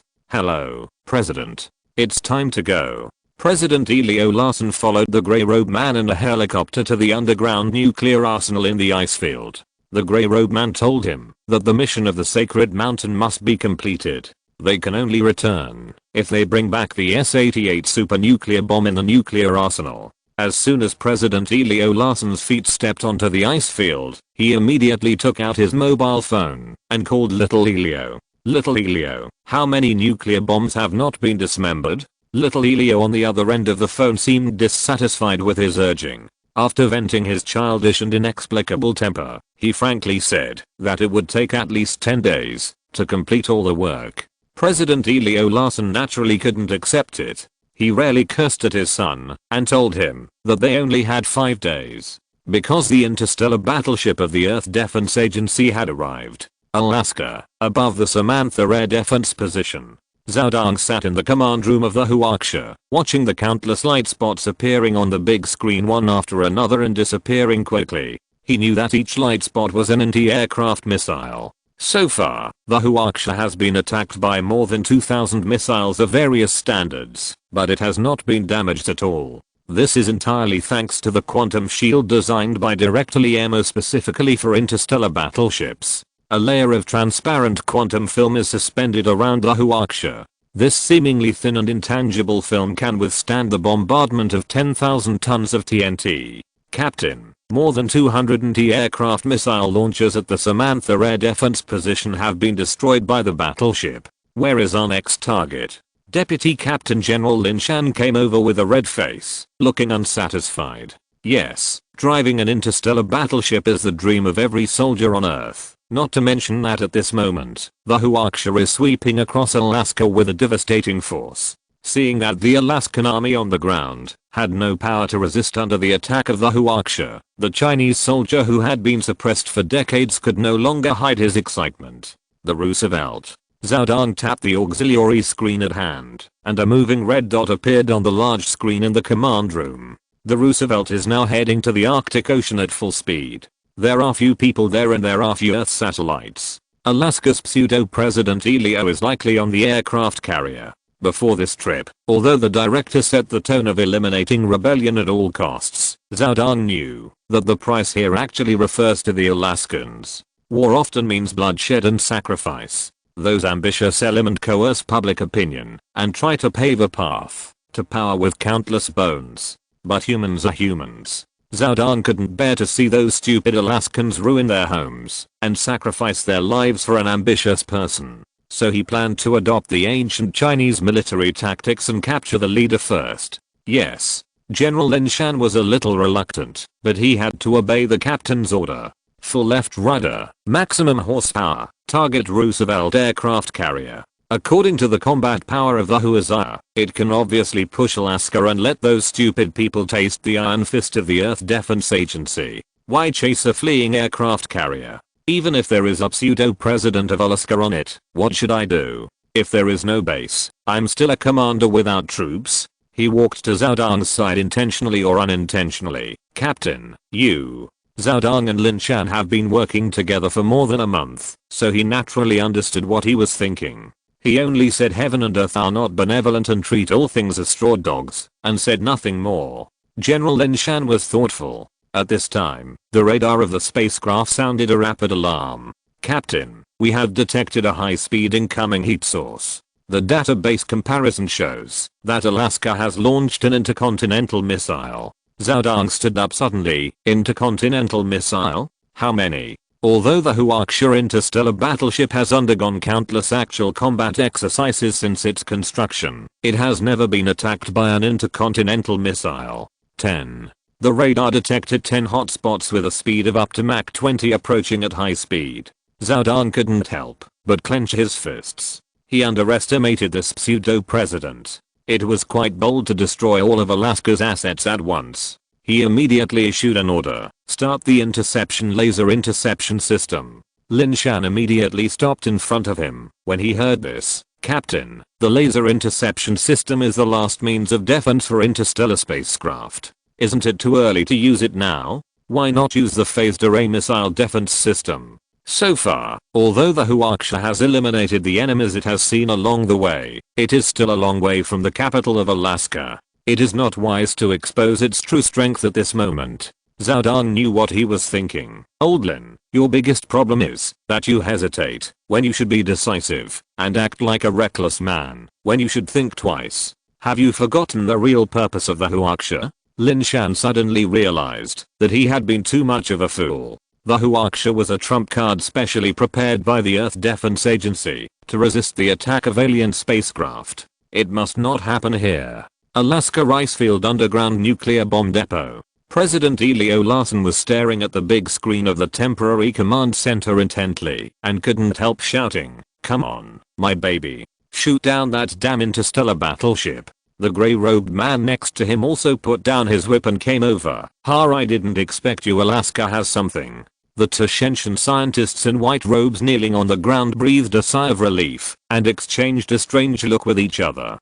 But the gray-robed man looked at it for a moment, somewhat uninterested. "It's hard to shoot down such a huge interstellar battleship with these missiles, right?" President Elio Larsen said contemptuously. "I know. Shooting it down is not the goal. I just want to damage it, and the Earth Defense Agency will definitely not bother us for a long time. Compared to the threat of alien spacecraft, we are just a small ant." The gray-robed man lowered his head and thought for a moment, then picked up the whip again to whip the Chen Shuxian scientist. "You Earthlings have too complicated brains. Not delicious." 10 intercontinental missiles dragged their fiery red tails broke through the sonic boom, and pounced on the Huaxia interstellar battleship like a group of demons. At this moment, the Huaxia seemed to have given up resistance, and the tail ejected blue light particles, suspended in the air. This group of demons was extremely fast, and in an instant they had crossed more than 100 kilometers of space, instantly dispersing several white clouds, and the Huaxia was within reach. Close at hand, yet far away. A red beam of light rose from the dark hull of the Huaxia. The beam looked very thin, and not bright at all. The thin beam of light instantly turned into a large net that was intertwined and covered the entire space where the Huaxia was located. This was the highest defense method of the Huaxia, the laser interception system. 10 intercontinental missiles, like a group of ignorant sharks, pounced on the net with ferocious faces. Boom. In an instant, the sky and the earth shook, and mushroom clouds rose from the sky 10,000 meters high. Success. President Elio Larsen in the underground nuclear arsenal of the ice field felt a shock caused by the nuclear explosion. Ha ha ha. 10 intercontinental missiles all exploded less than 5 kilometers away from the interstellar battleship. It can't escape. He laughed loudly. I shot down the interstellar battleship of the Earth Defense Agency. Being able to shoot down the strongest combat force on Earth is the lifelong dream of every soldier. At this moment, President Elio Larsen died without regrets. The grey-robed man seemed to not believe this result. He walked to the radar screen and looked at it for a moment. No. Although the radar was almost completely paralyzed by the high-energy radiation produced by the nuclear explosion, he still vaguely saw a huge shadow on the screen. The Huaxia was not shot down. The wild laughter on President Elio Larsen's face suddenly solidified, looking particularly funny, and his voice trembled. Absolutely impossible. No aircraft can survive a nuclear bomb explosion. The grey-robed man stretched out a big hand, trying to grab Elio's head like a puppy, and put it in front of the big screen. Arrogant idiot, open your olden dim eyes and look carefully. President Elio Larsen just glanced at the big screen, and his whole body went limp, and slid to the ground. He muttered in disbelief, it is impossible, that nothing can come out of a nuclear explosion. Thousands of miles high in the sky, on the Huaxia interstellar battleship, Lin Shan looked at the mushroom clouds rising outside through the black translucent glass window, with a look of disbelief on his face. They are crazy. They dared to load nuclear warheads and intercontinental missiles. The actions of the Alaskan rebels were far beyond his expectations. They launched intercontinental missiles loaded with nuclear warheads without saying a word. He couldn't help asking, aren't they afraid of nuclear pollution? Don't they care about the people of Alaska at all? Zhao Dan was also scared when he looked at the mushroom clouds. Fortunately, he decisively turned on the laser defense system, otherwise he would suffer a great loss this time. He took a bottle of energy supplement from the adjutant and drank it all. Then he sighed, Old Lin, you are too naive. Don't you think about what the situation is now? Zhao Dan kept shaking his head. This Old Lin was stupid in the military camp and thought that everyone was as kind and moral as the Chinese. Little did he know that as the end of the world approached, the seeds of the devil had already sprouted in the hearts of those ambitious people. In order to survive, they can do anything. It seems that after returning, I should suggest to the director to transfer Leolin away. On the battlefield, naivety is a very deadly thing. If you stay with him, he will kill you sooner or later. Lin Shan touched his head and smiled awkwardly. Fortunately, the Huaxia is powerful, otherwise we would have returned home now. At this time, the communication officer of the interstellar battleship suddenly ran over. Captain, we received a mysterious signal. The other party claimed to know the inside story of the Alaskan rebellion. They also said that there is a piece of information related to the safety of the world to tell you. Zhao Dan was delighted. This was a split within the rebels. One person has one idea, 10 people have 10 ideas, and there are more than 100,000 rebels with more than 100,000 ideas. Seeing that they are about to be destroyed, and their lives are in danger, it is inevitable that some people will jump out and act as guides. But this is a good thing. Zhao Dan picked up the communicator and said sternly, hello, I'm the captain of the Huaxia. I'm very keen to cooperate with you, but I'm very busy now. I'm commanding a warship to prepare to flatten Alaska, so I don't have time to waste. So there are no conditions to discuss. Tell me everything you know. The Earth Defense Agency will decide whether to pardon your crime based on the value of the information. He knew that the people who jumped out at this moment to act as guides were usually some cowards who were afraid of death and tried to exchange the intelligence in their hands for the protection of their lives or even wealth. These people often bargain in order to sell themselves at a good price. This is a psychological game. There was silence on the other side of the communicator for a moment. Zhao Dang's heart couldn't help but rise. If he didn't scare this guy away, it would be more trouble than gain. Just as he was about to be the first to admit defeat, the other party said something that surprised him even more. "Hello, Captain Zhao, I'm Elio Good, the son of General Elio Larsen. The one who surrendered turned out to be a big fish." Zhao Dang was so excited. "Time is running out, so I have selected some important intelligence to report to you. First, don't chase the Roosevelt, it's just a cover, and Elio Larsen is hiding under the ice. Second, please abandon all targets and immediately bomb the coordinates 5698.66941. This is an underground nuclear arsenal that stores more than 500 S-83 super nuclear bombs. Elio Larsen and a grey-robed man are hiding here. They may detonate the nuclear bomb and escape at any time. Please bomb immediately and blow this place into pieces." After that, before Zhao Dang could react, the other party closed the call. Chapter 541 Elio Larsen dies. Zhao Dang stood there in shock holding the communicator. This phone call contained a huge amount of information. More than 500 S-83 super nuclear bombs are enough to destroy the human race on Earth, but they are hidden under the ice and controlled by the pseudo-president of Alaska, Elio Larsen. And who is the mysterious grey-robed man? Zhao Dang suddenly thought of an organization that scared him, Chen Shuxian. He answered the director's call without hesitation. The matter was of great importance, and it was no longer something he, the captain of the Huaxia, could decide.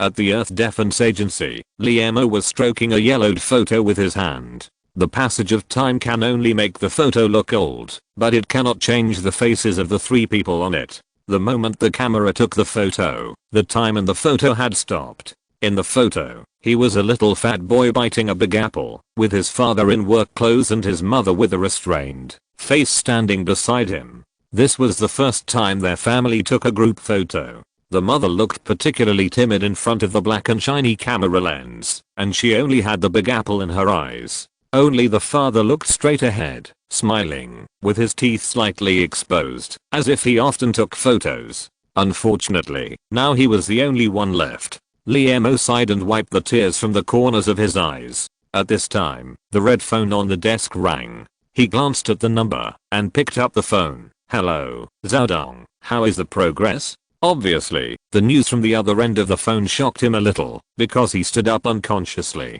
Liemo thought for a moment and ordered, "Don't bomb. I hope you can bring back all 500 S-88 super nuclear bombs and the grey-robed man. They are all very important." After hanging up the phone, Liemo was both happy and worried. He didn't expect that such a small Alaska could hide so many nuclear warheads. Now the success of the plan has a few more guarantees. But facing the weird grey-robed man, can Zhao Dang complete the task smoothly? Thinking of this, he called Shen Shuxian and ordered him to lead the Earth Guard to the Alaskan icefield immediately. This is a newly formed force, composed of elites from special forces around the world. Although there are only 3,000 people, each member has the ability to fight 10 enemies at once. More importantly, they have received special training to deal with alien monsters, and they know the abilities and weaknesses of aliens. Alaskan icefield. Underground nuclear arsenal. President Elio Larsen looked at the damned black shadow moving fast on the big screen, and could only accept the reality that the Huaxia interstellar battleship was not damaged at all, and it also gave up tracking the US Roosevelt, and rushed to the icefield. President Elio Larsen took the initiative to grab the whip of the grey-robed man, and whipped it hard on the white-robed Chen Shuxian scientist, using miserable screams to relieve his anger. Very good. The grey-robed man next to him clapped his hands and praised, "You are becoming more and more like a Chen Shuxian person now. For slaves, you should use whips, to let them know the majesty of the master." After President Elio Larsen whipped a few times, he panted loudly, "What should we do now?" At this moment, all the cards in his hand have been played, and he can only pin all his hopes on Shuxian. To his disappointment, the grey-robed man just sighed and said, "Wait. Wait until all the nuclear warheads are dismantled. Shuxian will send someone to pick us up. Wait." President Elio Larsen's eyes widened, and he couldn't believe his ears. The Huaxia interstellar battleship is expected to arrive here in 2 days. Such a short time will definitely not complete this damn mission. He rolled his eyes and lowered his voice. "Why don't you report to Shuxian and say that the mission has been completed? It doesn't matter if a few are missing." At this moment, he was complaining about Shuxian's old-fashionedness. On the other hand, he resented the engineer who designed the nuclear warhead locking system. All warheads could not be taken out of the underground nuclear weapons depot before the locking state was released. The mission of the Sacred Mountain must be completed, no compromise. The grey-robed man rejected his request mercilessly. President Elio Larsen had to leave the command room in dismay and go to the entertainment area on the upper floor. This was a temporary entertainment venue specially built by Secretary Miller after she learned that he would stay in the lonely ice field for a while. There were President Elio Larsen's favorite wines and enchanting song and dance shows. In the room with colorful lights flashing, President Elio Larsen carefully tasted the wine of Bordeaux winery. He knew that this kind of red wine was already quite expensive before the disaster, and it was even more expensive now. He stole a glance at Secretary Miller, who was sitting next to him. She was wearing a beige coat today, and the opening of the shirt collar was not fastened, revealing a piece of white skin. The bulging chest rose and fell with her breathing, as if the buttons could be stretched open at any time. The tight pants with waistline showed her good figure to the fullest. The bright red color of her lips added a bit of wild temperament to her. Her playful dress lacked some of the solemnity of the past, but it made President Elio Larsen feel warm. He secretly swallowed a mouthful of saliva. Maybe he should take Miria to the Sacred Mountain with him. There are some things that you know will happen, but you still hope that it will happen later, or even not happen at all. But it happened on time without mercy. When President Elio Larsen was awakened by the urgent alarm of Ura, he immediately realized this. He realized that the army of the Earth Defense Agency had appeared. He kicked Miria, who tried to reach out to him and seek comfort, off the bed, stumbled to open the door in his pajamas, and ran to the underground helipad. There was a helicopter there that even the grey-robed people didn't know about, and it was controlled by little Elio himself. He wanted to escape by helicopter. The corridor was filled with gunfire and smoke. The bodies of Alaskan soldiers were lying on the ground, and blood was flowing all over the floor. But there was not a single body of an Earth Defense Agency soldier. President Elio Larsen carefully avoided the firefight and took the elevator to the underground helipad. Sure enough, the Osprey helicopter was parked there quietly. President Elio Larsen opened the door of the cab, climbed up, took a deep breath, and calmed his panic.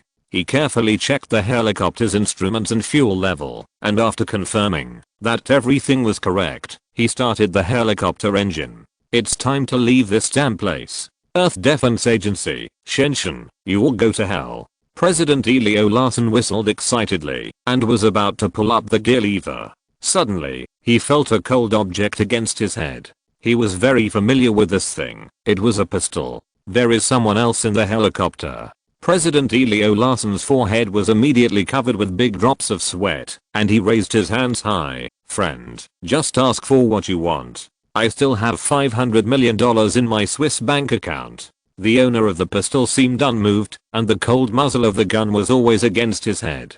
President Elio Larsen continued to increase the stakes. "I'm the president of Alaska, and I have the oil mining rights in the Arctic Circle. All of them are given to you." At this time, a familiar voice rang in his ears. "Dear father, wasn't that oil promised to me a long time ago? You are not qualified to be a president if you break your promise so easily." The voice was from little Elio. President Elio Larsen turned around, and sure enough, little Elio was holding a pistol with a strange smile on his face. "Little Elio, damn it.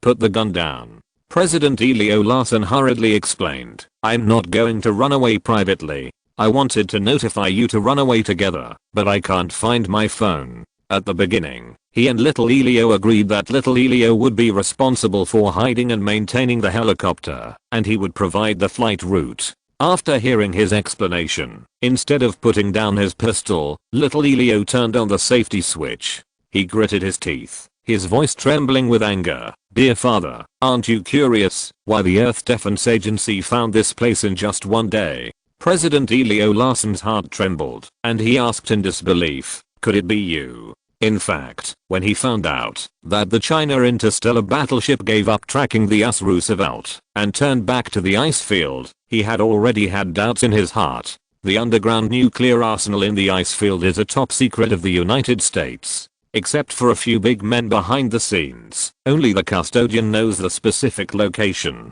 How did the China find it? It's just that the grey robe man was always watching his every move at that time, so he couldn't investigate it blatantly. President Elio Larsen never thought that this traitor would be his closest person. He could no longer hold back his anger, facing the black muzzle of the gun, and asked, "Why? For you, I would rather accept the mission of the Sacred Mountain, and for you, I would rather betray all mankind. Why did you do this?" President Elio Larsen thought he had fulfilled the responsibilities of a father for this disobedient son. Unexpectedly, he got such a result. At this moment, he was in extreme pain. Ha ha ha. Little Elio's right hand holding the pistol kept shaking, with a crazy look on his face. "My dear father, President Alaska, do you still remember that girl?" President Elio Larsen was puzzled. Girl? Which girl? Over the years, there have been too many girls around him. But this is not a fault. Which of the gentry in Alaska does not have many wives and concubines? The one with the swan diamond brooch on her chest. Little Elio's eyes flashed with deep pain. President Elio Larsen thought for a moment, then suddenly woke up and asked in surprise, "Are you talking about the girl with a pair of peach blossom eyes? What's her name?" The girl seemed to have left her name, but he never paid attention to such insignificant things. Little Elio became even more angry when he heard this. He poked his father's head with the muzzle of the gun. "Don't you dare say that about her. Her name is Florence Bennings, and she is my fiancée. The swan brooch was left by my mother. It was my proposal gift to her." President Elio Larsen was stunned for a moment. It was no wonder that he felt that the brooch was familiar in the dim light at the beginning, but the beauty behind the brooch was more attractive, so he didn't investigate it further. He was silent. "Why don't you even let go of your son's fiancée?" Little Elio became even more angry and yelled, "You are a beast. And that grey robe is also a beast. You actually did something that is outrageous to both humans and gods. Damn it. Damn it all." He stood up excitedly, holding the pistol tightly with both hands, his thumb on the trigger. "Now I will avenge Froden and send you, the beast, to hell." President Elio Larsen pleaded in horror. "Child, she is just a woman. When we escape, I will find you 1,000 more beautiful women." At this moment, President Elio Larsen felt infinitely wronged. It was the girl who took the initiative at the beginning. Otherwise, he would not have lost his way if he had not faced those charming peach blossom eyes. But facing his furious son, he could only beg bitterly, "Look, you still don't realize your mistake." Little Elio smiled bitterly. "Just like when my mother died, you told me that I would have a younger and gentler mother in the future. You don't realize that there are people, living people. You are a devil." As he said that, his hand was about to pull the trigger. Devils should go to hell. President Elio Larsen was about to reach out to stop him. Bang! With a loud bang, his forehead was hot and his eyes went black. Little Elio looked at his father's body and threw the pistol aside in pain. In the underground nuclear arsenal, Chen Shuxian led 3,000 Earth Defense Force soldiers to carefully search for targets along the corridor. In just half an hour, they had killed more than 2,000 Alaskan soldiers. Facing the Earth Defense Force, the Alaskan soldiers seemed to have no power to fight back and could only become living targets. But Chen Shuxian was not careless at all. Because according to intelligence, there was a grey-robed man from the Sacred Mountain hiding in the dark. If this grey-robed man is as powerful as the alien Wang Di he captured, the Earth Defense Force will inevitably face a tough battle. "Captain, there is a target signal at the end of the corridor." A soldier holding an infrared detector turned around and reported. Chen Shuxian raised his fist. The soldiers stopped immediately and were on alert. At the end of the corridor, there was a heavy iron door. Chen Shuxian took the infrared detector and saw a dark red spot on it and more than a dozen light red spots. The dark red spots kept moving between the light red spots. As time passed, the dark red spots became brighter, while the light red spots gradually dimmed. Beast. Chen Shuxian immediately understood the crime that happened behind the iron door. Guai Quasheng, you immediately use the solid bomb to blow up the iron door. The rest of the comrades, everyone be on alert. Also, take out all the heavy weapons you carry. This time we are facing a monster. Chapter 542 Fierce Battle. Boom. Flames blazed everywhere, and a deafening roar sounded. The heavy iron door was blown into pieces by high-energy solid explosives. Chen Shuxian put on a tactical mask. A 3-meter-tall behemoth appeared on the electronic screen in the mask. Chen Shuxian's heart could not help but rise to the sky. This was a completely transformed alien. On the alien's terrifying face, there were 2 copper bell-sized eyes. In the center of the forehead above the copper bell eyes, there was also an eye-like black and white mixed body embedded. The undeveloped body was bleeding continuously. The alien was using a huge palm to grab a man in a white robe and put him between his sinister and sharp teeth. The white-robed man in the palm struggled with all his strength and made a miserable cry. As the monster's teeth closed, a muffled sound rang out, and the man's miserable cry stopped abruptly. A thick liquid mixed with bright red and pale white flowed from the corner of the alien's mouth. Explosion. Chen Shuxian resisted the urge to vomit and pulled the trigger of the plasma gun. This was a firearm designed by the Earth Defense Bureau specifically for dealing with aliens. It was powered by a Marxing battery and could shoot out an electric current with a voltage of up to 2 million volts. The deep blue current silently rushed towards the monster. The alien was chewing blood food, seemingly unaware and unconcerned. Thanks to so much delicious blood food, he was able to transform into a complete state. At this moment, he felt extremely powerful and did not take a few insects seriously. Even so, when the blue current appeared in his field of vision, he could not help but jump up. After the transformation, he felt that the blue current contained huge energy. Unfortunately, it was too late. The moment the blue current touched the alien's body, countless electric sparks burst out. Roar. The monster let out a painful roar and fell to the ground. Chen Shuxian was delighted that the plasma gun could cause damage to the alien.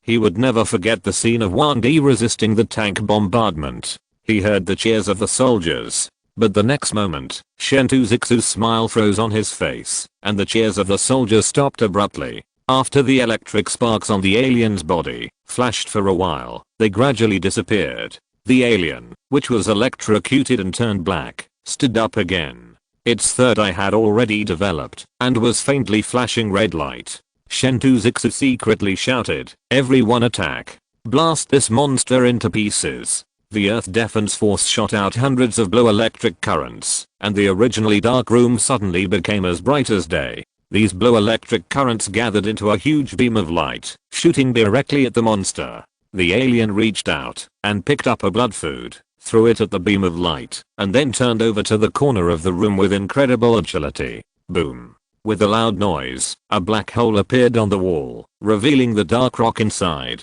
The air was filled with a burnt smell. More than a dozen soldiers standing in the front row were hit by the splattered gravel and fell to the ground. The monster was crouching in the corner unscathed, with a bright red glow in its third eye.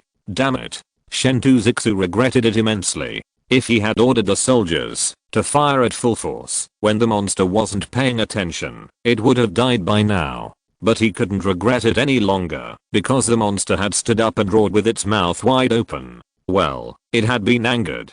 Chen Shuxian waved his arms and shouted, "Second attack, start. This time, cover all directions, don't focus on one point." Although the plasma gun was extremely powerful, it had a fatal flaw. There had to be a 30-second interval between the two attacks, otherwise the gun body would explode because it could not withstand the high temperature shock. Blue current burst out of the soldiers' plasma guns again. This time, the high voltage current did not shoot directly at the corner where the alien was, but covered the entire room in a mess. This time, let's see how you can hide.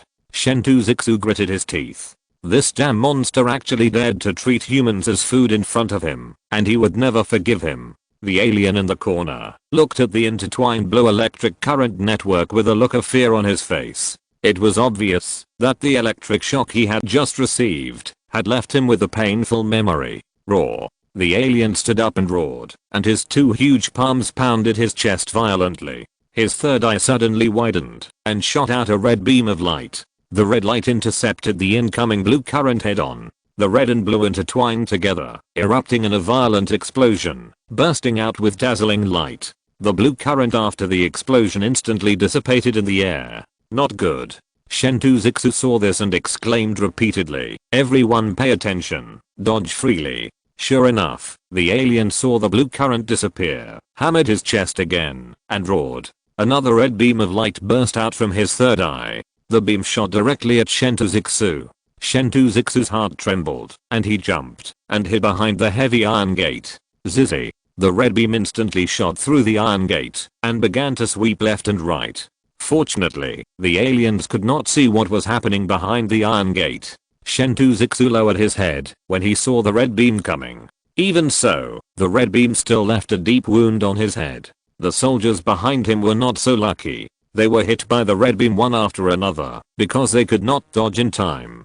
Chen Shuxian heard the painful howls of his comrades in the headset. He turned around and found that at least 100 soldiers were lying on the ground. Everyone, change to submachine guns for cover. Medics, save people immediately. He wiped the blood off his face with his hand and took out an adrenaline from his pocket. Comrades, inject adrenaline immediately. The aliens' counterattack is coming soon. Before he finished speaking, a creepy voice came from the room. Damn insects, all of you die. Bang. The heavy iron gate was kicked down by the aliens. Dada. The soldiers did not panic at all. They immediately picked up their submachine guns and fired bullets like a storm. The bullets shot at the alien, leaving no trace. It had a mouth with sharp fangs and an angry roar in its throat. Chen Shuxian's heart sank. Sure enough, it was another guy who was invulnerable to swords and guns. He glanced at the time displayed on the tactical helmet. There were still 15 seconds before he could use the plasma gun again. This time, he had to confess here. At this time, the alien suddenly screamed "Ah!" and fled back to the room. It has consciousness. Chen Shuxian was delighted and reminded loudly. In order to hunt the alien this time, the bullets installed in the submachine guns of the Earth Defense Force soldiers were all 11.18mm semi-armored lead bullets, which could kill a thick-skinned hippopotamus at close range. There was a person who liked to commit suicide, wearing 10 bulletproof vests to resist a shot in order to test the power of this bullet. As a result, the bullet only penetrated 8 bulletproof vests, but the person who committed suicide died because the huge impact shattered his internal organs. At this time, the injured soldier had been taken away by the medical soldiers. The plasma gun has finished cooling down. The moment of the decisive battle has come. Chen Shuxian took a deep breath, raised his hand, and shouted loudly, "For the Earth." The soldiers of the Earth Defense Force raised their hands and shouted loudly, "For the Earth." Now use the number 16 formation. All members hold double guns. Follow me to charge. Chen Shuxian held a plasma gun in his left hand and a submachine gun in his right hand. He bent over to guard against the red beam and slowly walked along the collapsed iron door. Behind him, the soldiers formed a fan-shaped formation. At this time, the roar of the alien species came again in the room. This painful roar mixed with excitement made Chen Shuxian feel an ominous feeling in his heart. This alien species can continue to evolve. He stopped without hesitation and raised his fist. All members defend. Aim all firepower at the door. According to Wandi's confession, although each alien species can evolve different abilities, it can only evolve once. Could the alien species in the room be the alien king? Chen Shuxian thought of this and felt ecstatic. If it was really as he thought, this time's credit would be too great. However, the joy in his heart was instantly replaced by shock, because the alien species that had completed its second evolution had appeared at the door of the room. The alien species was covered with a thick layer of black hair. The black and white body in its third eye completely disappeared, replaced by pure red light. The pure red light swirled violently in the eye socket. Black-haired monster. Chen Shuxian couldn't help but curse. He quickly calculated in his mind that the adrenaline injected by the soldiers would lose its effectiveness in 10 minutes. By then, the combat power would inevitably decrease. At this time, the only way to anger the alien species and let it launch the first attack is to consume more of its physical strength and to quickly resolve the battle. Black-haired monster? The alien species tilted its head, seemingly not understanding the meaning of this word. Am I a black-haired monster? Chen Shuxian was cautious and vigilant while carefully observing. The two normal eyes of the alien species were now extremely dull and dim. A strange thought arose in his mind, that the IQ of the alien species would decrease after its second evolution. Black-haired monster, open your mouth, I'll give you blood food. Chen Shuxian's mind moved, and he raised the bloody clothes beside him. Sure enough, the bloody smell attracted the alien's attention, and it stared at Chen Shuxian's hand. Chen Shuxian suddenly threw the bloody clothes into the air, and the alien jumped high, with its abdomen exposed without any cover. Attack! Chen Shuxian suddenly shouted loudly. The soldiers who had been prepared pulled the trigger without hesitation. Hundreds of blue electric lights, mixed with a rain of bullets, rushed towards the alien. The alien in midair suddenly came to his senses and shouted loudly, "Enemy! Damn it!" The third eye swelled violently, and the pure red was about to shine. Boom. The huge electric current formed by the interweaving of blue electric lights hit the alien's uncovered abdomen. The visible electric current instantly spread throughout its body. The entire alien turned into a randomly twisted ball of light in the air, and then fell to the ground, without a trace of movement. Chen Shuxian walked forward, and found that the 3-meter tall alien had turned into a human form again, and the black hair on his body had disappeared. He breathed a sigh of relief. Mistakes must not be made a second time. He waved his hand, injected with P18 type strong anesthetic immediately, and then entered the capture process. A team of soldiers with crosses embroidered on their armbands rushed forward and rammed a syringe as thick as an arm into the alien's skin. Chen Shuxian saw with his own eyes that 1000 milliliters of purple liquid in the syringe entered the alien's body, and he was completely relieved. His body swayed left and right, his eyes went black, and he fell to the ground. When he woke up again, he was already in an interstellar battleship. Zhao Dong and Deputy Captain Niming were standing in front of the bed. Old Wang's medical skills are getting better and better. He can even calculate the time when Shenta will come back to life. Zhao Dong saw him wake up and joked with a dissatisfied look on his face. Nonsense. An old doctor wearing a white robe and grey hair walked up and held Chen Shuxian's pulse. You're fine. You just lost too much blood, plus the sequelae of adrenaline. You just need to rest for 2 months, and you'll be able to jump around again. The old doctor stood up, glanced at the gauze wrapped around his head, and smiled. The wound on your head has been bandaged for you, but it will leave a scar. Wear a wig in the future. Zhao Dong heard this, and the smile on his face became even bigger. Shentu, let's not wear a wig. It's so handsome to have a scar from hell. This Zhao Dong, obviously angry about not getting any credit. Chen Shuxian forced himself to sit up and glanced at the doctor. Doctor, please go out first. Thank you. The old doctor checked the monitoring equipment again and then walked out of the ward. Niming, you go to the door to guard. Chen Shuxian gestured to the deputy captain who was about to come forward to support him. Zhao Dong, how is the alien? He saw the deputy captain Niming close the door and then spoke. Zhao Dong was confused by his mysterious behavior and said with a smile, it was bombed like that. What else can it do? Of course it's dead. Where did you put it? Shentu saw his nonchalant look and asked hurriedly.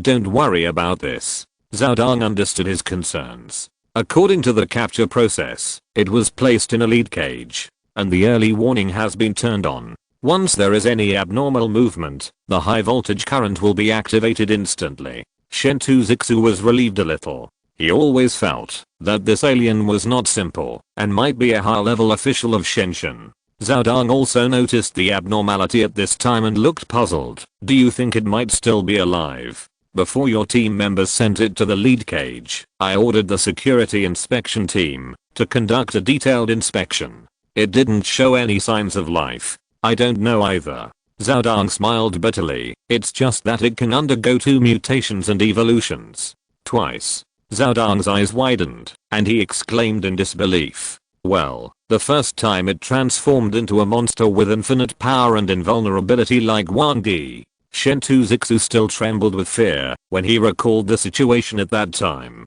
But its third eye can emit red beams. Red beams?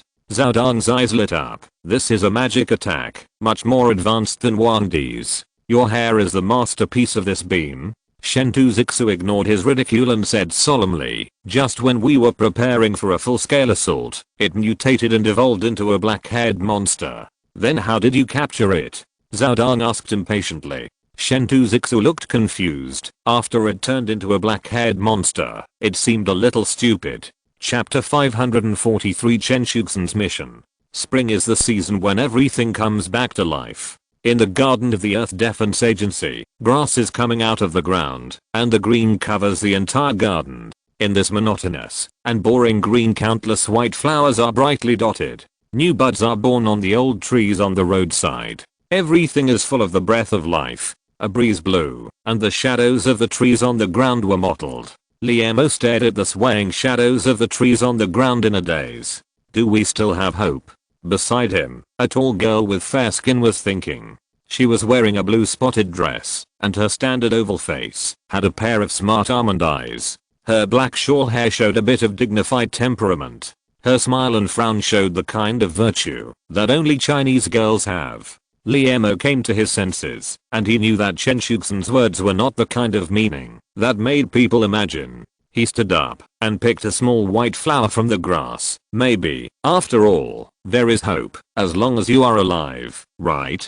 Are the things you told me in the black room just now really that important? Chen Shuxian was puzzled. More important than dealing with alien spacecraft? Thinking of what happened a day ago, she was still at a loss. A day ago, Chen Shuxian, who was in the black domain cell, took a book from the bookshelf as usual. She was about to use this ancient Chinese book to spend a long and lonely day when the door of the cell was pushed open. Two uniformed soldiers took her to a strange room. This room has a strange name, the Black Room. What's even stranger is that the Black Room is not dark. The LED lights hanging from the ceiling illuminate the entire room. The walls of the Black Room are covered with copper wires, which are densely intertwined to form a large glittering net. The copper wires on the wall extend all the way to the floor. Chen Shuxian believes that there are also copper nets under her feet. This is a Faraday cage. But why did the Earth Defense Agency build a Faraday cage? Why did he bring himself into the Faraday cage? Just when Chen Shuxian was full of doubts, a man pushed open the door and walked in. It was Liemo. He closed the door carefully and took out a mechanical pocket watch from his pocket, as if he was timing with the pocket watch. Chen Shuxian felt funny. Is the director of the Earth Defense Bureau so busy? Or is she so unimportant? Liemo actually used a timer when meeting her. However, she soon found out that she was wrong, because she found a trace of hidden fear in the depths of Liemo's eyes. This is a negative emotion that only arises in the hearts of humans when they face something more terrifying than death. This kind of fear she once saw in the eyes of a mother. That was when the moon fragments hit the earth, causing a global earthquake. A building collapsed in the earthquake, and the mother let out a sharp and piercing cry, her eyes full of this fear. Her child was in the building. Liemo didn't seem to care about her emotions, and directly gave her two incredible tasks. First, install a high-energy nuclear bomb on Marxing. Second, let her press the only red button on the remote control at a certain precise moment. As for that precise moment, someone will tell her. Afterwards, Liemo told her in a serious tone that she must never mention these two tasks in front of anyone. Anyone here, including the person who issued the task. Strange tasks, strange requirements. Chen Shuxian was about to ask the reason behind it, but the pocket watch seemed to have reached the end of the countdown, and Liemo turned and left the room.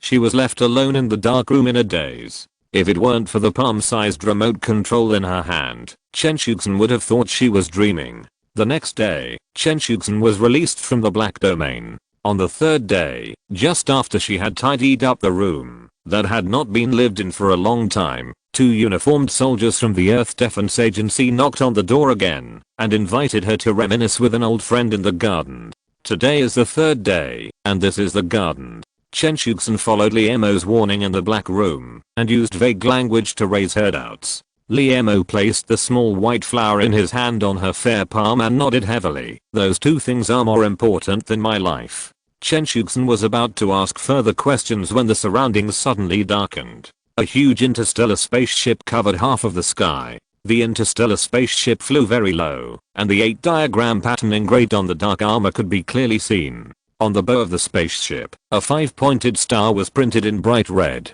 Your gift has arrived. Liemo saw the spaceship appear, and his eyes flashed with unconcealable joy. In fact, there were not only Chen Shuxian's gifts on it, but also his own. Yanjing Airport. The planes on the airport had long been cleared, and the Huaxia was temporarily docked here. The entire airport was surrounded by soldiers from the Earth Defense Force. Under the escort of dozens of armored vehicles, Chen Shuxian arrived at the airport in a black car. At this moment, her heart was full of uneasiness. The alert soldiers saw the appearance of the black car and stopped it with guns. The leading team member quickly asked for instructions in the headset. After a moment, he waved his hand, signaling the black car to continue moving forward. Chen Shuxian looked through the car window and saw that most of the soldiers on duty were stained with blood.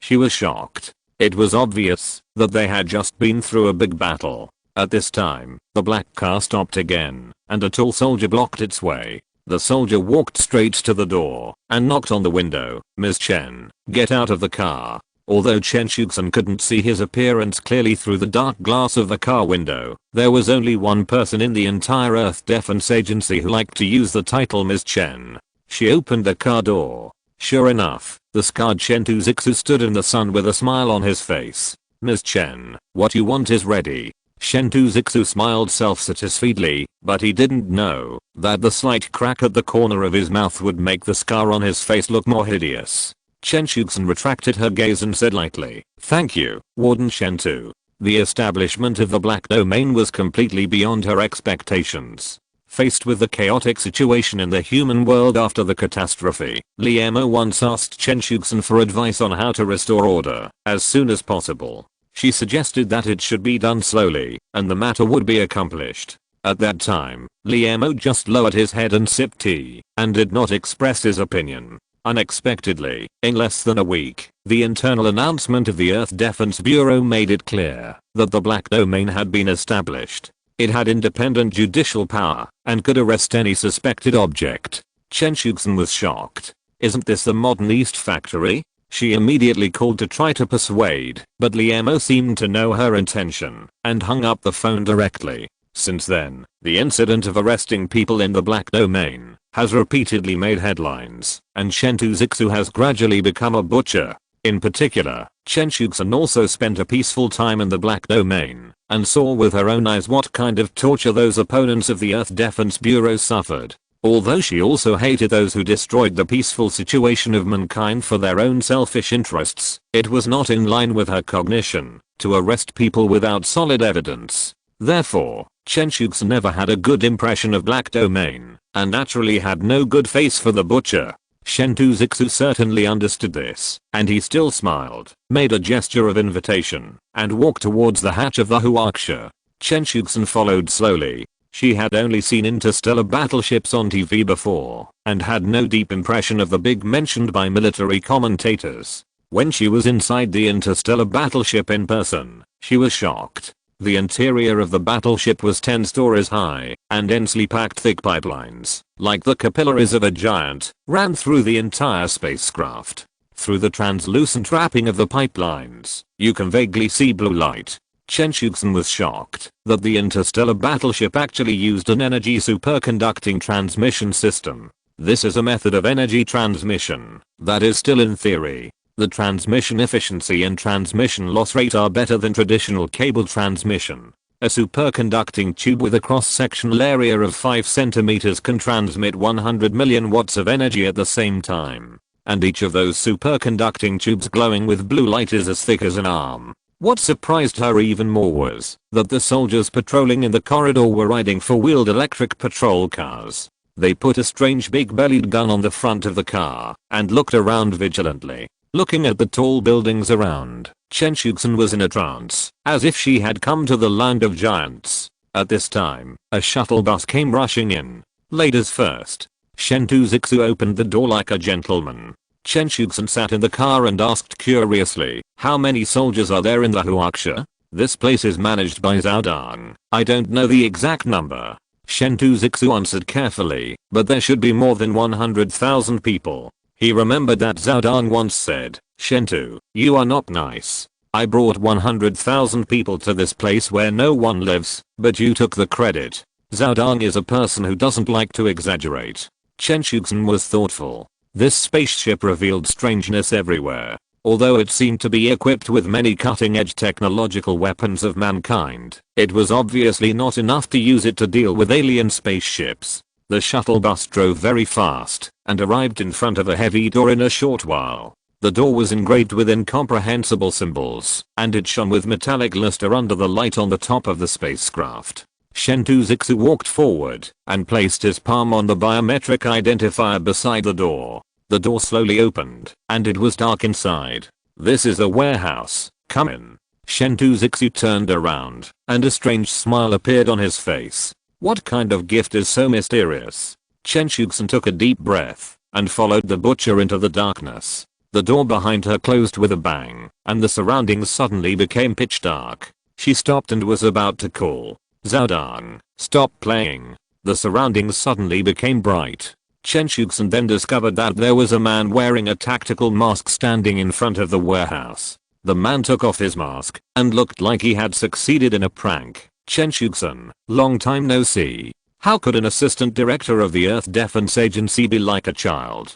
Chen Shuxian suppressed her laughter and greeted him. Zhao Dang, why are you here too? Zhao Dang spread his hands and looked innocent. No way, the boss appointed me. As he said that, he deliberately glanced at Chen Shuxian. The boss is afraid that this butcher will take you back to the black domain again. Although he explained it this way, Chen Shuxian was puzzled. Zhao Dang and the butcher were Liamo's right-hand men, and it would not be an exaggeration to say that they were his right-hand men. They appeared here at the same time, which showed that this gift was of great importance. Okay, Zhao Dang. Chen Shuxian's face turned cold, and he clapped his hands. Let's do business first. We have to send that to the director later. Have you forgotten? Zhao Dang immediately stopped smiling when he heard this, and a trace of solemnity appeared on his face. He pressed the button on the wall. On the intact wall, a door that Chen Shuxian had not noticed was silently opened, and a passage appeared behind the door. Chen Shuxian, please come in. Chen Shuxian was still thinking about what that in the butcher's mouth was that could make Zhao Dang so nervous. She walked into the passage and came to another warehouse with Zhao Dang and the butcher. Compared with the empty warehouse just now, this warehouse was larger and filled with black iron cabinets. The butcher walked to the iron cabinet, entered a complex password, and the cabinet door popped open. Chen Shuxian couldn't help but walk forward and saw two shells placed inside. The shells were as big as a regular rocket, painted dark green on the outside, and a controller-like box was installed on it. What kind of gift is this? Although she knew that Liamo would not give gifts such as flowers, but giving shells? Too much. A little regret rose in her heart, and she raised her head in confusion. This is a S-88 supernuclear bomb. The butcher's explanation instantly answered her doubts. In the dark room, Liamo's face was solemn. First, install high-energy nuclear bombs on Marxing. She looked at the iron cabinets filled with iron cabinets in the warehouse and roughly calculated that there were 500 nuclear bombs. Is Liamo going to nuke Marxing? But why? Why? Chen Shuxian raised her head and stared at the butcher. She hoped to learn the reason from the director. Unexpectedly, the butcher took out two earplugs from his pocket and put them in his ears. The director told me that this is not something I should know. We are only responsible for handing over the nuclear bomb to you. As for what you are going to do, you must not tell us. Chen Shuxian then realized that Zhao Dang next to him had already put on a tactical mask. Obviously, the mask also has a soundproof function. She sighed in her heart. It seems that Liamo has designed everything. All people are just chess pieces in the mysterious plan. A chess piece cannot peek into the whole picture of the chess game. Now there is a problem. How should I carry these nuclear bombs? Chen Shuxian knew that her next task was to transport the nuclear bombs to the Gobi Desert Launch Center. Strangely, although the butcher was wearing earplugs, He seemed to understand what she meant and waved his hand. More than 100 fully armed soldiers walked out of the darkness. Ms. Chen. From today on, they are all surnamed Chen. Chapter 544 Liamo's Doubts. Black Domain. Water Prison. The ancient water prison is a cell filled with water. Although prisoners locked in the water prison will not suffocate to death in a short period of time, they cannot sit down to rest, let alone sleep. Within a few days, the prisoners who can no longer support themselves can only watch themselves being drowned in dirty and smelly sewage. This is a relatively long process, and its cruelty is far more cruel than being beheaded. Even some masters who are proficient in punishment will put some leeches and non-toxic worms in the water prison. Of course, there is no water in the water prison in the Black Domain, but it is extremely dry. The reason for this terrifying name is entirely because Chen Shuxian has a special interest in ancient Chinese punishment. Liamo sat in the interrogation command room of the water prison, his eyes fixed on the big screen. The content displayed on it seemed like a horror movie, with a man with a charred body constantly wriggling in blood. "Boss, what do you think this guy is?" Chen Shuxian sat aside, holding a teacup. Steam rose from the teacup, which was filled with green tea leaves. A fragrance filled the small command room. Liamo glanced at him and said with a wry smile, "Shentu, you are wasting tea by making it this way." He looked at his subordinate at this moment and felt like crying, but had no tears. At some point, Shentu developed the habit of drinking tea. Every time he came back from a mission, he would always come to ask for tea leaves by claiming his merits. Liamo saw that he looked bruised and wounded, so he could only take out some high mountain rain and fog. Who knew that this guy actually treated such good tea leaves as a big bowl of tea, and the teacup was filled with tea leaves?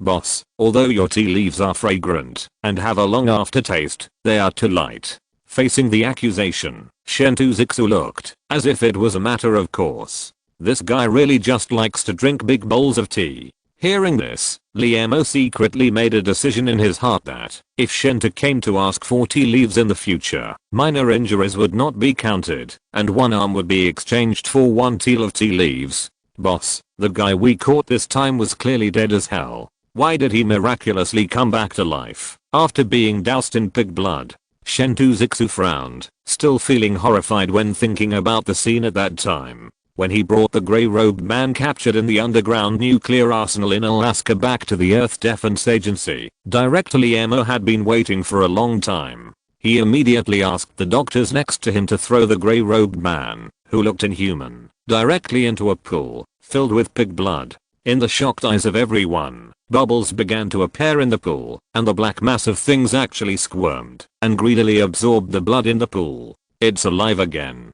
Do you remember what Wang Di said about what the second generation ancestor looks like?" Liamo tapped the table with his hand. Chen Shuxian came back to his senses from the horrific memory and tried to answer. "Teisu? Teisu is also known as Ganoderma lucidum.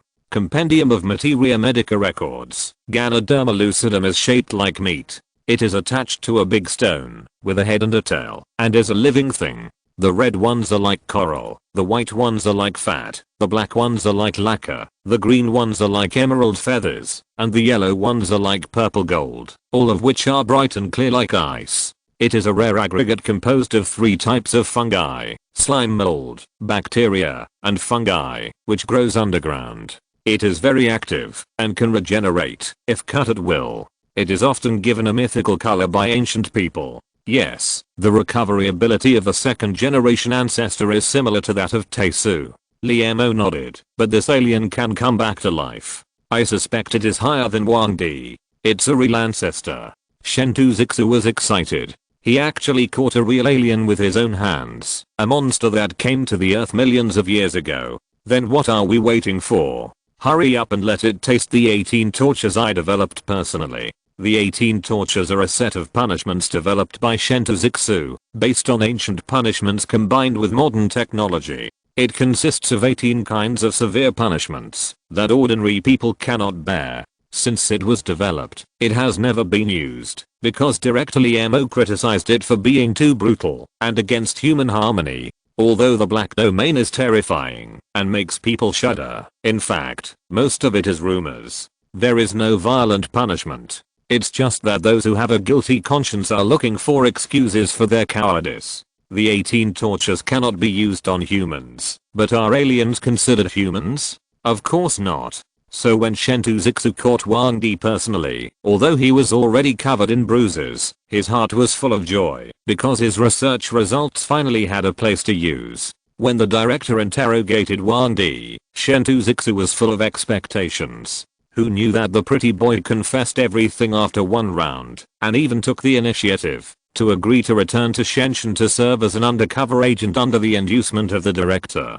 The second generation of ancestors, so disappointing. Chen Shuxian looked at the big screen with eager eyes. This real ancestor should be different. However, the director's words, when he stood up and left, forced him to temporarily suppress his inner excitement. Shentu, be patient. If it is really an ancestor, it may be of great help to us to understand the situation inside Shenzhen. The situation inside Shenzhen. Chen Shuxian was thoughtful. The Huaxia that successfully completed the mission of suppressing the rebellion did not get the proper repair time. Instead, it refueled and flew to the military base in country M as this to prepare for the attack on Shenzhen. Li Mo returned to the office and started a busy day. When he was a child, he envied the foreign leaders on TV very much. They either wore gorgeous clothes, took special planes to visit, were warmly welcomed, tasted delicious food from various countries, and enjoyed carefully choreographed programs. Or they were lying on the boss chair, with their legs on the big desk, and arrogantly issued tasks to those who flattered them with shameless faces. The most exciting thing is that he can hold the speech prepared by his assistant and speak to the people of the whole country on live TV with a stern face. How impressive. What a pity. Since becoming the highest official in charge of more than 7 billion people on the earth, Li Mo has realized how difficult this job that attracts the attention of thousands of people is.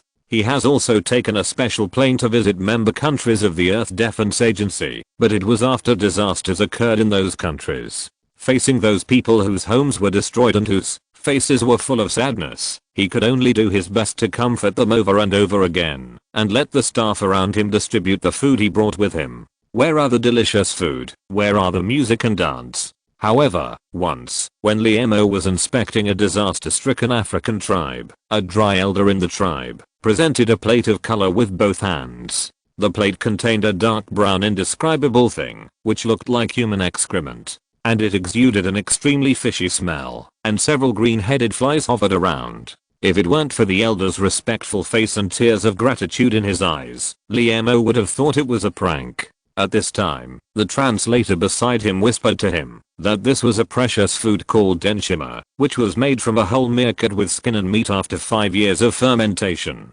Only when the most distinguished guests came, the elders of the tribe would take it out from the jar buried underground. Li Mo looked at the denshima on the plate and didn't have the courage to swallow it. So, in order not to disappoint the elders of the tribe, he handed the plate to the translator, who knew the tribal customs very well. Delicious food needs people who know how to taste it. Just as Li Mo was sitting in the office recalling the translator's horrified expression when he swallowed denshima in big mouthfuls, Zia King walked into the office holding a thick stack of documents. He sighed and the day's work officially began. Director, this is Egypt's application for the Suez Canal Maintenance Fund.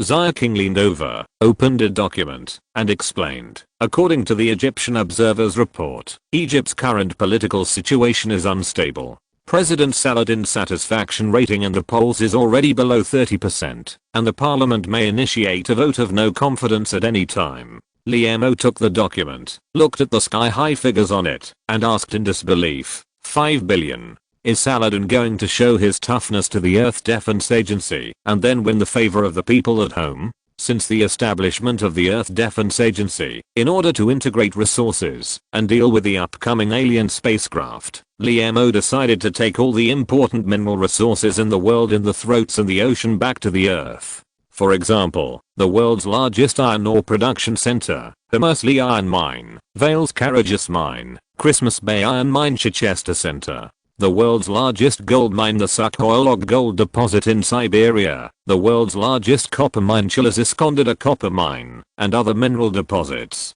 There are also the Strait of Hormuz, the Suez Canal, the Panama Canal, the Strait of Malacca, the Strait of Makassar, the Lombok Strait, the Sunda Strait, the Strait of Gibraltar, the Bering Strait, and other choke points. These mineral deposits and choke points belong to global ownership and are directly controlled and managed by the Earth Defense Agency. Since the Suez Canal became global ownership, in order to reduce the cost of international trade, it has always adopted a free passage strategy. However, according to the principle of who benefits, who governs, all the expenses for maintaining these enterprises naturally need to be paid by the Earth Defense Agency. However, Liam did not expect that President Saladin of Egypt would ask for a lot this time. You adjust the operating costs of the Suez Canal. What Liam hates most is being threatened, even by Saladin, who has been rampant in Egyptian politics for more than 30 years. Zaya King was very skilled in her business and quickly found the data director. According to the Observer's estimate, the actual maintenance cost of the Suez Canal does not exceed 1 billion a year. Before it was acquired by the world, the annual revenue was only more than 5 billion. Liam was immediately angry. This was taking the Earth Defense Agency for a ride. Although the mere 5 billion was just a drop in the bucket, compared to the membership fees collected from countries around the world, this kind of wanton blackmail would never be allowed. Liam thought for a moment and asked, who is the second in command of Egypt? Zaya King had obviously done her homework and answered skillfully, Professor Tonar Moody. He was originally a professor of history at the National University of Egypt. He entered politics because he was dissatisfied with Saladin's policy of being close to the United States, because he strongly called for improving the welfare of the lower class people and insisted on independent diplomacy. He is deeply loved by ordinary people in the country. It's just that Egypt is currently controlled by several monopolistic chaebols. They are afraid that Professor Tonar Moody will formulate policies that are not in their favor after taking office, so they strongly support the current president Saladin. A mess. Liam picked up a pen and annotated on the document, rejected. Then he said a meaningful sentence, Egypt has been dry for too long and needs rain. Zaya King understood, stood up and walked out. Liam looked at her back, smiled bitterly and shook his head. Who doesn't want to have such power to decide a president with just one sentence? No wonder thousands of heroes have been fighting for this throughout history. However, after taking a look at the thick stack of documents on the table, he shook his head helplessly. Everyone knows that power is good, but who knows the hardships behind it? He stretched lazily and took a new document. Australia has suffered a drought that has not been seen in 1,000 years. A sudden fire has burned down more than 10,000 houses. It is in urgent need of rescue from the Earth Defense Agency. He commented, order the 3rd Fleet to set sail immediately to rescue. Mexico's population has increased sharply, and food reserves cannot meet the needs of all residents. Request an increase in food quotas. He commented, wait for the Mexican Observer to verify the situation before making a decision. In order to express gratitude for the assistance of the Earth Defense Agency, the African Pratis tribe specially invites President Liam to attend the tribal banquet. He commented, I appreciate your kindness, but the banquet is not necessary. It took Liam a whole morning to review all the documents. He put the documents that needed rescue on the top and handed them to Zaya King, who had been waiting on the side. Execute immediately. After Zaya King left the office, Liam turned on the office's defense system. After making sure everything was normal, he closed his eyes and called Pajero in his heart. When he opened his eyes again, he was surrounded by grey fog and was already in the grey fog space. Liam looked at the grey fog rolling on the high platform without saying a word.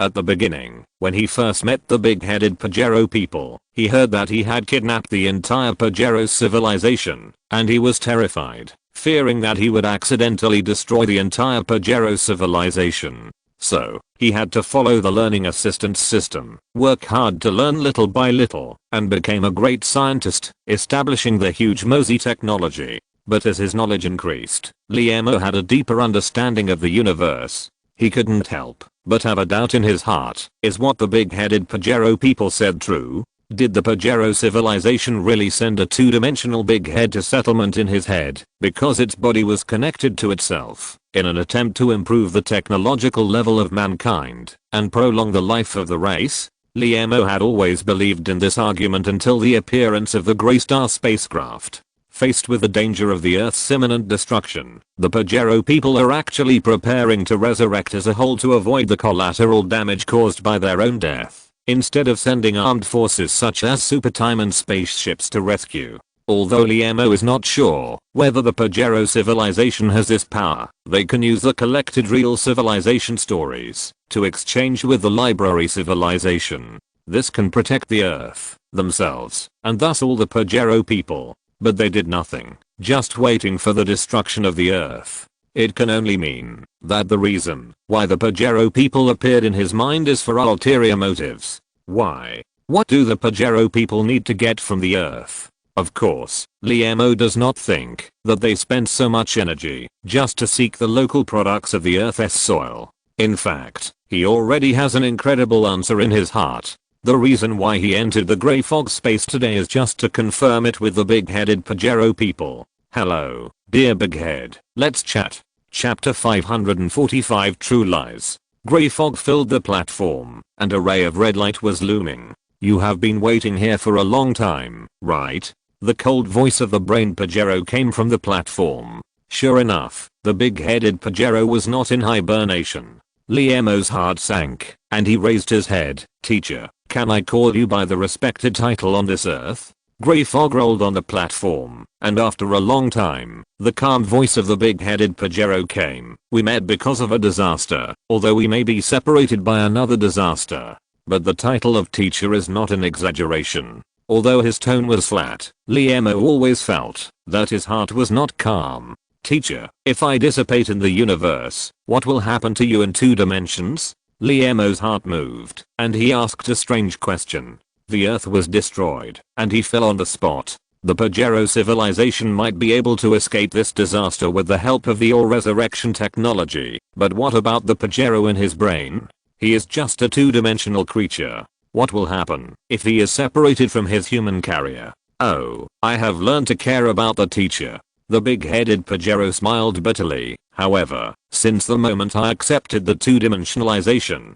I have been prepared to sacrifice for the Pajero civilization. If the Earth really cannot escape this disaster, at the moment of your death, I will also completely lose consciousness, and the quantized body will completely dissipate. The big-headed Pajero man is indeed the one who was abandoned. The individual civilization and the entire civilization often have the same interests, but in some special moments, the entire civilization will sacrifice the interests of the individual to maintain the interests of the whole. But when this sacrifice is at the cost of individual life, the sacrificed individual will often resent the entire civilization. Life is the whole of selfishness, and there is no selfishness without life. Liemo does not believe that there are really aliens who are not afraid of death. It seems that, when you were 2-dimensionalized, the Pajero Academy of Sciences did not tell you all the plans. Liemo carefully tried to peek into the heart of the big-headed Pajero man. He remembered that the big head was just a teacher responsible for memory indoctrination in the Pajero civilization, and the reason why he voluntarily became 2-dimensional was because he had lost his use value.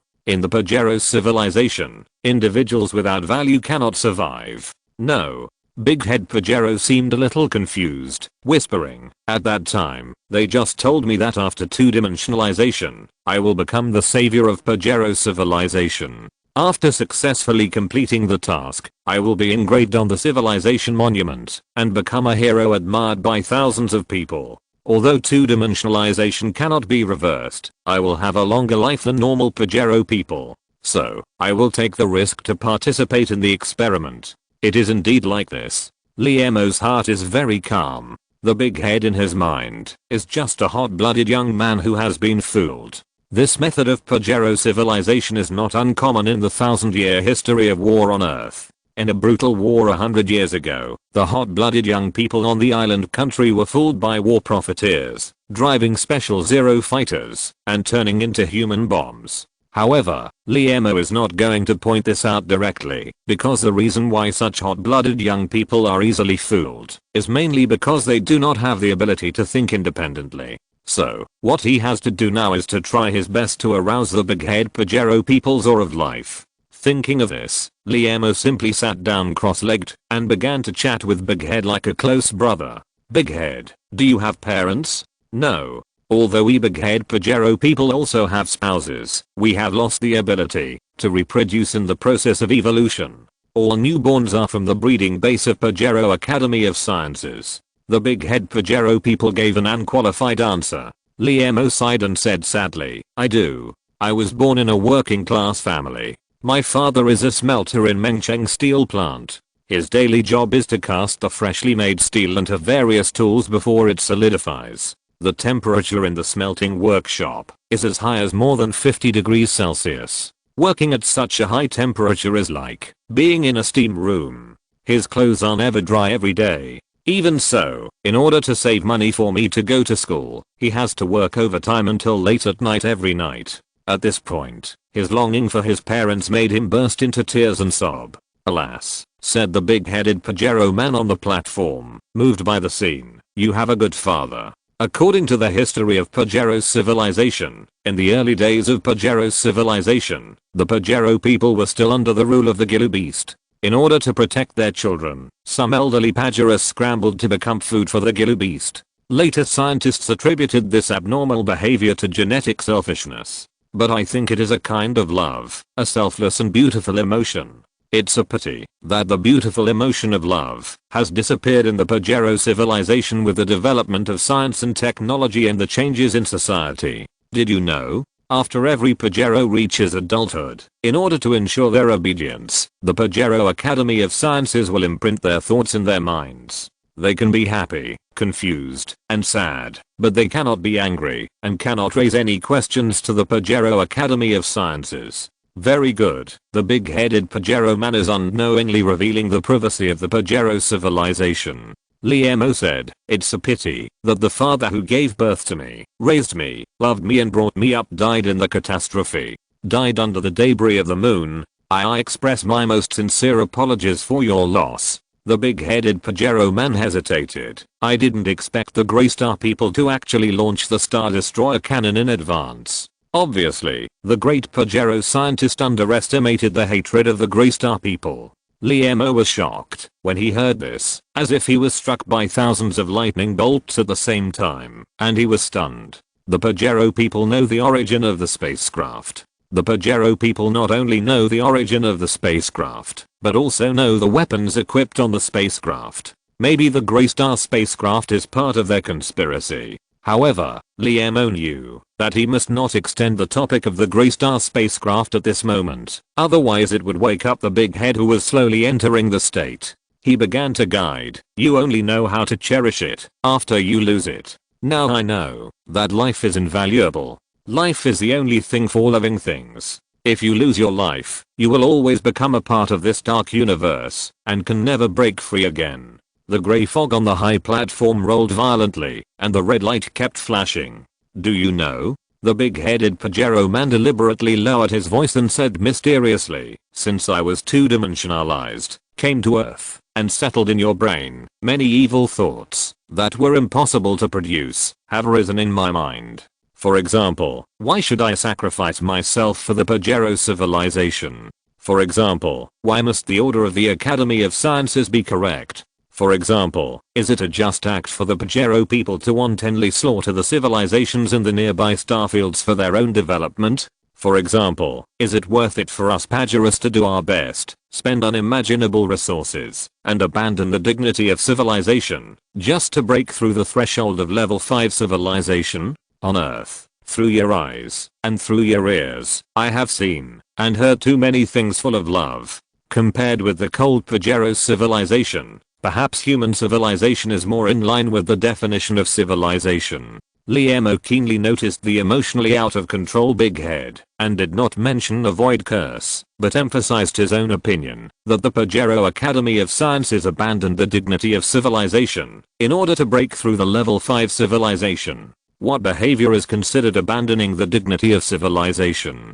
Liemo once drove a space excavator to dig out a civilization room on Mars. When all the Martians turned into insects with low IQ, the recorder of the Martian three-eyed civilization thought that they had blasphemed the dignity of civilization and detonated the underground bomb without hesitation, resulting in the destruction of the Martian three-eyed civilization and a drastic change in the Martian environment. Obviously, as a level 4 civilization, the Pajero people could not turn into insects that lost their wisdom like the Martians. Then there is only one possibility, that the Pajero has become a slave again. Of course, this time they are likely to take the initiative to become slaves of a higher civilization, just to step into the threshold of level 5 civilization. The so-called void curse is nothing more than a task issued by the slave owner civilization to the Pajero civilization. At this moment, Liemo finally connected all the clues. However, a feeling of powerlessness surged in his heart.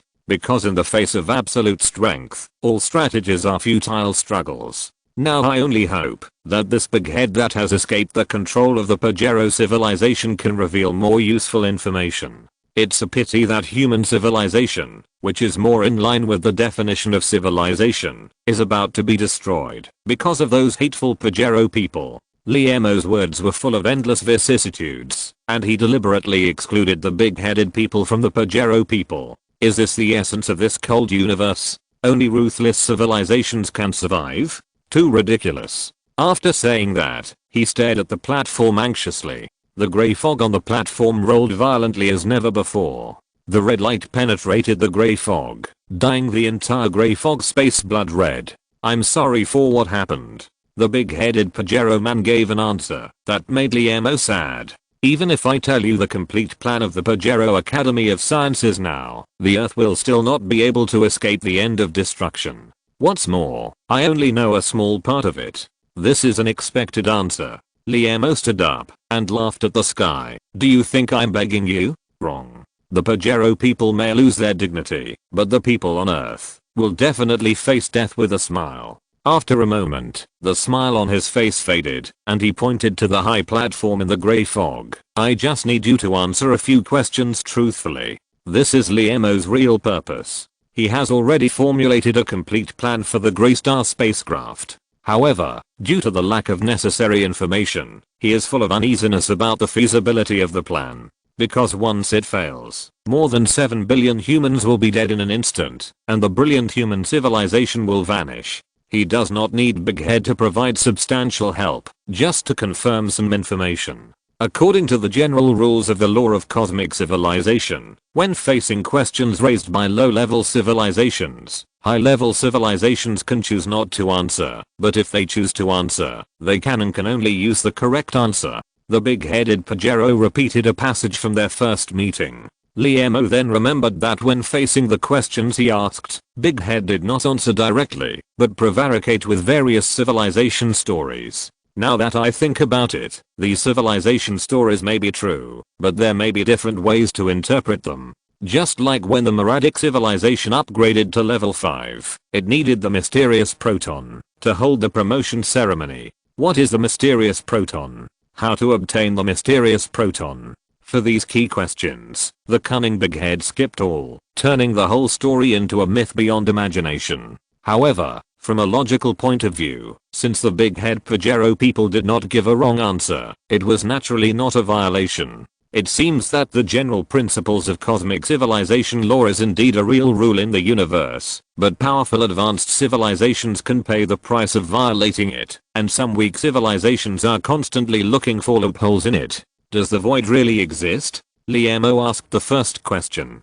The mysterious connection between himself and the Pajero civilization is a curse from the void. According to the previous description of the Big Head Pajero people, there is nothing in the void, and even the powerful level 8 civilization cannot explore it in depth. The answer from the Big Head came from the high platform. Of course it exists. This answer confirms the principle of the general principles of cosmic civilization law, that you cannot lie. Liemo was relieved, and was about to ask the second question. An almost inaudible voice came from the platform again. According to the top secret documents of the Pajero Academy of Sciences, there is a mysterious power hidden in the void where nothing exists. It may be a kind of the highest civilization in the universe. Liemo was delighted. The big head was leaking the secrets of the Pajero people. He had already understood how the Pajero people use loopholes to circumvent the general principles of cosmic civilization law. That is, only a small part of the information of the facts was told to the other party. So, he asked the second question, is the curse of the void really a curse? The word curse does not exist in the Pajero civilization. You can also call it a task or a plan. The big-headed Pajero man's voice was very low. As expected, Liemo couldn't help but regret his naivety. The Earth culture and the Pajero culture are completely different. Some words cannot be translated according to their original meanings. The Pajero people with bad intentions used this method to circumvent the restrictions of the general principles of cosmic civilization again. So in addition to using the mysterious proton to hold the promotion ceremony, there is no other way for the 4th level civilization to be promoted to the 5th level civilization. Liemo suppressed his inner regret and asked the third question. The big-headed Pajero on the platform said almost everything. Yes, there is a substance called primitive proton group in the universe. Only a small part of it is enough for a level 4 civilization to successfully upgrade. However, primitive proton group is extremely rare and its nature is quite unstable. Once it is hit violently, it will turn into carbon element. Since primitive proton group is so rare, is it all controlled by advanced civilizations? Liemo decided to find out the truth about primitive proton group. He felt that the disaster suffered by the Earth might be related to this mysterious substance. Big-headed Pajero, of course not. According to the general principles of the law of cosmic civilization, the primitive proton group in each universe belongs to the nearest civilization. No civilization may forcibly plunder. Sure enough, the big-headed Pajero was so frank that it was beyond Liemo's expectations. He had long suspected that the reason why the Pajero civilization was spying on the Earth was for an extremely precious substance, but he did not expect that this substance was actually the primitive proton group that could successfully upgrade a civilization. A common man is innocent, but he is guilty of holding a treasure. Due to the restrictions of the general principles of the law of cosmic civilization, the Pajero civilization cannot rob directly and can only find ways to circumvent the restrictions. Liemo, who fully understood the conspiracy of the Pajero people, breathed a sigh of relief. It seems that according to his plan, mankind still has a chance of survival. He clasped his fists towards the grey fog on the platform and said, "Today, on behalf of all mankind, thank you for your honesty." The grey fog on the platform rolled violently. Liemo's eyes went dark, and when he opened his eyes again, he was back in the office. However, there was no more confusion in his eyes. "Shentu, come with me to interrogate the alien species that can be resurrected." Chapter 546. Wu Sanwei wants to be a hero. Black Domain, Water Prison. That black massive thing has been wriggling in the pig blood pool for 2 days, absorbing the life essence in the pig blood, and has gradually taken on the appearance of a human. 4 flesh buds swayed and grew out of the black body. The smell of burning has disappeared, and the red flesh and blood gradually covered the charred body. This guy's vitality is really not weak. Considering that the alien species in the sacred mountain may repair the spacecraft and run away at any time, although its facial features are still invisible, Liemo decided to interrogate it in advance. After all, these alien species do not need a mouth to communicate information. "Hello, what should I call you?" Liemo sat in front of the interrogation table and stopped Shentu Zixu, who was eager to try, with his eyes. He always thought about verifying the effect of the 18 tortures, and completely forgot that as a civilized race, when facing the representatives of another race, the ancient principle of courtesy before force. A creepy sneer came out of the charred body. A mere insect is worthy of knowing the name of the honorable ancestor. Why do these ancestors always like to call people insects? Although he has no eyes, he should be able to sense the current situation. Alas. If you don't accept the toast, you will be punished. Liemo waved his hand. "Go ahead, Shentu." Shentu walked forward with a ferocious face and took a sharp knife from the shelf next to him. "Hello, I'm an earth insect. My name is Shentu Zixu. Now please taste the punishment of the Yuan dynasty of China, Link Eye." Before he finished speaking, Shentu waved his arm. The knife flashed, and a piece of meat as thin as a cicada's wing fell to the ground.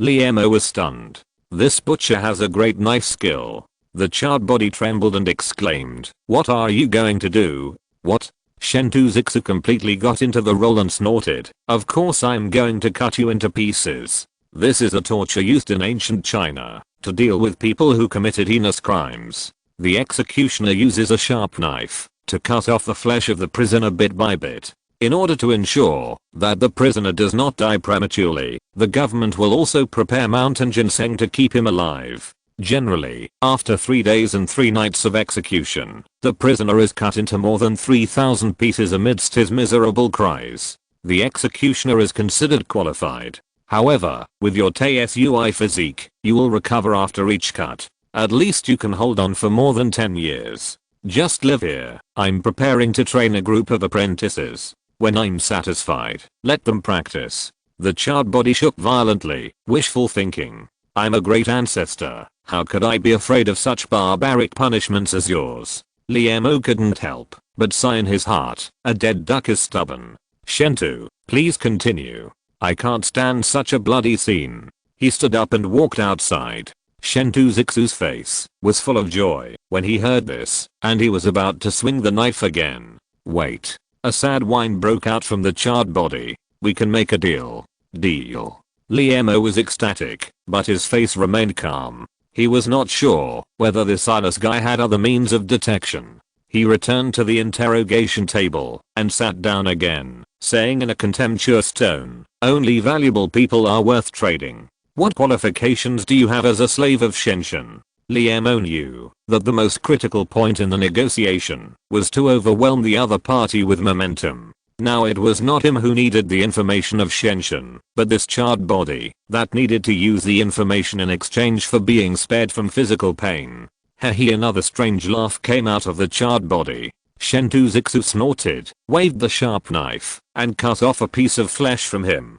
The strange laughter of the charred body stopped abruptly, and it cried out, "I have agreed to cooperate. Why do you still want to cut me?" "Nothing. Your strange laughter is too ugly." Chen Shuxian was very dissatisfied. The director needed to obtain information, and he should wait until he finished a round.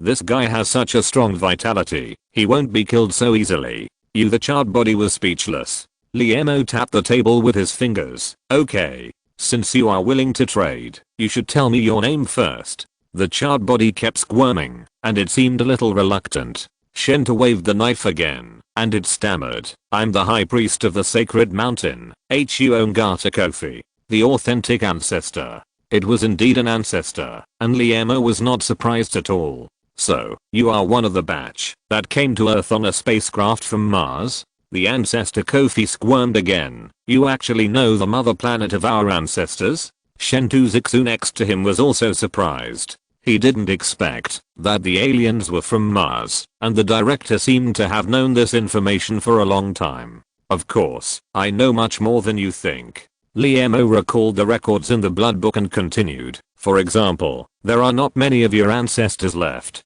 In order to continue the race, you can only create some second-generation ancestors. At the same time, you hide in the spaceship and survive. For a long time." The ancestor Kofi began to squirm again. "That's right. The reason why the ancestors have come to this point today is entirely due to the fifth elder. We use guidance to support civilizations on Earth, hoping that they can transform the Earth's environment to be like the original Mars. Unfortunately, once those civilizations awaken, they will turn around and attack our ancestors. Fortunately, we have already arranged a lot of killer weapons in the process of guidance. But I didn't expect that a fishman civilization would appear on the bottom of the Earth. The ancestors had different opinions on how to deal with this wild civilization. The spacecraft had been repaired at that time, and we could leave the Earth and return to the mother planet. However, the fifth elder believed that the ecology of the mother planet had not yet recovered and did not have the conditions for settlement. The Earth is the future of the ancestors. So, we had to attack the fishmen. I didn't expect that the fishmen would actually invent a weapon that surpassed their technological level. This weapon can emit a focused beam, which happens to be the nemesis of the ancestors' spacecraft. Although the ancestors relied on higher technology to defeat the fishmen in the end.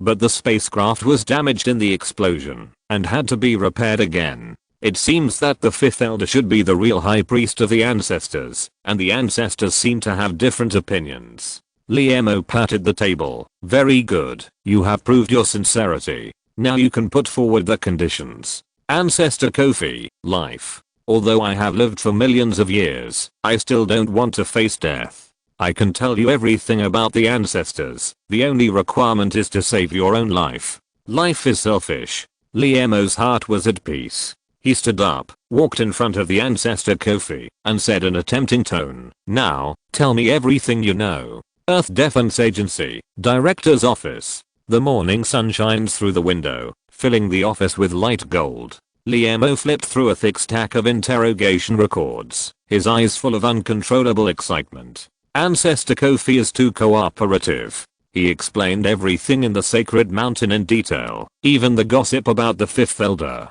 The only regret is that the ancestor Kofi does not know the coordinates of the alarm clock. He only knows that the coordinates are engraved on the inside of the altar by the fifth elder. However, he also mentioned the useful information. The fifth elder will not appear in every sacrificial activity of Shuxian. Shuxian will appoint a human girl as her substitute to go to the sacrifice. Of course, after this human girl recites the biography of the ancestors on behalf of the fifth elder, she will be offered as a sacrifice to the sacred ancestral spirit. Liemo keenly noticed that the human girl who is the substitute of the fifth elder can access the altar. This is the only chance to find out the alarm clock coordinates. Shuxian. Wu Sanwei looked at the note in his hand and fell into deep thought. On the note, it was written in a childish handwriting. "See you in Area A14. I have something important to tell you, D." It is obvious that this is the Special Commissioner of the Earth Defense Agency Woody passing the message to himself. But why didn't he write the message on the note, but let himself go to the dangerous Area A14?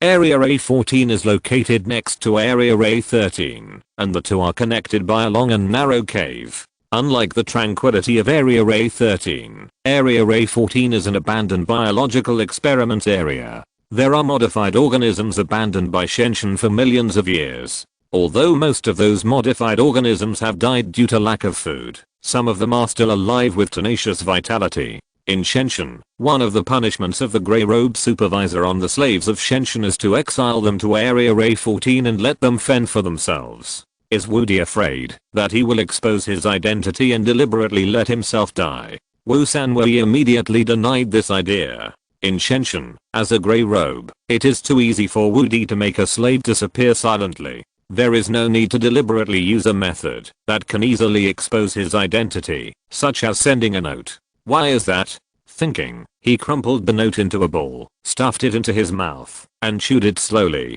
At this time, a purple-haired girl sat opposite Wu Sanwei with a plate. This girl had black hair tied up in a ball with a red hairpin. She had a white face, clear and bright eyes, bright red lips, and a delicate and unique face. The top button of her purple shirt was not fastened, and her collar was open, revealing her white and crystal collarbone. She wore casual trousers, which was quite casual, but it gave people a very coquettish feeling. Lan. Wu Sanwei felt a warm current in his heart, and lowered his head quickly. The rules of Shuxian were much more relaxed than those of the academy. The slaves only needed to complete fixed work, and the grey-robed supervisors generally would not ask about personal matters. Therefore, some human slaves felt that they were in despair and chose to combine with each other to relieve their inner pressure in the most primitive way. Shuxian turned a blind eye to this behavior and even specially opened up an area deep in the A13 area as a place for their joy. Perhaps in Shuxian's view, this primitive behavior was in line with the identity of human insects.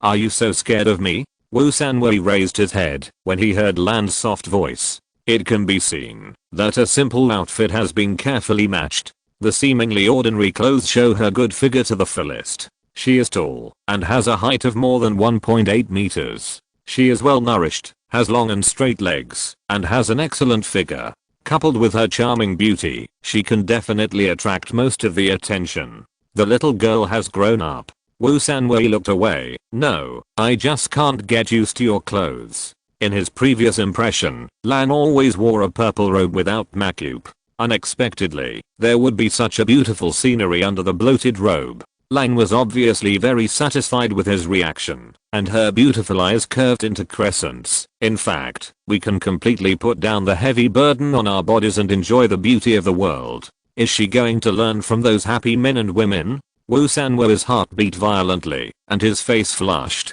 Lang continued to speak in a soul-stirring whisper. Do you know? A team in the next laboratory has repaired the engine of the spacecraft. It won't be long before we can leave the Earth together on the spacecraft. Wu Sanwo's violently beating heart suddenly stopped beating, as if it was hit by an iron fist, and his whole body was cold. He knew what Lan meant. Only the ancestors of the sacred mountain could leave the Earth on the spacecraft. The day the spacecraft departed was the day the slaves of the gods died. Lan's eyes shone brightly, and he murmured in a low voice, in this case, why can't we go crazy like ordinary people? It's better not to waste this beautiful youth. It seems that this poor girl is about to collapse under the pressure of despair. Wu Sanwei resisted the desire that surged in his heart and pretended to accidentally touch the spoon to the ground. Taking the opportunity to pick up the spoon, he carefully observed the situation around him. In the cafeteria, only a few slaves of the gods were eating, and some of them even shared the same spoon. Perhaps he was not used to this kind of scene, or perhaps he had long since stopped caring. The grey-robed man in charge of supervision had disappeared. He picked up the spoon and stared at the charming Lan with blinking eyes. An eye contact officially began. Wu Sanwei, if I say that we still have hope of survival, will you believe it? Lan, liar. Do you dislike me? Two red clouds floated on her face. Lan, I still. Wu Sanwei shook his head quickly. I definitely don't mean to dislike you, but I have already contacted the human world outside. Lan smiled bitterly. Human world? Don't you know how powerful Shen is? Those powerful people have long become their lackeys. Wu Sanwei, it's different outside now. The Earth Defense Bureau established by Professor Liemo has unified all mankind. Lan, Professor Liemo. Is he the mathematician who won the Nobel Prize?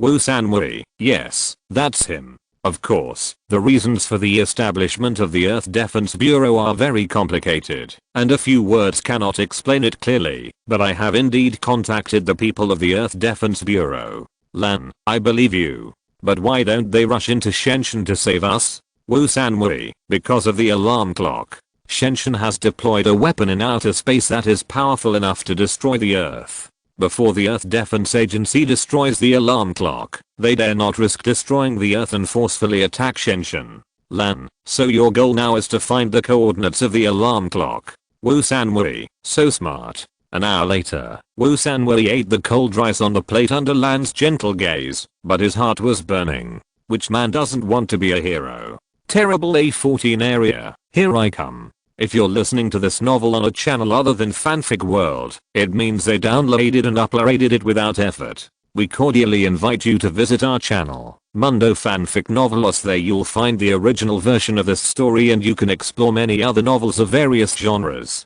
We're waiting for you to immerse yourself in a world of incredible novels. Chapter 547 Human Traitor. Dormitory of Area A13 of Shenzhen. Wu Sanwei lay on the bed, recalling Lan's gentle eyes and admiring expression in the cafeteria just now. Pa. A blond boy with a backpack pushed open the door and walked in.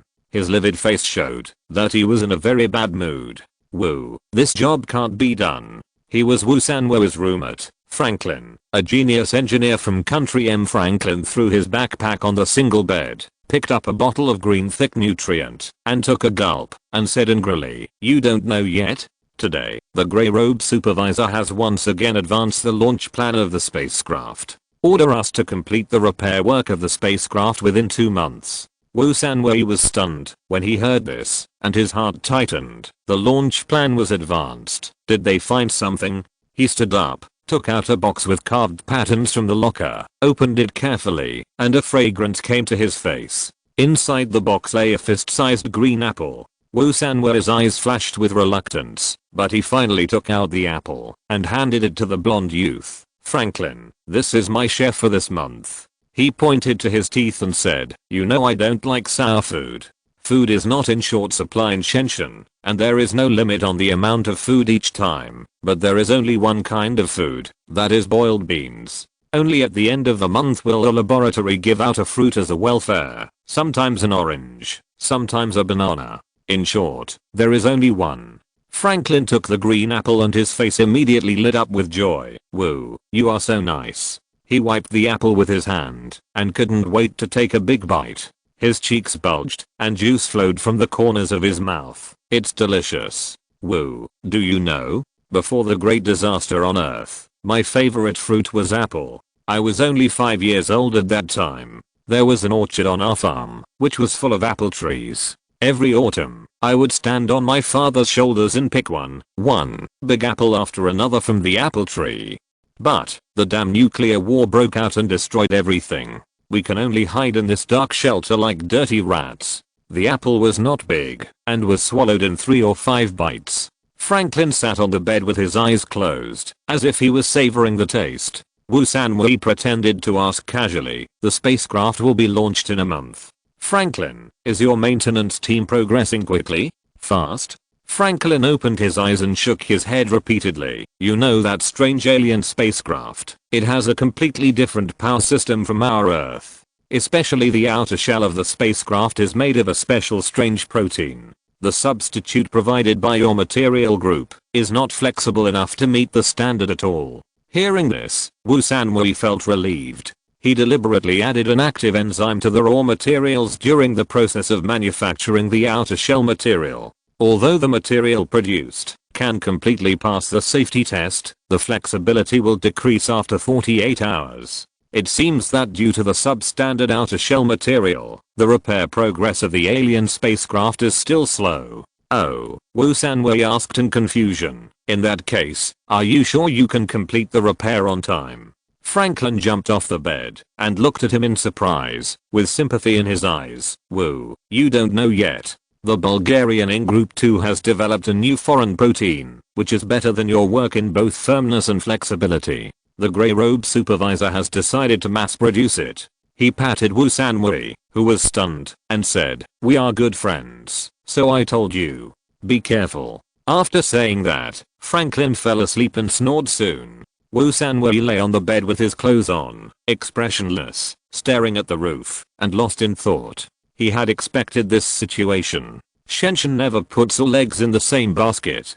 2 independent research teams are arranged for each research project. Although the Bulgarian in Group 2 is far inferior to himself in chemistry and biology, the foreign protein is just his work in college. And the Earthlings who can enter Shenshin are definitely not stupid. The secret of the foreign protein will be discovered sooner or later, but Wu Sanwei didn't expect it to be so soon. The spacecraft engine has been successfully developed, and the repair of the outer shell has been completed. Soon Shenshin will be able to happily leave the Earth, leaving mankind to face the threat of destruction. No, we can't let these monsters holding the alarm clock leave the Earth so easily. Wu Sanwei made up his mind, and took the risk, to go to Area A14 to meet Wang Di. Late at night, hearing Franklin snoring like thunder, Wu Sanwei opened his eyes, and pretended to sleepwalk. Franklin? The snoring continued. Wu Sanwei walked to Franklin's bed, and stared at him expressionlessly.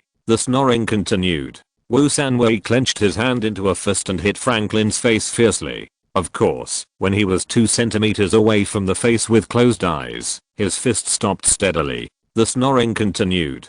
He was relieved and opened the dormitory door without making a sound. Then he easily avoided the absent-minded patrolman, and with the help of the weak lights nearby, he passed through several winding corridors, and came to a dark passage. On the outside of the passage, there was a red paint saying forbidden area, no entry, and it was pitch black inside, with no bottom in sight. Since the first day he entered Shenshin, Wu Sanwei has been memorizing the surrounding environment, especially the area with the no entry sign. He hopes that one day he can escape from here through the memorized map. Wu Sanwei carefully leaned in half of his body, and a damp and rotten smell came towards him, and he could vaguely hear a creepy wailing. This wailing sound was like coming from hell, which made people feel creepy. Could it be that there are really experimental subjects surviving in the A14 area opposite? He hesitated for a long time, then took out a small flashlight from his pocket, and got into the passage. This palm-sized flashlight is one of the few personal items that an experimenter can have.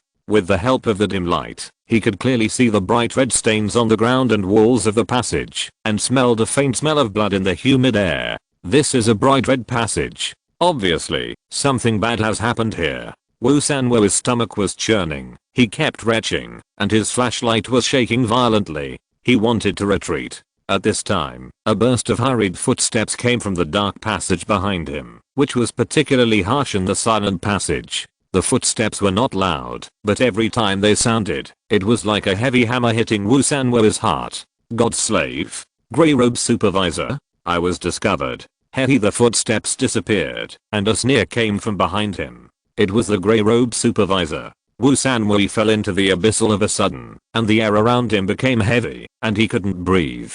Wu, I was wondering why you were so kind to give me the apple. A familiar and cold voice came. Wu Sanwo breathed a sigh of relief. The person who came was Franklin. He shone the flashlight in the direction, and sure enough, there was a young man standing not far away. His blonde hair reflected a golden color under the light. Franklin, you scared me to death. Wu Sanwo pretended to ask casually, why did you come here? Although his tone was warm, his eyes were sneaking around. Not far away, there was a big rock stained with red stains. Me. Franklin had a strange smile on his face. You should ask yourself. It's already time for martial law. Why did you sneak into this restricted passage? Wu Sanwo's heart suddenly turned cold. In his previous impression, the child of the M country farmer was not a god slave. Why did he follow him today? Did he discover his abnormality a long time ago? I'm just curious about the experimental creatures in Area A14. Wu Sanwo's eyes rolled around. I heard that there is a carnivorous plant in it. When the petals open, it can swallow an adult man. Aren't you curious? As he said that, he slowly moved towards the direction of the big red rock. Stop. Franklin instantly saw through his intention, and took out a keychain-like object in his hand. If you move again, I'll press the switch, and activate the alarm. God slave. Seeing the keychain, Wu Sanwo was convinced that this rumor too often ate his fruit was actually a god slave. He stopped and asked in disbelief, Franklin, do you actually believe that God really exists? The biggest characteristic of god slaves is stupidity. They cannot think independently and are easily brainwashed by the grey robe man. In his daily interactions with Franklin, Wu Sanwo did not feel this. Sometimes Franklin would even express his dissatisfaction with Chen Shuxian in a very obscure way. Did he make a mistake? Ha ha ha. Franklin laughed up to the sky after hearing this. After a long time, this crazy laughter disappeared, and he squatted on the ground holding his belly. Wu, you are so ridiculous. Can I be like those pig-like god slaves? He slowly stood up, his eyes widened, and his voice lowered. In fact, I knew it a long time ago. There is no nuclear war on Earth. This is all Chen Shuxian's conspiracy. They are preparing to escape from Earth. Wu Sanwo was stared at by his crazy eyes and his hair was all over his body. This rumor seemed cynical, spending all day with boring machines, but he actually knew so many secrets of Chen Shuxian. Since you know this is all Chen Shuxian's conspiracy, why are you still following me?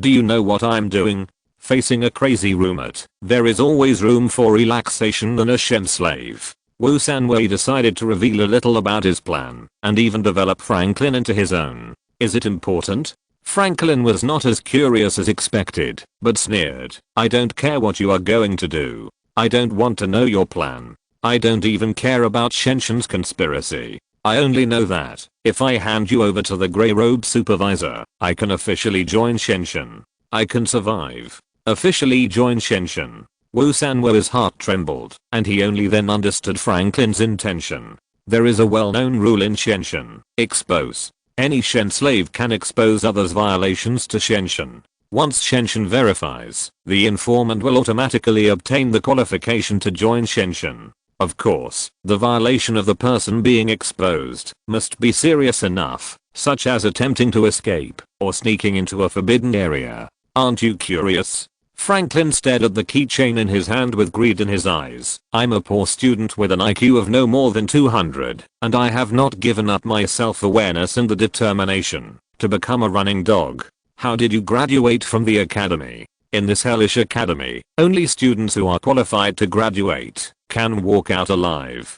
There are generally two ways to obtain graduation qualifications. One is to master the core technology needed by Shuxian like Wu Sanwei and Lan, and the other is to become a slave of Shuxian who has lost his self-awareness. Of course, some smart students will act extremely pious and try to disguise themselves as slaves of Shuxian, but without exception they are seen through by the grey-robed man. Wu Sanwei suspects that Shuxian has a way to identify slaves of Shuxian. Franklin looked at Wu Sanwei, whose face was uncertain, and continued, "Expose. I have had a talent since I was a child. I can detect what is in someone's heart from the most subtle facial expressions. It is with this talent that I have successively exposed 23 classmates. This is why I was appreciated by the grey-robed man and successfully graduated from the academy. The consequence of 23 classmates being exposed is undoubtedly that they will become wooden stake boys." Franklin looked at Wu Sanwei with fiery eyes, as if he was looking at a prey caught in a trap. "Now, I will use you to exchange for the opportunity to join Shuxian.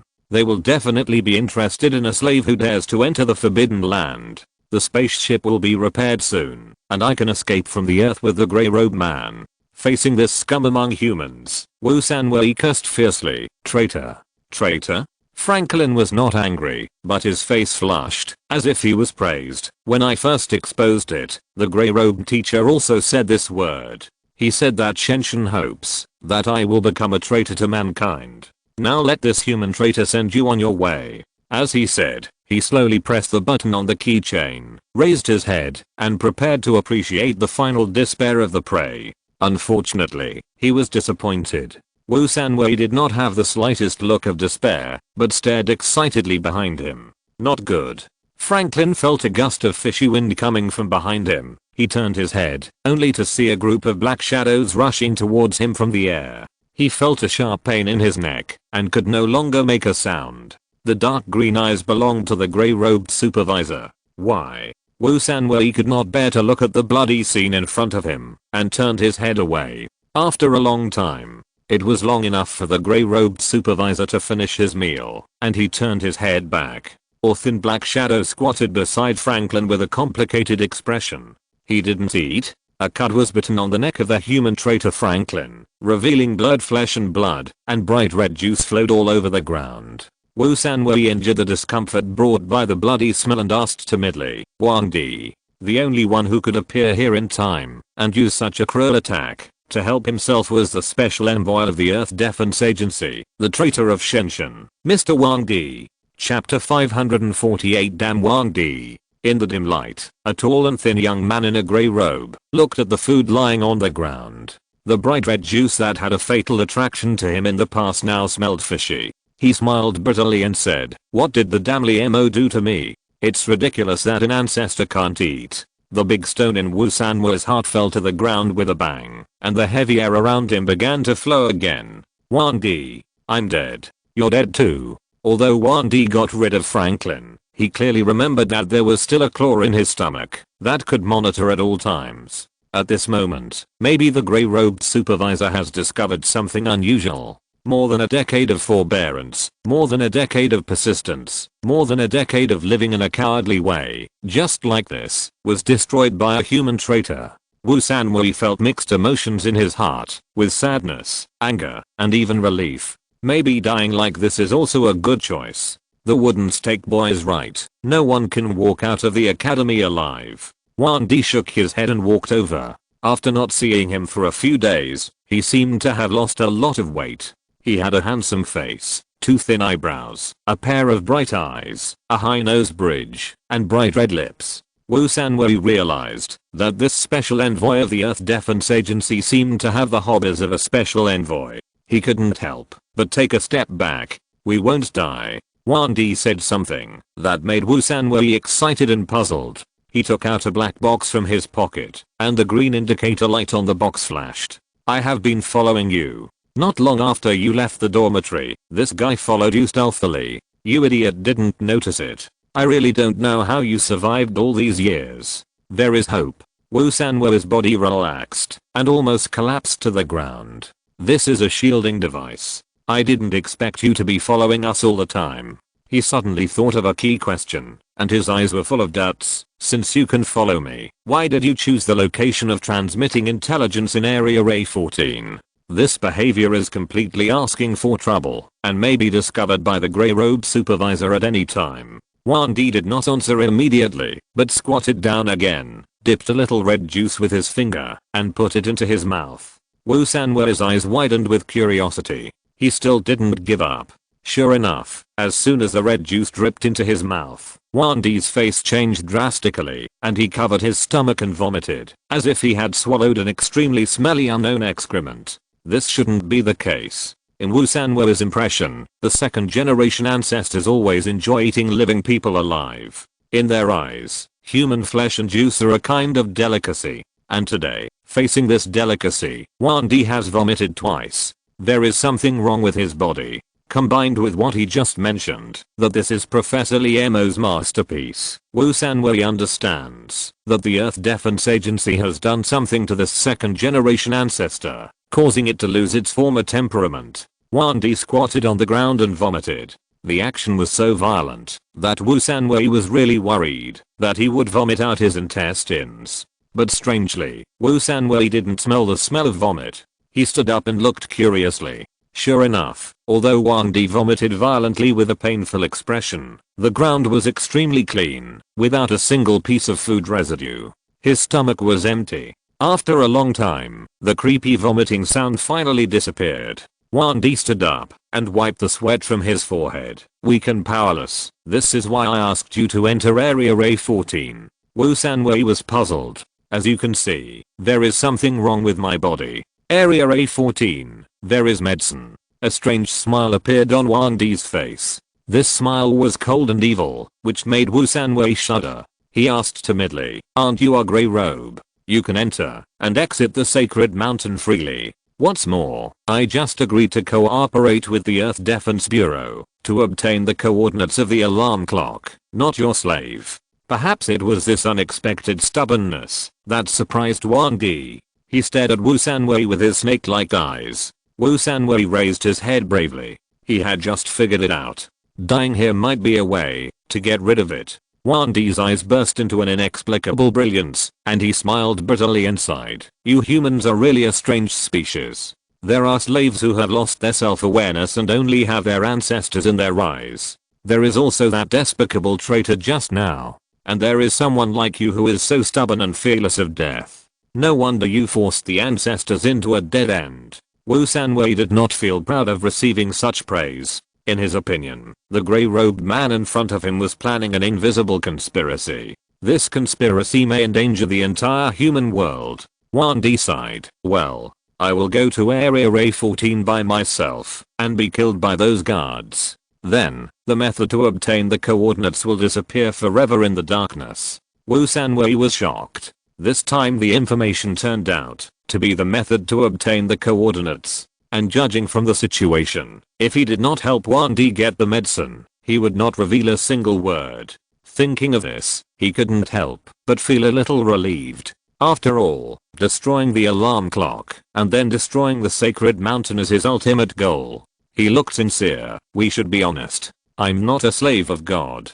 Wan Di showed a happy expression and patted his shoulder. In fact, I don't want to blackmail you. The reason why I suffer from this strange disease is entirely due to the Earth Defense Agency. As a human, you should also bear some responsibility. What disease? In Wu Sanwei's impression, both the ancestors and the second generation ancestors are monsters with strange characteristics. They can go without food and sleep for more than 10 days in a row and never get sick. Wan Di's face was gloomy. Can't eat human disease. Can't eat human. Wu Sanwei was even more confused. If this is a disease, all 7 billion humans in the world are patients. Not only can't eat human, even the fresh juice of animals can't be eaten. Wan Di continued to explain. Our second generation ancestors are different from you humans. Normal food cannot meet the needs of life. We need to get energy from fresh juice from humans or other animals. If you put it that way, it is a disease. Wu Sanwei asked curiously, what will happen if you can't eat fresh juice for a long time? Eating is the main way for people to take in negative entropy, to maintain the dissipation system. It is a conscious act of humans to take in the nutrients they need from the outside world. The nutrients taken are used to maintain human survival and reproduction. Everyone must eat, and every generation must eat. Naturally, eating has become the most important activity in human life. In the thousands of years of civilization history, it has long surpassed the meaning of maintaining survival, and has been given different colors. In a restaurant full of guests, people make friends and keep in touch under the banner of eating. In a private wine shop, people taste delicious food just to satisfy their appetite. Even during sacrifices, humans offer food and incense to the illusory gods, trying to use the invitation to dinner method to pray for good luck. Although the grey-robed man in front of him is a second-generation ancestor, he is ultimately an animal. It is too miserable that he can't eat. Wu Sanwei looked at Wan Di with a bit of sympathy. Hungry. A look of pain emerged on Wan Di's face, and he shook his head repeatedly. There seems to be a poisonous fire in my stomach, burning my internal organs. What's worse is that as time goes by, I find that my skin has become dull, wrinkles have appeared on my forehead, and white hair has grown on my head. The abilities hidden in the body are also gradually fading. Just now, I could have stabbed that guy to death with just one finger, but I had to use my teeth. Wu Sanwei fell into silence. How come this sick second-generation ancestor seemed to have become a normal human being? He thought for a moment and said, in human history, especially in neighboring India, people often use hunger strikes to express their opinions. Scientific research shows that normal humans will not have any special changes after they stop eating for 6 hours. The glycogen in the body is broken down into glucose. After 6 hours, the glucose content in the human body is insufficient, and hunger will occur.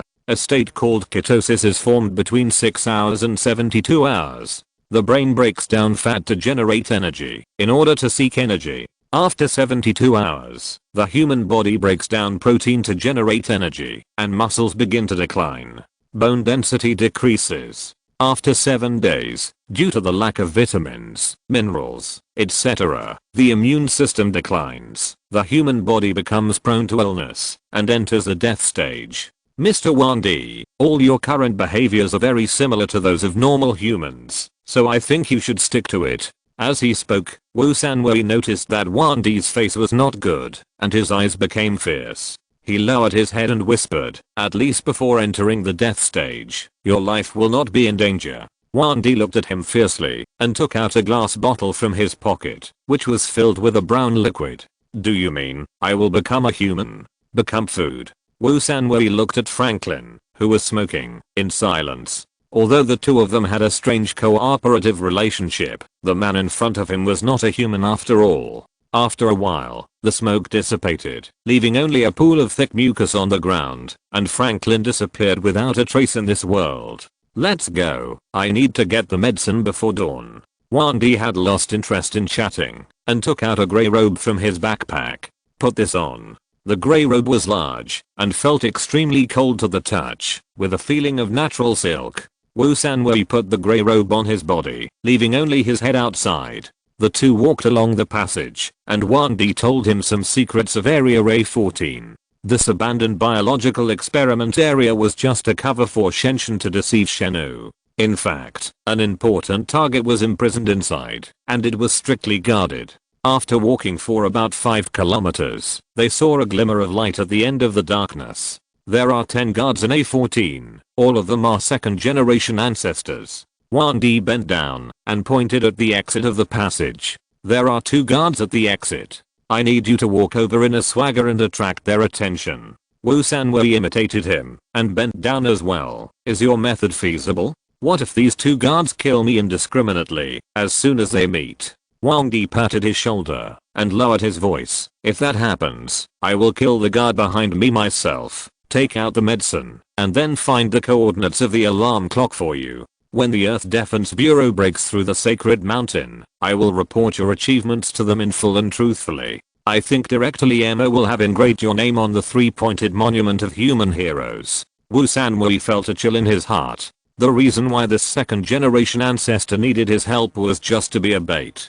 Being a bait is always unpleasant, but he is now in a difficult situation. Well, I hope you can keep your promise. As he said that, He bent down and tiptoed to the entrance of the passage. After a while, he came to a distance of less than 50 meters from the entrance of the passage. With the help of the dim light, he could clearly see 2 guards standing at the door, each more than 3 meters tall. The guards were extremely burly, carrying a sharp spear on their backs, standing at the entrance of the passage like 2 stone pillars. Wu Sanwei lay on the ground and looked back. Wang Di was no longer behind him. These 2 guys, they shouldn't kill me as soon as they meet. Wu Sanwei took a deep breath, got up from the ground, and deliberately stomped his feet a few times, making heavy footsteps.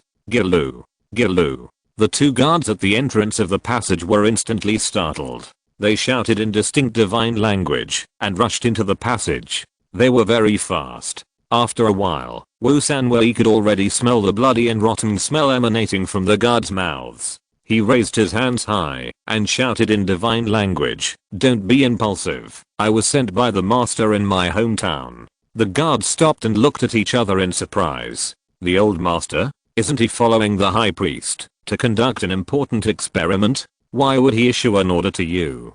Damn it. Why didn't Wang Di reveal this information, or did he not know it at all? Wu Sanwei's eyes rolled around, and he said vaguely, "The old master issued an order through biological communication. He asked me to check whether the target in area A14 is under anesthesia. You know, the sacrificial ceremony is about to begin, and the old master is a little worried."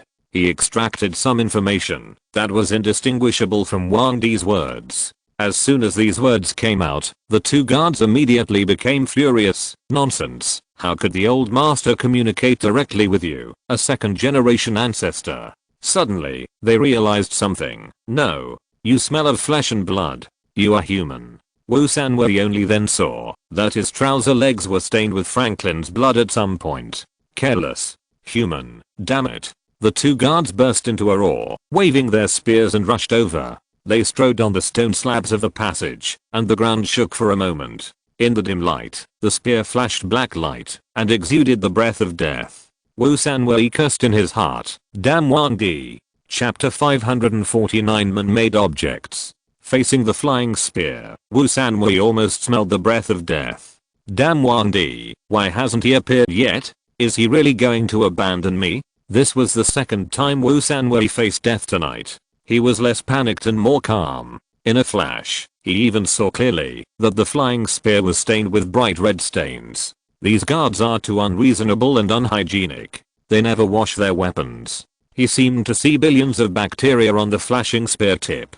Will this thing cause infection if it pierces the body? Wu Sanwei, who once studied medicine, has always been afraid of bacteria, the most numerous species on the earth. Bacteria are everywhere on the earth and can even survive in the human body. They usually do not cause serious symptoms, but once they invade the blood circulation and grow and multiply in the blood, they produce toxins and cause acute systemic infection. The symptoms are usually chills, high fever, rapid breathing, tachycardia, acute onset, rash, joint swelling and pain, hepatosplenomegaly, mental changes, etc. In severe cases, acute organ dysfunction may occur. In TV news, there are often cases of construction workers being pierced by nails in the soles of their feet and being sent to the hospital ICU. In a flash, Wu Sanwei smiled bitterly and shook his head. He was about to die, and he was still concerned about whether there were bacteria on the weapon that killed him.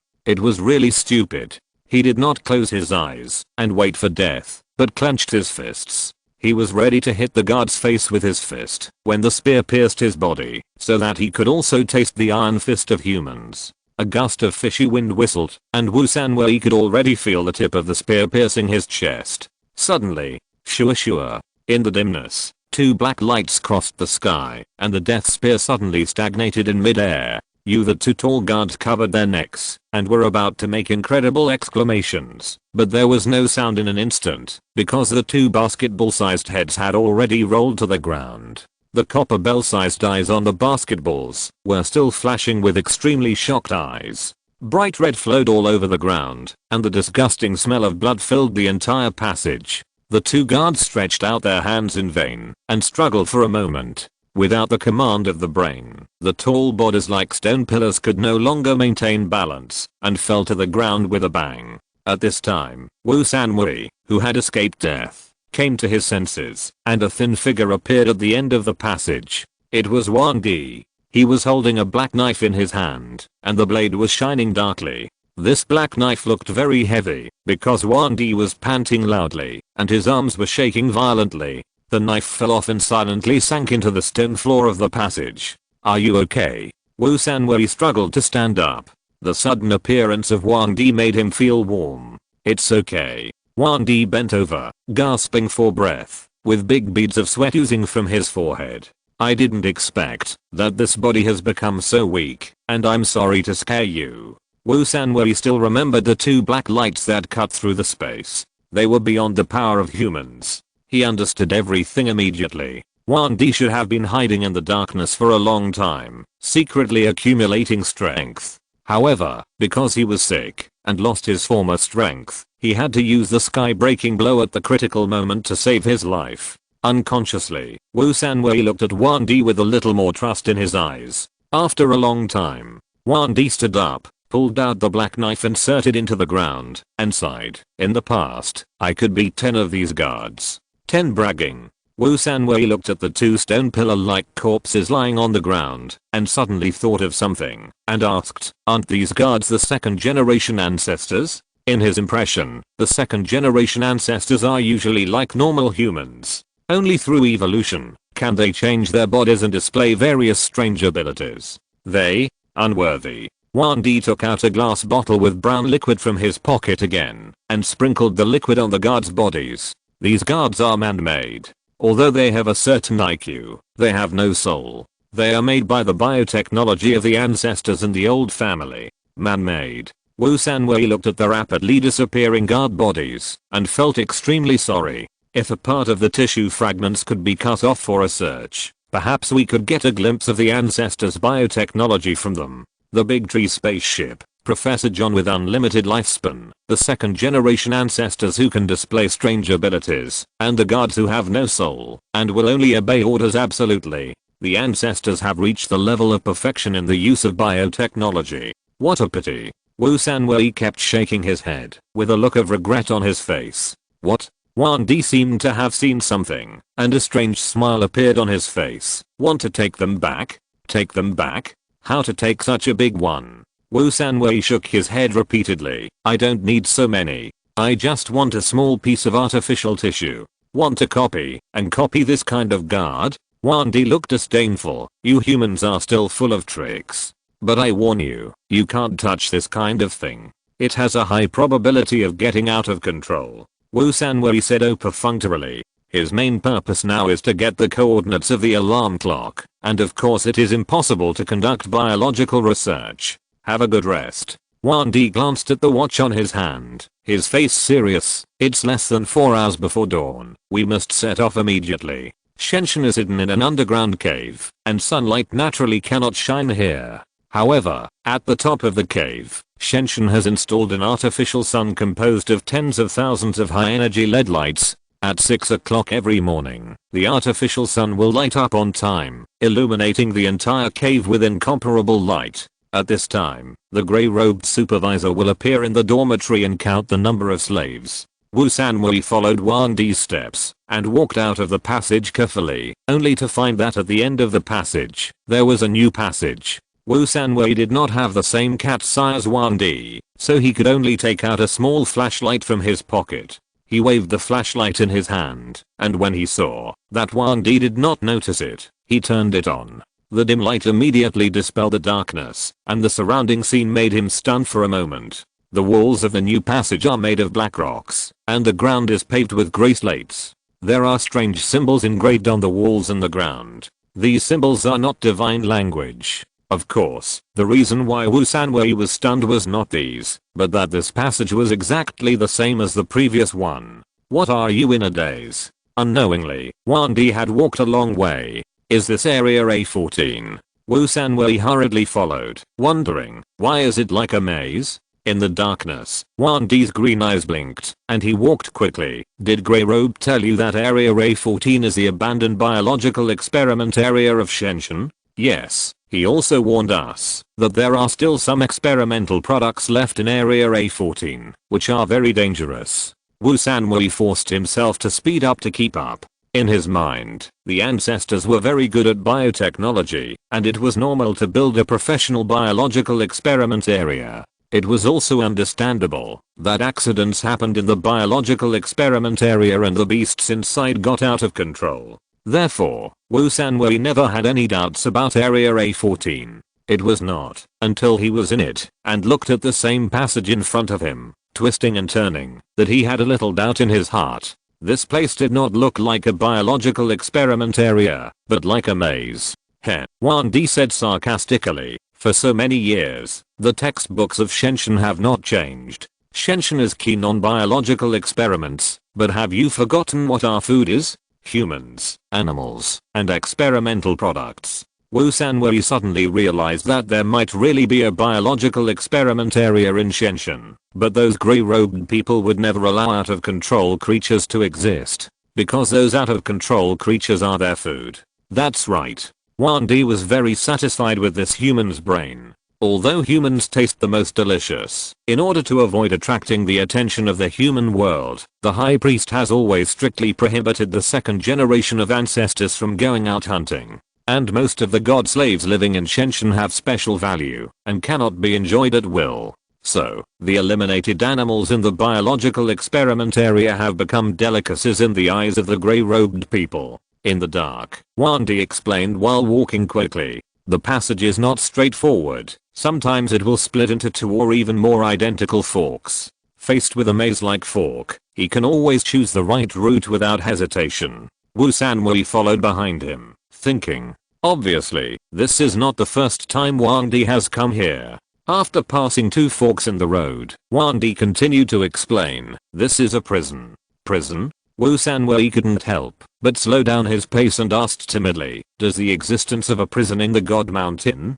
Who is imprisoned in the prison? The purpose of building a prison is undoubtedly to imprison people who make mistakes. But in his impression, the only means for the grey-robe people to deal with those slaves who violate the rules intentionally or unintentionally is to eat them. Of course, grey-robe people may also violate the rules, such as Wan Di in front of him. At this time, the higher level grey robes will invite two pony-like hellhounds from the high priest. In short, in the God Mountain, the means of punishment is eating. There is absolutely no need for a prison. Human. Wan Di suddenly stopped and smiled strangely. A person who wants to become a human. People who want to become a human on the subsequent journey. Wu Sanwei kept thinking about this illogical answer until he came to the end of the passage again. The passage split into three forks. Stop. Wan Di turned around and lowered his voice. Do you see the passage on the far left? There's a patrol in there. I need you to lead him out. Here we go again.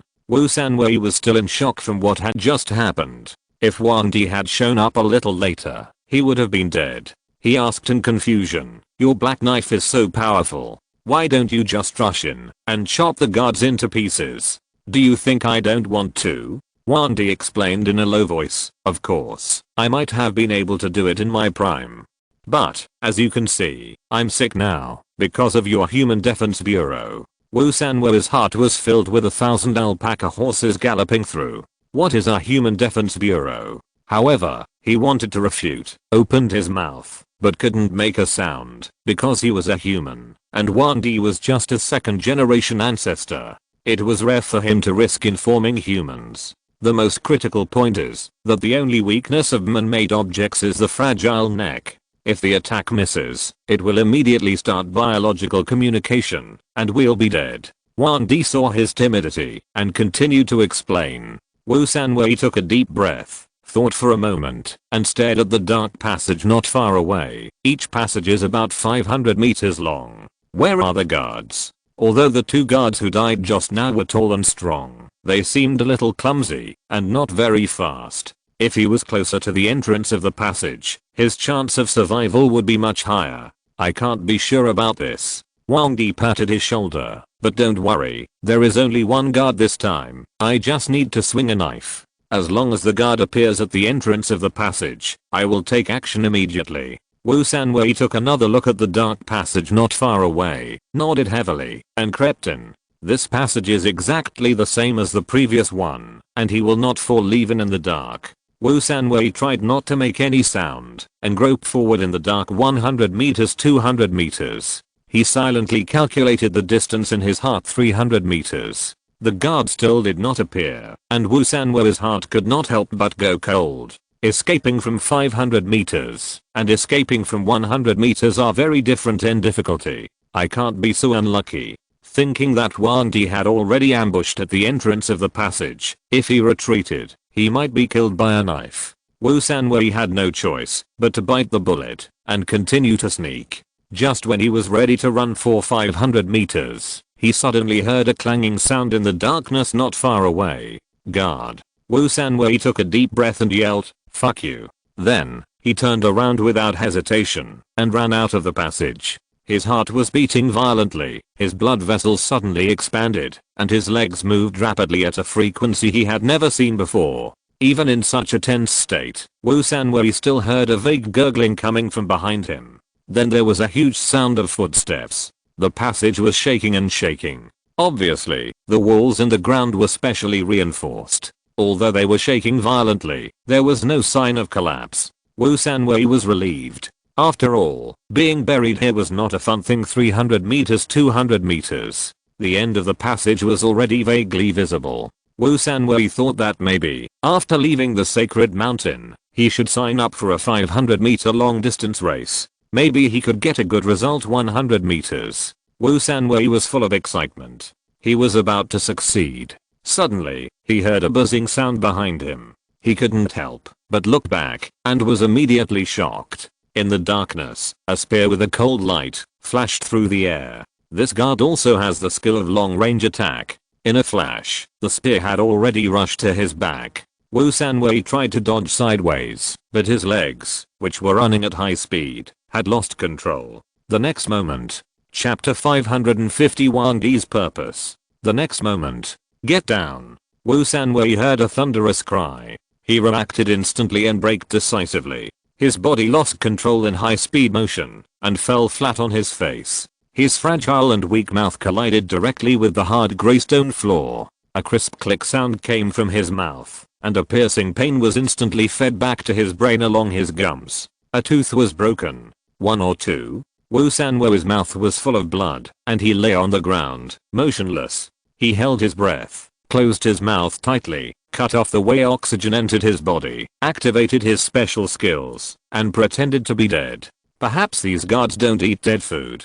His consciousness gradually blurred, and he seemed to have returned to his childhood. Under the setting sun, a young child sat on a rocking car whose color could not be seen clearly, making a chuckle of laughter. Next to him, a middle-aged man stared at him with love. How wonderful it would be if we could stay at this moment forever. The next second, there was a sharp pain in his leg, which felt like a sharp awl, stabbing into his head and stirring it randomly. The mirror shattered, and the beautiful picture turned into crystal fragments and disappeared into the darkness. Wu Sanwei endured the pain and lay on the ground, his eyes wet and tears flowing. "Hey, are you pretending to be dead?" Wang Di limped to his side and raised his foot again. "If you don't want to lie in a wheelchair in your next life, get up immediately." In the darkness, Wu Sanwei turned his head, wiped the moisture from his eyes, and stood up. Not far away, a spear sank into the stone floor. He was afraid that, if he hadn't fallen in time, he would have become a skewer. The guard who chased him for more than 300 meters has turned into a headless warrior, with a stone pillar-like body lying across the passage. Not far away, a basketball-sized head hit the black rock wall, revealing the red and white mixed juice inside, which looked like a smashed watermelon. Obviously, at the critical moment, it was Wang Di who showed up in advance and saved his life. Wu Sanwei, who came back to his senses, felt his mouth full of blood. He spit out the blood that had been in his mouth for a long time with a puff. In the light red saliva, 3 white teeth were particularly conspicuous. Wu Sanwei put on rubber gloves, suppressed his nausea, and carefully put away the broken teeth. This guard was only the third one, and his body had begun to lose parts. Next to him, Wan Di squatted on the ground, panting loudly. You are so weak. How did you survive the academy? If I hadn't seen the situation was not good, I would have taken the risk and attacked in advance. You would have died. Wu Sanwei felt guilty. This time he did not complete the scheduled task. He did not expect that the guard would throw the spear in his hand and launch a long-range attack. Wan Di, thank you. Wan Di turned his head away, staring at the body of the guard with his dark green eyes. In his deep eyes, complex emotions were intertwined. Thanks, if I wasn't sick now, I would have turned you into food long ago and even finished excreting. But I miscalculated this time. I didn't expect this damn man-made thing to throw. As usual, Wan Di took out the bone-dissolving water again, turning the body of the stone pillar into a pool of mucus, and then walked to Wu Sanwei, his eyes full of strange expectations again, like a hunter looking at a weak hunting dog. Although the hunting dog is stupid and foolish, and is always teased by the prey, the hunter has no choice. Wu Sanwei's heart tightened, and he struggled to stand up, shaking his head repeatedly. I quit. What a joke. The guards in the maze are more powerful than each other. The two at the door are just two stone pillars, and the one just now can actually use long-range attacks. He is a fragile human, and he has no chance of winning at all. Instead of being pierced by a spear, it is better to go back and wait for death. At least he can comfort each other with Lan. Thinking of Lan, Wu Sanwei's heart was filled with a warm current. He always thought that this purple-haired girl was like him, dull and introverted. Unexpectedly, since she entered the sacred mountain, without strict rules and constraints, she was like reborn. Her nature burst out instantly, as passionate as her wild purple hair. Rather than dying in vain, it is better to enjoy the beauty of the world and then face death calmly. He carefully controlled the amplitude of his head shaking, that is, to express his firm attitude and not to anger Wan Di. Although he seemed to be sick and could not eat, did the second generation of ancestors need a reason to eliminate a divine slave? What surprised Wu Sanwei was that Wan Di did not show the expected rage, but grinned and said, don't worry, there are no guards this time. Go through this passage and you will reach for the target's cell. As he said that, he took out a grey metal box from his pocket and handed it over. No guards? Wu Sanwei was puzzled and reached out to take it. Although the box was only the size of a palm, it was extremely heavy and the surface was extremely smooth. It seemed to have been specially mirrored, and there was no trace of cracks. After holding it, it felt extremely cold, as if it had just been taken out of the refrigerator. Wu Sanwei looked at Wan Di and found no place on his body to hide the miniature freezer. You just need to take the box, go through the passage in front, and walk to a cell. Tap the box twice, and it will open automatically. Then, your mission is accomplished. Wan Di's eyes flickered with a creepy look. Wu Sanwei frowned and thought for a long time before he remembered. In the history of human warfare, the Third Reich had a leader who was good at demagoguery. He was short in stature, but proficient in speeches. Before launching each war, he would always give an impassioned encouragement to the soldiers who were about to die. Professor John's family treasured historical videotapes. In the dim and blurry images, the small eyes of the little leader always flickered with this look. Ambition. Wan Di's eyes were full of ambition. Ambition always means sacrifice, and Wu Sanwei immediately became alert. If it's so simple, why don't you go by yourself? It only takes 3 guards to enter A14 from A13. Wu Sanwei believes that Wan Di can deal with them even without him as bait. Any remote-controlled drone or even a stone is enough to lure out those artificial creatures with low IQs, and they will be more suitable for the position of bait than himself. Why does he still take the trouble to bring this burden with him? There is only one answer, that is, a human must pass through the passage ahead, and machines cannot do it. Wan Di did not show any anger in the face of doubts, but praised. This is the only question you asked tonight that is not so stupid. As he said, he spread his hands and looked like he could do nothing to me. That's right. Humans may be able to pass through the passage ahead. Maybe. It concerns his own life. Wu Sanwei keenly caught that there was no certainty in Wan Di's words. Maybe it can pass. Maybe it can't pass. How can his own life be a maybe? Sorry, I don't want to play anymore. Wu Sanwei also imitated Wan Di and spread his hands. Wan Di first tricked himself into Area A14 on the pretext of the intelligence of the Earth Defense Agency, and then deliberately followed behind him. Although he helped himself to solve the problem of Franklin, he seemed to have been intentionally or unintentionally concealing his true purpose in the search for medicine. Until now, Wu Sanwei has almost died twice, but he doesn't know what the prison is, what the goal is, or even what the medicine is. Since entering A14, he is like a blindfolded monkey, following the orders of the monkey trainer, doing all kinds of unknown actions in the dark. Maybe in the next moment, this monkey will be forced by the monkey trainer to perform a fishing for the moon in an oil pan in a confused manner. Now he doesn't want to be a monkey. Wan Di's face showed the sneer that the grey-robed teacher often had. You want to resist? But I warn you, without my information, you will never find the coordinates of the alarm clock. The entire Earth can only wait to be destroyed. And, you are the biggest sinner of mankind. The alarm clock was made by Professor John, and it was Chen Shuxian who pressed the switch. I actually became a sinner? The second generation ancestor in front of him actually made up a story so confidently. Things in the world are really so funny. Ha ha ha. Wu Sanwei laughed up to the sky in the dark, and tears couldn't help flowing down his eyes. The Earth is about to be destroyed, and humans are on the verge of extinction. What's wrong with sinners? After death, who cares about the floods? In the dark, Wan Di's face changed drastically. Since humans wore animal skins in the primeval forest, holding wooden sticks, and howling to chase wild beasts, Chen Shuxian has been observing this creature that may rule the Earth in the future. After tens of thousands of years of non-contact observation and captive experiments, Chen Shuxian issued a human detection report full of contradictions. The report shows that the human body is extremely fragile for minutes.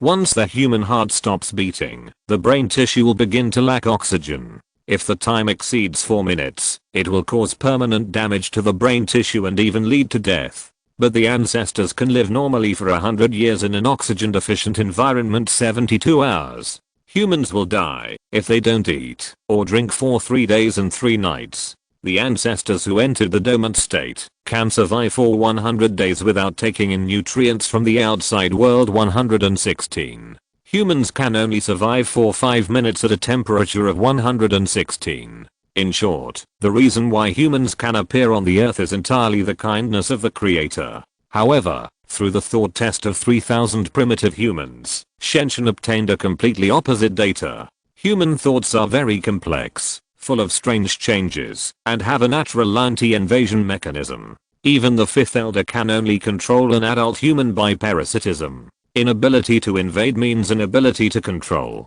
This is why Wan Di's face changed drastically. He suddenly realized that except for threatening the fate of mankind, he had no way to deal with Wu Sanwei, a human who is not afraid of death and does not care about everything is invincible. For a long time, Wan Di sighed. Maybe there is a misunderstanding between us, but I'm really sick and need to find medicine from here. It is really difficult to speak softly to a human, but compared with everything he is about to get, he can't care so much. Wu Sanwei secretly breathed a sigh of relief. He knew that he had won this psychological game. What is medicine? He asked this most critical question without hesitation. When humans get sick, they go to the hospital. At this time, the kind-hearted doctor will greet you with a smile, and then give you a bunch of pills and injections, while emptying your pockets. These chemical drugs, which may cost only a few cents, are replaced with high-sounding names and put into exquisite packaging, and the price instantly increases thousands of times.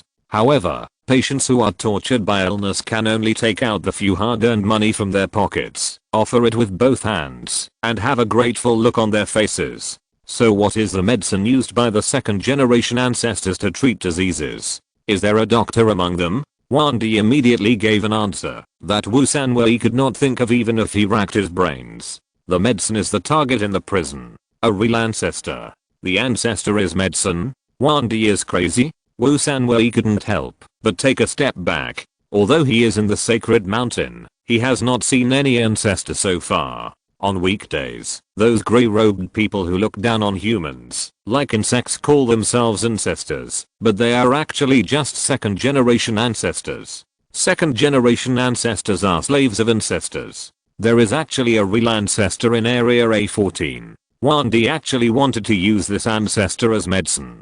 See, this is why I told you. Juan D smiled bitterly. From your human point of view, this seems incomprehensible. However, combined with the origin of the second generation ancestors, you will understand. Wu Sanwei suddenly became alert and listened attentively. In his opinion, ancestors and second generation ancestors are the same kind of alien creatures, but with different status. Just like the human slave society, slave owners and slaves, feudal society, gentry and common people, modern society, bosses, and workers. Although the division of labor is different, they are all the same species, working together for the same goal. The second generation of ancestors did not exist in the world. It was the high priest who created a strange creature, the old home. And the old home created the second generation of ancestors. Juan D was a little ashamed to express his humble birth, but for the ultimate goal, he decided to give up his few self-esteem. Slave of slaves. Wu Sanwei was very good at summarizing. This status was really low. Also, life can be created. He raised a new question. This was an opportunity he exchanged for the threat of death. How could he give it up easily? Humans can make colorful clothes, dig canals, build skyscrapers, make airplanes and cannons, develop atomic bombs, and even use genetic modification to create toxic grain seeds, but they can never create life. Even the smallest ant, the simplest single-celled organism cannot do it. In the eyes of human scientists, creating life is the exclusive skill of the creator, which has surpassed the scope of science. End of this chapter. Thank you very much for reaching the end. Don't forget to like. Looking for more exclusive content and immediate access? Subscribe to our Patreon. Remember, every like, subscription, or donation encourages us to continue. Thanks to everyone. See you in the next video.